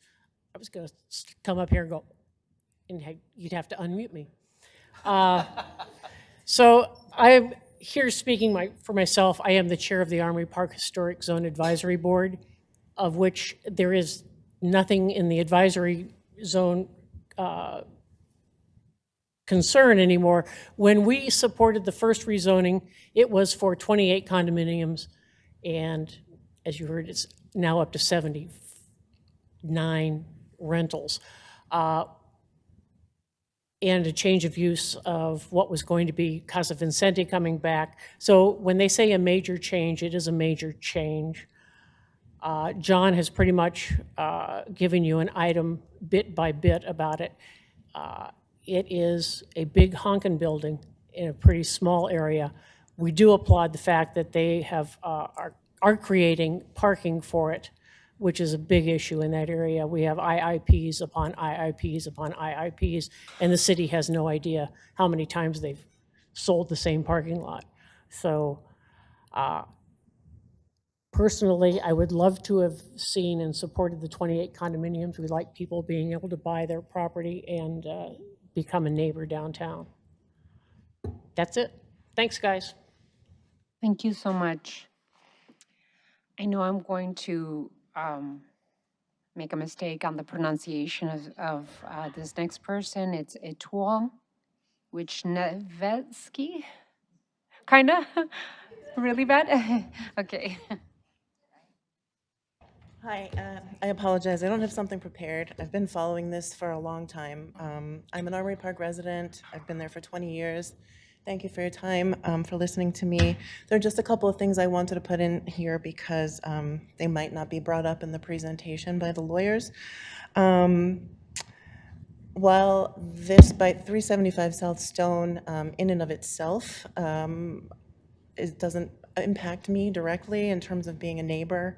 I don't know how much you all know about the overall project of the All Saints project, that this building is just one part of multiple buildings that will either planned to be being built or renovated, creating a total change of use in that area, 6th Avenue between 14th and 15th Street and Stone, half a mile radius, hundreds of more residents, lots more parking, lots more traffic will occur if this happens. Again, I live in a historic district. This is not what, I understand that 375 is not part of that, but I do think it's important for you all voting on this, if you don't already know, to realize that it is a part of, it's a key piece to the rest of it, that because of its proximity will also affect upcoming decisions on the rest of the project. How will it impact the neighborhood, traffic, parking, of which there is already not enough. It's clear when you look over the plans that a number of parking spaces, even with the additional parking spaces they're proposing now, relative to how many more dwelling units they also want, doesn't add up in terms of sustainable parking.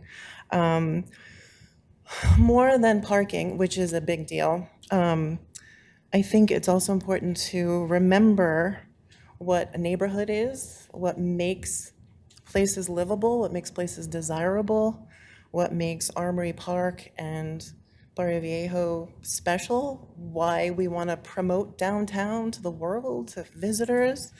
It's something we lost when we demolished Barrio Viejo, or a large part of it.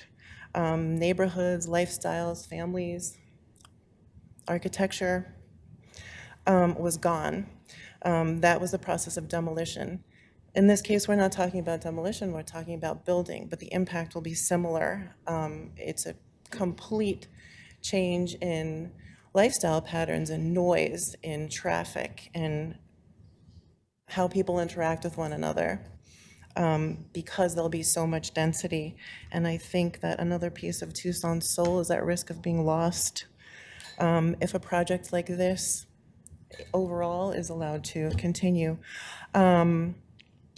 I do understand that there's a lot to be gained for some, and I don't discount the fact that we do need more housing downtown. Again, as John pointed out, this is not low-income housing, this is market rate housing. It's not going to create a more diverse community.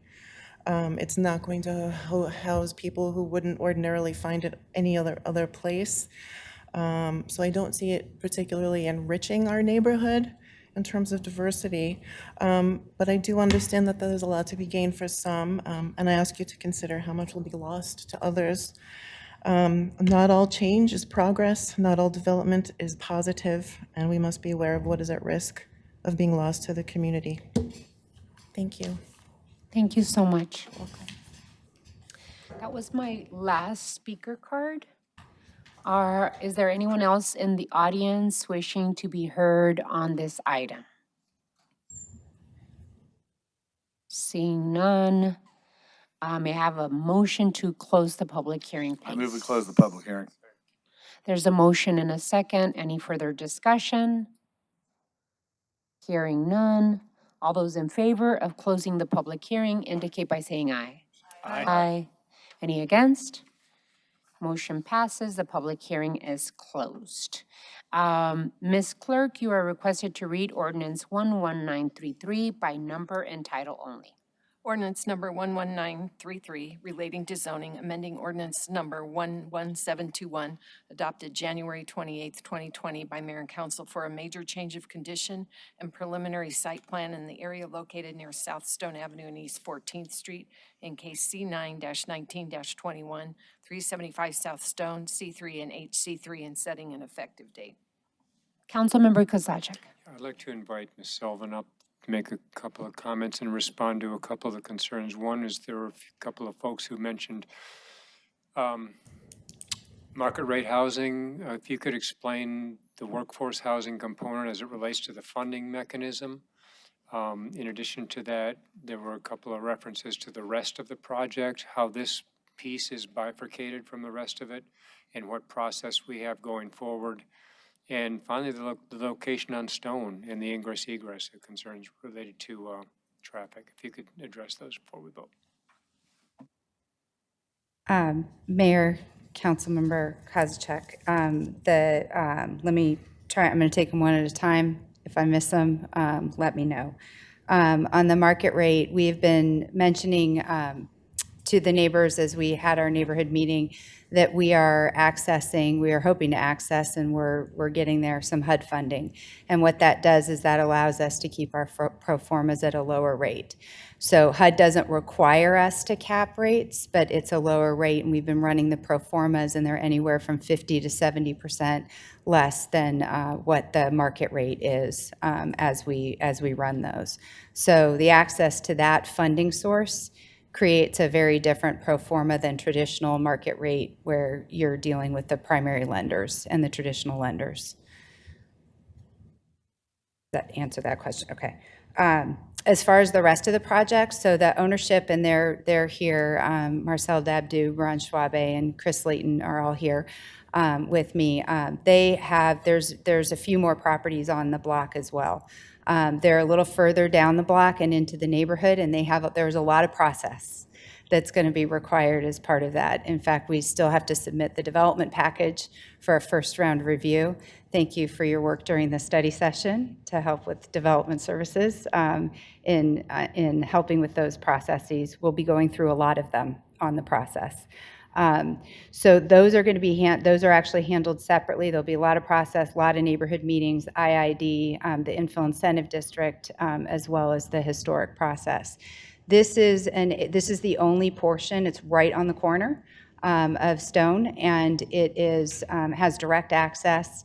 And it's also the parcel that made sense to put a lot of the parking. And the additional parking was a direct response to what we heard at the neighborhood meeting. So at the neighborhood meeting, we were not doing the underground parking. It was actually 89 units and 45 parking spaces.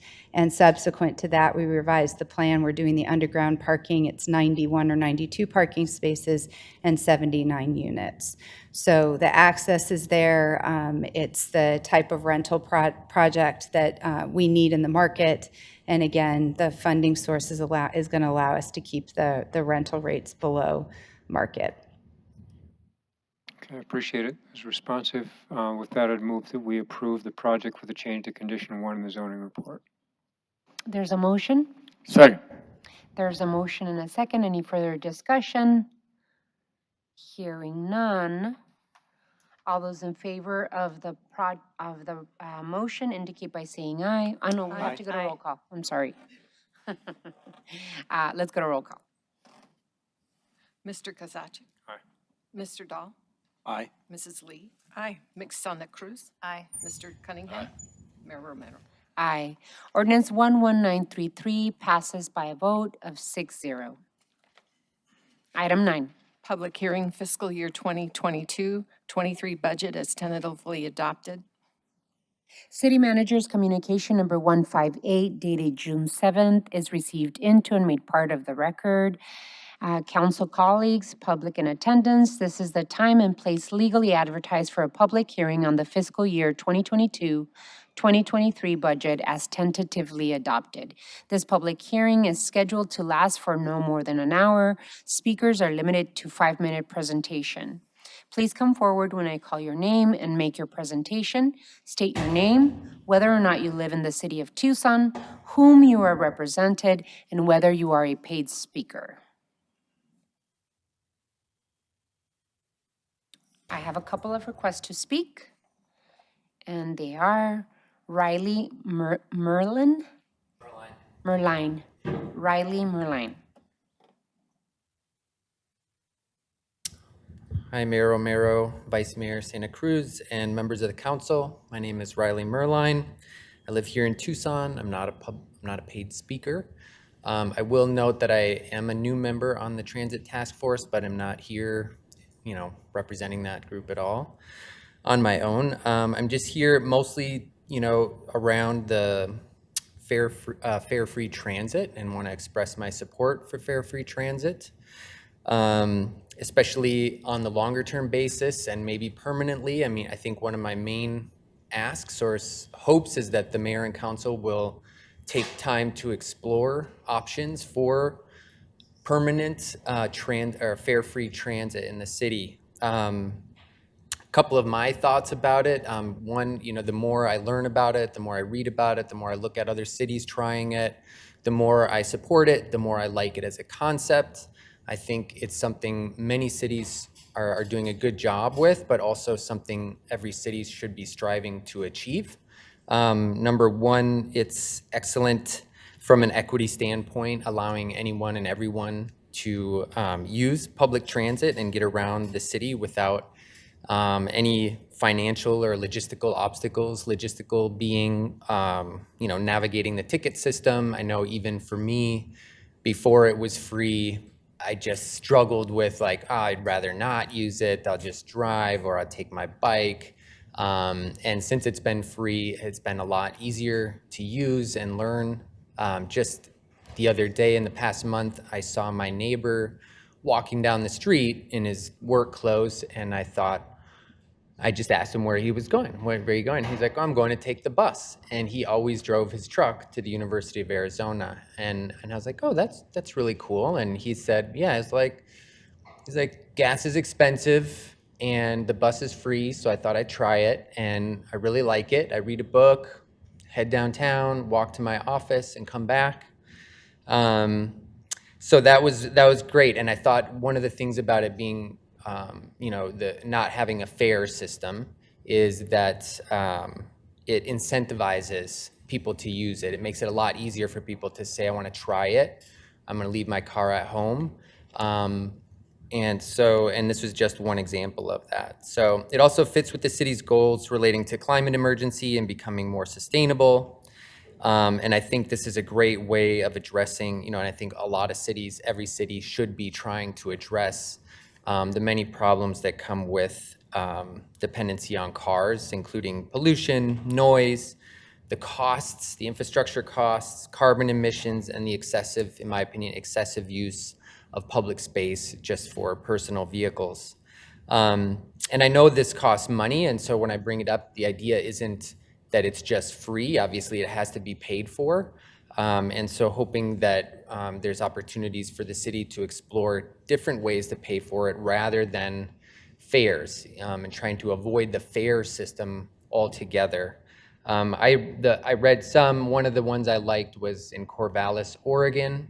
I don't know if all of you or any of you have looked at what they did, but one thing they did is every utility bill has a $3 public transit fee. So everybody pays every month $3, and that's how residents pay a big portion of city transit. It also says to everybody, I like this idea that if you look at your bill, it says, hey, this is your bus pass for the month or for the year. And hopefully would get people to say, well, I'm paying for this, maybe I ought to use it more. So, and if we get our people using it more, maybe that'll actually lead to a more efficient transit system. Yeah, so that's the main thing, really, I wanted to say. I think there were some good arguments around, this being something in the tourist industry we could use and say, if you visit Tucson, you can take the bus, you can take the transit anywhere. You don't have to worry about getting a pass or anything. So I really like that idea. But anyway, that about does it for me. Thank you for your time and all of you for working to make Tucson more sustainable and equitable place. Thank you, Mr. Merline. And I just wanted to inform you, I don't know if you saw our study session. I didn't. That mayor and council decided to keep transit fare free until December of this year while we get community engagement processes going. Yeah, and hopefully in the meantime, we can see if there's other solutions that people like. So thank you. Thank you so much. Ms. Kylie Walzak?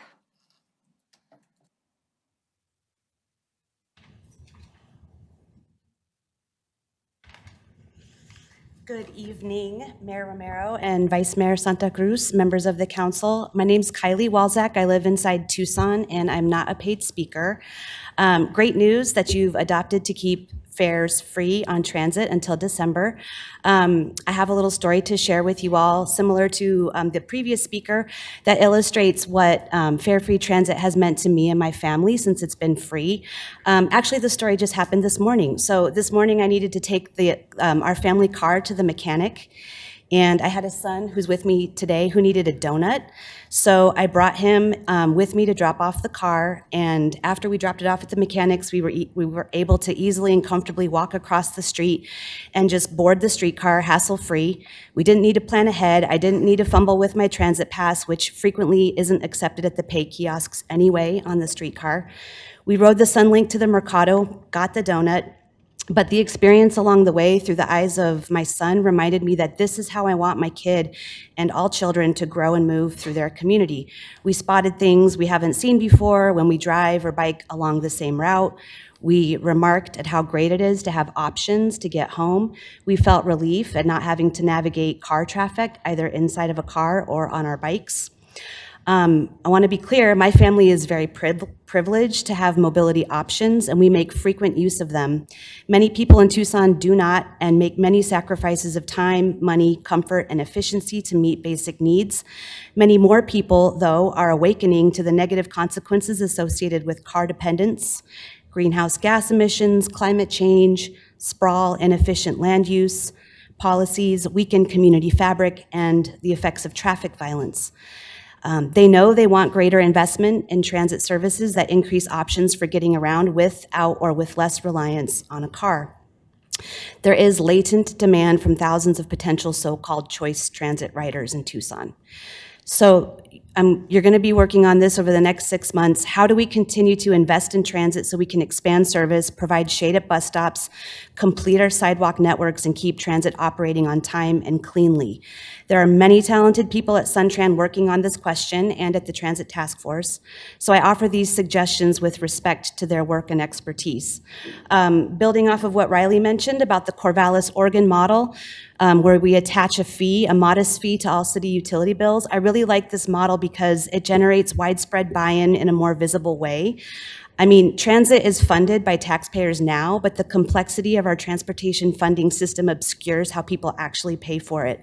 A fee printed as a line item on bills changes that and reminds people to use a service they are paying for, much like the library. Thanks to the hard work of many of you, visit Tucson, Pima County, and of course, Instagram. Tucson is a booming tourist destination. Visitors should be encouraged to pay into and use the transit system, freeing up our roads for essential trips. Consider a modest increase to the hotel tax rate so that visitors can chip in, and work with hotels to remind guests that fares are not collected on transit. Likewise, consider a similar fee for short-term rentals. I support Vice Mayor Santa Cruz's efforts to work with school districts, colleges, universities, and major employers to pay into the transit system directly, rather than making people provide discounted transit passes and then having to go through the process of getting those. Parking, increase parking fees in high-use areas, and not by a little, by a lot. Numerous studies show that cheap, plentiful parking is one of the biggest barriers to getting people out of their cars and using other forms of mobility. Prioritize increased transit funding in RTA Next. The RTA board, on which sits Mayor Romero, has not yet set percentages for RTA Next plan elements. We should all be advocating for a much larger share of the regional transportation budget dedicated to regional public transportation.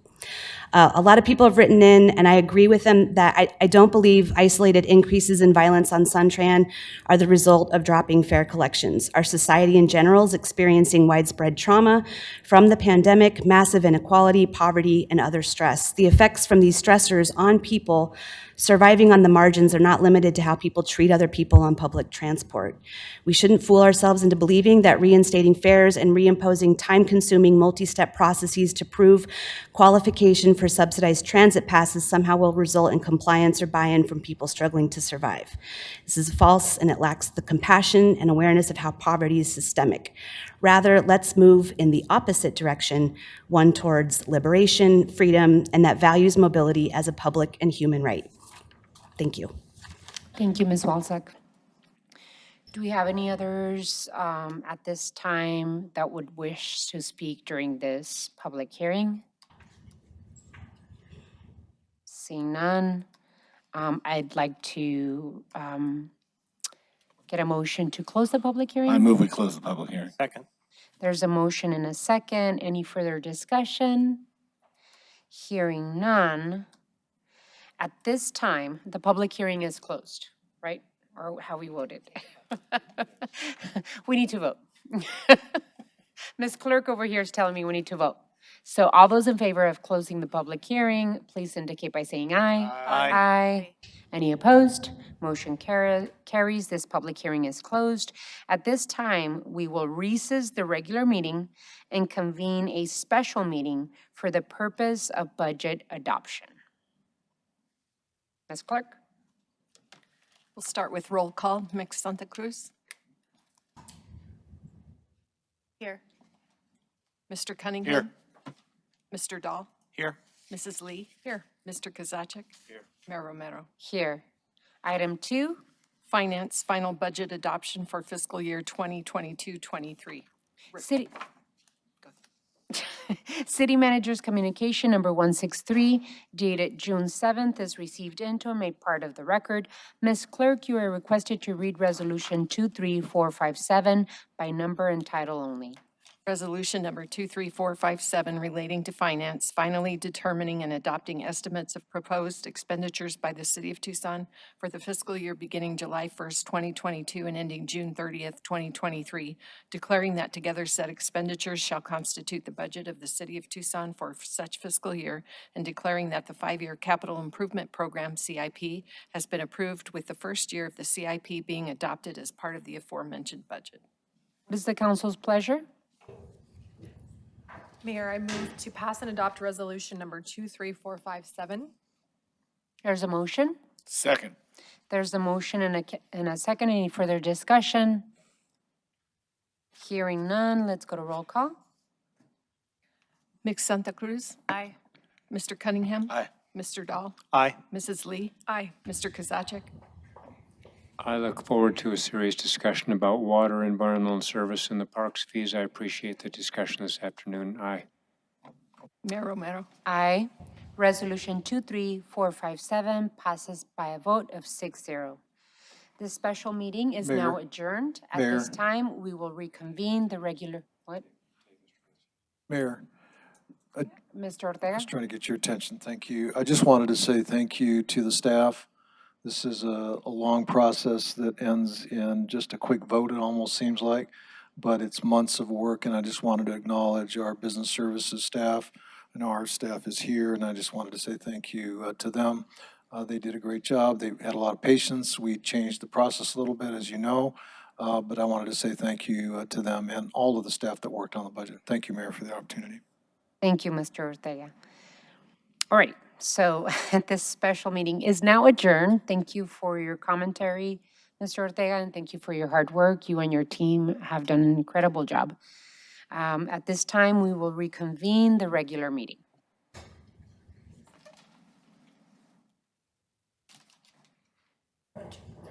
We move now to item 10. Zoning, C9 20-01, knife at 22nd Street, R2 and C2 to I2, City Manager's Report. City Manager's Communication Number 151, dated June 7th, is received into and made part of the record.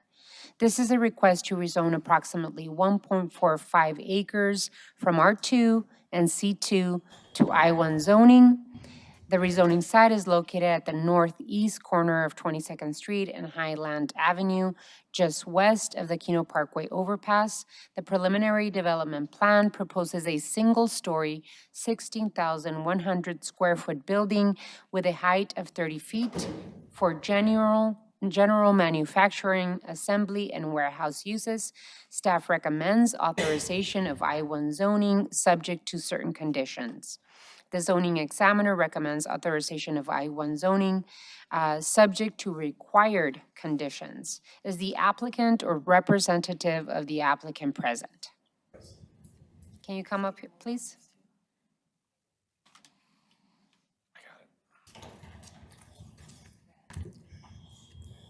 Thank you. State your name, please. Michael Nafee, 6061 East Grant Road. Thank you so much. Are you agreeable to the proposed requirements?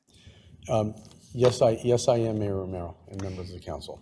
Thank you so much. You may have a seat. Oh, by the way, I did ask the councilman, I just spoke with Councilman Fimbres. He did ask me to make some comments, if you will let me later, okay? Yes, we will. Thank you. Ms. Clerk? Need a motion, Your Honor, to either approve. Your Honor, I move that we pass and adopt zoning. It looks like the nomenclature in my notes are C9-2001, but I don't know what the actual resolution number is. But I move that we pass and adopt the zoning. It is for a automotive, and it has 2 approvals and no protests. Second. There is a motion and a second, and the motion is to authorize the request for rezoning as recommended by the zoning examiner or by the city manager's office, whereas by the applicant. So that is the motion. There's a second to it. And any further discussion on this? No, Your Honor. Did the applicant want to say something really quick? It looks like he does. You have 2 minutes. Try to take one. All righty, you have 1 minute.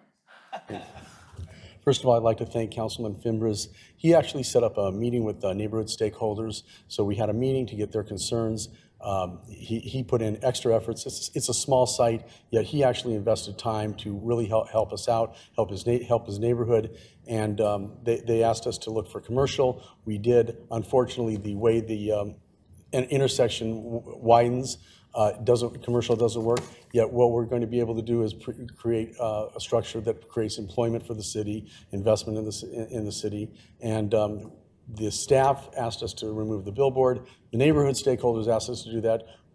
After the 30-day period for lawsuits is over, we're going to send a letter out to Clear Channel asking them to remove the billboard as requested by everybody. And I just wanted to let you all know, since Councilman Fimbres isn't here, they really appreciated his basically that his investment in time in helping things work smoothly with the neighbors. Thank you, sir. Call the question. All those in favor of the motion, please indicate by saying aye. Aye. Aye. Any opposed? Motion carries. Item 11. Zoning C922-01, Palomar Edition, Alvernon and 22nd, 03, and R2 to C2, City Manager's Report.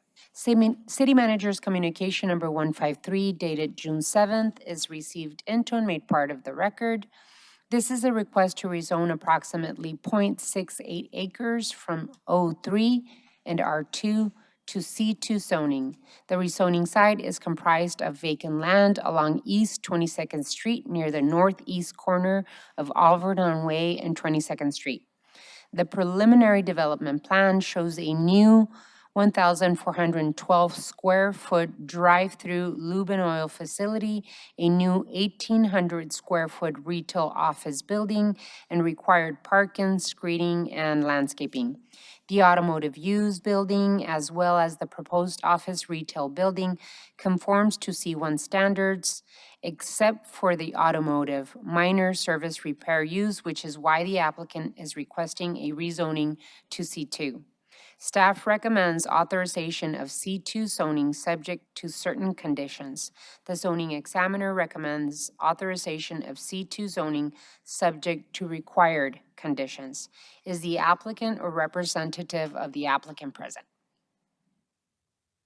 Mayor, members of the council, Carrie Sylvan with Lazarus and Sylvan representing the applicant. Are you agreeable to the proposed requirements, Ms. Sylvan? We are. All righty. What is the council's pleasure? So you think we wouldn't recognize you just because you changed clothes, huh? We thought that. We all thought that. All right. I move that we approve the rezoning with conditions stipulated by the zoning examiner. There's a motion and a second. Any further discussion? If none, all those in favor of the motion indicate by saying aye. Aye. Aye. Any opposed? Motion carries. Item 12. Finance, fixing, levying, and assessing the primary and secondary property taxes for fiscal year 2022-23. Ordinance number 11921. City Manager's Communication Number 164, dated June 7th, is received into and made part of the record.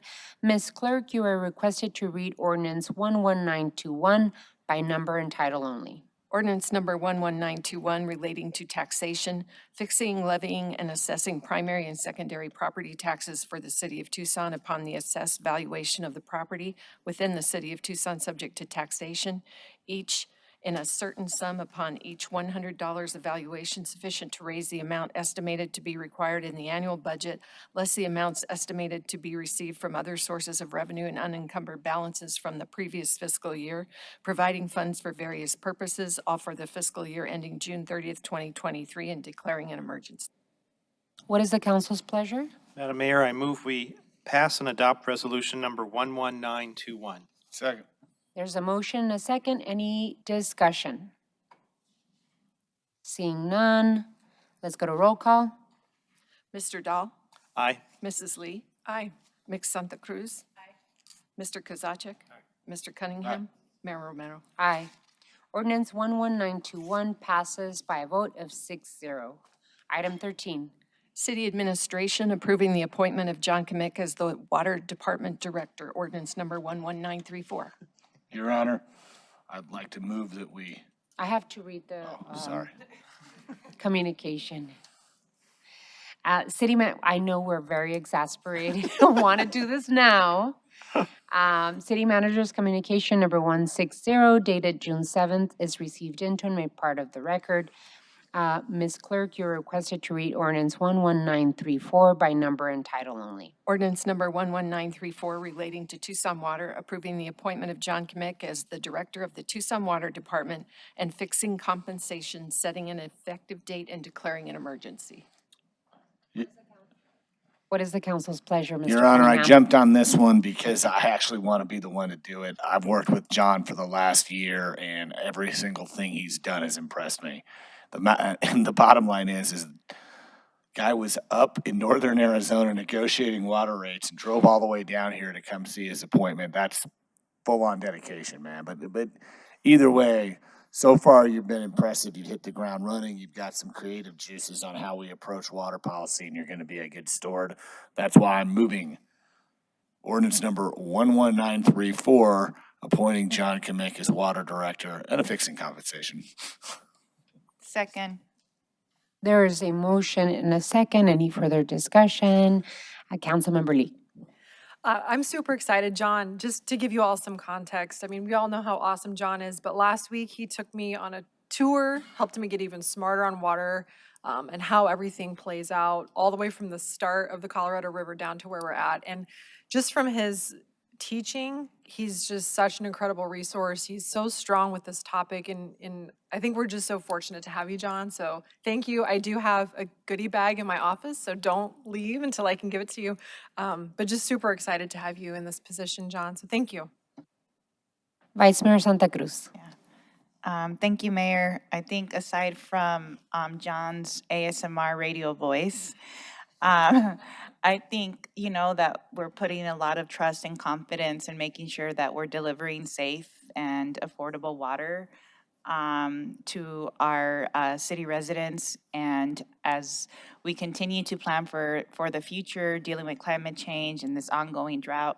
And so I'm just really thankful, for having the opportunity to work with you, John. You've had to make difficult decisions, and you always demonstrate so much patience and like a deep wealth of knowledge with our community, all of our staffs. And so I am, really happy to have you in this role and have complete confidence in you. So thank you for taking this responsibility on, and look forward to continuing to work with you. Any others? Welcome. Quality guy. We trust your judgment and appreciate you having you in the saddle. Likewise, I'd like to attach myself to every comment made right now. Honest, hardworking, long history in our department, and really ready and prepared to take us to the next level of conservation as a department, but also to protect the residents of the city of Tucson and Tucson Water customers for the tough years ahead. You have that knowledge and the dedication, and you understand the vision of mayor and council to make it happen. So welcome, very happy that we are choosing a truly exceptional guy that knows our department and knows our community. So welcome and congratulations. I think it's going to work out, John. With that, I'd like to go to roll call. Mr. Cunningham? Congratulations. Aye. Ms. Santa Cruz? Aye. Mr. Dahl? Congratulations. Aye. Mrs. Lee? Aye. Mr. Kozaczek? Aye. Mayor Romero? Aye. Ordinance 11934 passes by a vote of 6-0. Welcome Mayor- aboard. Mayor, Mr. Ortega. just wanted to point out to John that the last two appointments, we had virtual backgrounds, and we were going to ask you to indulge us, but we decided that it's late, so we're going to let it go this time. But in the future, we may do some virtual background for Mr. Kamick. But we do want to welcome him to the team. John, we're really excited to have you part of the team. Congratulations. Thank you, Mr. Ortega. What I'll do now is that we are going to hear item 15 before we hear item 14. Item 14 is the adoption of the budget, but we do have TPOA present with an item that could possibly change the outcome of item 14. So I wanted to give the respect and time to hear item 15. So let me read the item, and then if you want to jump in, Ms. Clerk. So item 15, City Manager's Communication number 165 dated June 7th is received into and made part of the record. Before we move with the council's pleasure, I'm going to ask for a little bit of help from City Attorney Mike Rankin. We haven't done this in almost 20 years, so please walk us through this, Mr. Rankin. Thank you, Mayor, members of the council, and thank you for switching the order of the items here. We have two compensation plan items on the agenda tonight. Of course, item 14 is the adoption of the annual compensation plan for fiscal 2022-2023. But we also, of course, have the one unresolved wage dispute, the TPOA wage dispute. So it seems to make sense to hear that and discuss it first. Your adoption of the compensation plan under item 14 is not dependent on you resolving the pending wage dispute. There is a charter process to handle the wage dispute, but it does make sense for you to at least hear it and discuss it before you vote on the adoption of the compensation plan. With respect to the annual compensation plan, as I mentioned, it's just the one unresolved dispute at this point. The TPOA dispute, which was attached to the Mayor and Council communication for your review. If TPOA chooses to maintain its dispute as well as its request for the wage arbitration process, then the charter lays out the process for handling that dispute and the arbitration. And specifically what the charter provides is that the labor organization, in this instance TPOA, appoints one representative to a three-member arbitration committee. The mayor appoints one of the council members as the second member of that committee. And then a third and final member of the committee is appointed either by mutual agreement of those two representatives, or if there is no agreement between them, then from a list that is provided from the National Mediation and Conciliation Service. And you get a list of 5 arbitrators, and there's a process to winnow it down to one. That person serves as the third and final member of the arbitration committee. The committee then schedules an arbitration process to hear from both sides and come to a recommendation relating to the merits of the dispute that has been offered by the employee organization. Ultimately, the committee makes a recommendation to the mayor and council in writing.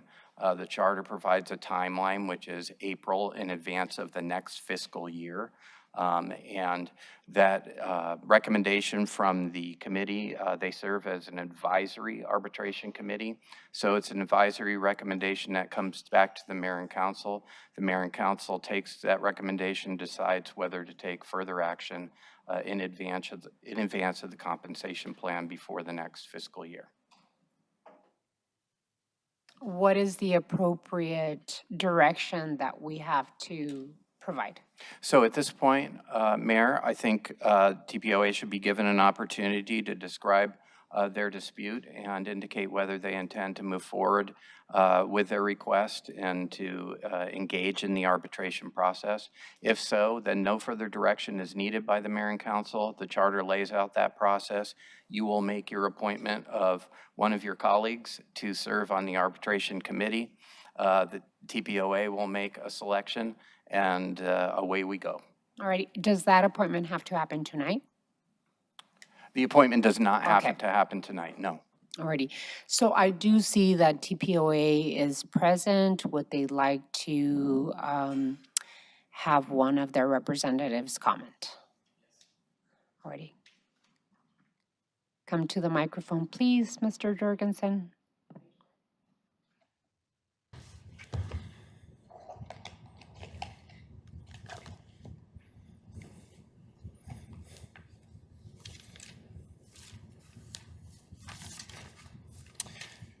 So, good evening, Madam Mayor, Vice Mayor Santa Cruz, the rest of the council members.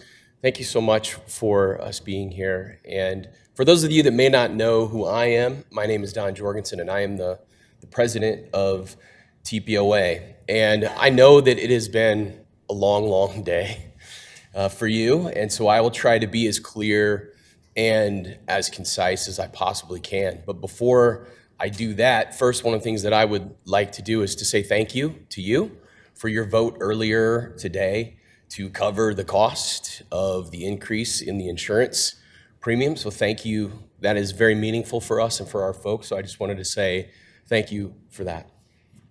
As it relates to our desire is for the arbitration, there really is a couple points that I would like to make. The first is that what we would have hoped for throughout this process is to be a part of a collaborative conversation that had a sustainable plan that was compensation. Unfortunately, we have a well-defined historic process in the city, and that process didn't work this time.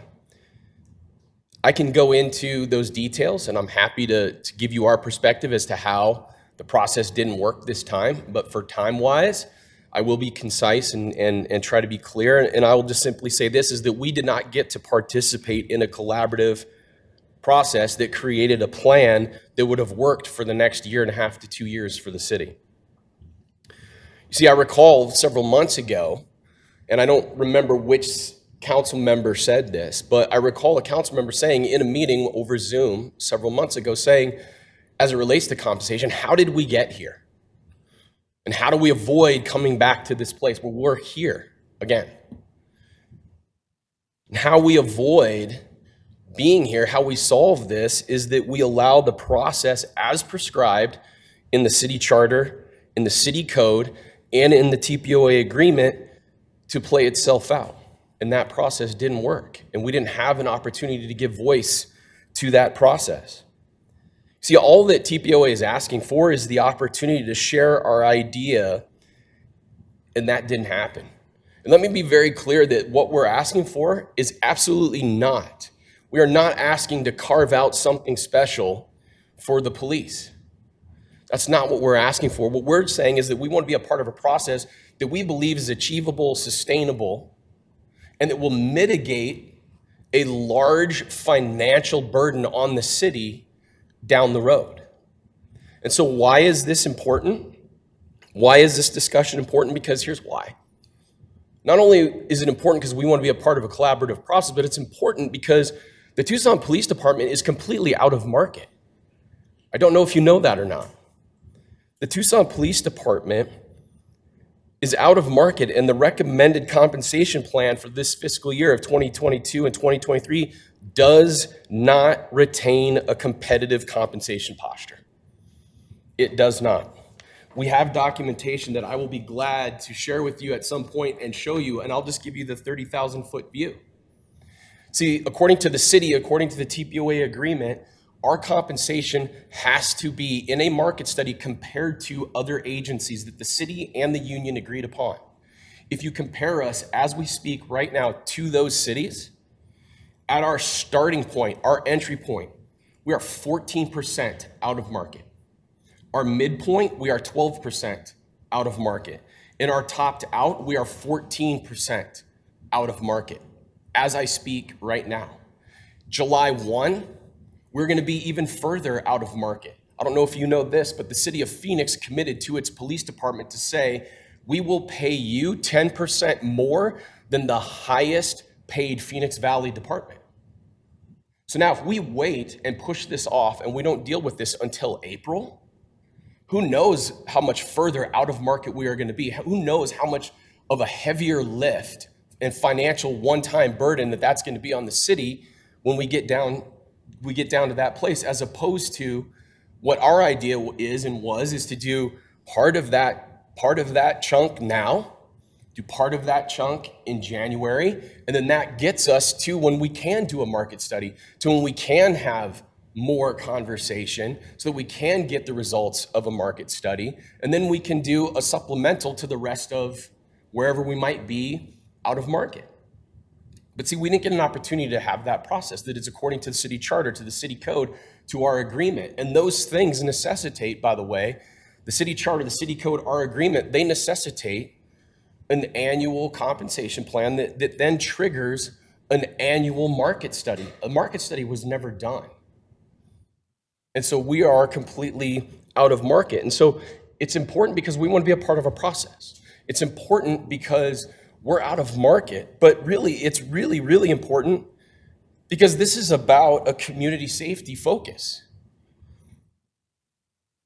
See, we continue to be one of the busiest agencies in the entire state.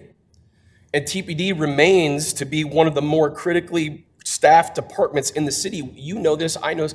We're in a season of increase in violent crime. We're in a season of increased pedestrian, bicycle, and vehicle traffic fatalities. And so we can't continue to pay significantly less, but require more of a workload and expect staffing levels to stay at those necessary levels or even mitigate attrition.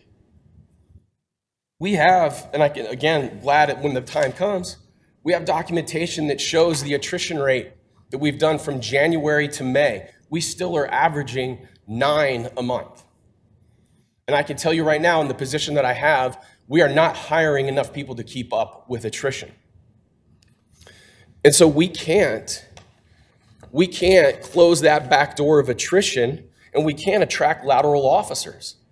Because I'll tell you this, lateral officers, they're savvy. They understand their worth in the marketplace. They understand and know who's paying more, and so they're taking their tenure and their experience to other agencies. And I also know that we know that one of Chief Kazmar's goals is to stabilize that attrition. And we are absolutely in support of that goal, and we believe that our idea does that. We believe that it does help in accomplishing that goal. And so really, just in closing, all that we're asking for is that we recognize and we understand that these conversations are not easy. These topics are not easy discussions to have. And all that we really want to do, as I mentioned earlier, is to share our ideas that we believe are achievable, that are sustainable, and most importantly, are not going to put off the inevitability in April, where the financial lift and burden to the city is far greater than if we take care of it steps at a time. And so, yes, we do look forward to being a part of this process. We do look forward to having these collaborative discussions. So thank you. I appreciate your time. I'm certainly open to any questions, but obviously we can continue the conversation other times and be happy to answer questions. Thank you, Mr. Jorgensen. Any questions from our colleagues? Councilmember Kosacek. I have a question for the city attorney. If this goes on to arbitration, is the question in front of the arbitrator whether or not we follow the correct process or whether or not TPOA is at market rate? Actually, neither. The question will simply be whether the wage schedules as included in the recommended compensation plan remain competitive. So it's kind of, are they at market rate? Okay. Any other questions or comments? Don't see any. Alrighty, so what is the council's pleasure at this point? Honorable Mayor, so there's no direction required at this point, but you've been able to hear the nature of the dispute and the description of the wage arbitration process going forward. And so now I think it's an appropriate time to move on to item 14, item 14, to consider the adoption of the annual compensation plan. I believe that there's a city manager's recommendation, item 15, which is basically the process that you outlined for us, Mr. Rankin. So I believe the council at this point has to move the city manager's recommendation, and that will help the process move to the next step. So may I have a motion to proceed with the city manager's recommendation? So moved. There is a motion to proceed. Second. There is a second. Any further discussion? Councilmember Cunningham? None? No, we're triggering the arbitration process. Yes, where the motion to proceed is basically the will trigger the next step of the process. Okay. So there's a motion and a second. If there's no continued discussion, all those in favor of the motion, please indicate by saying aye. Aye. Aye. Any opposed?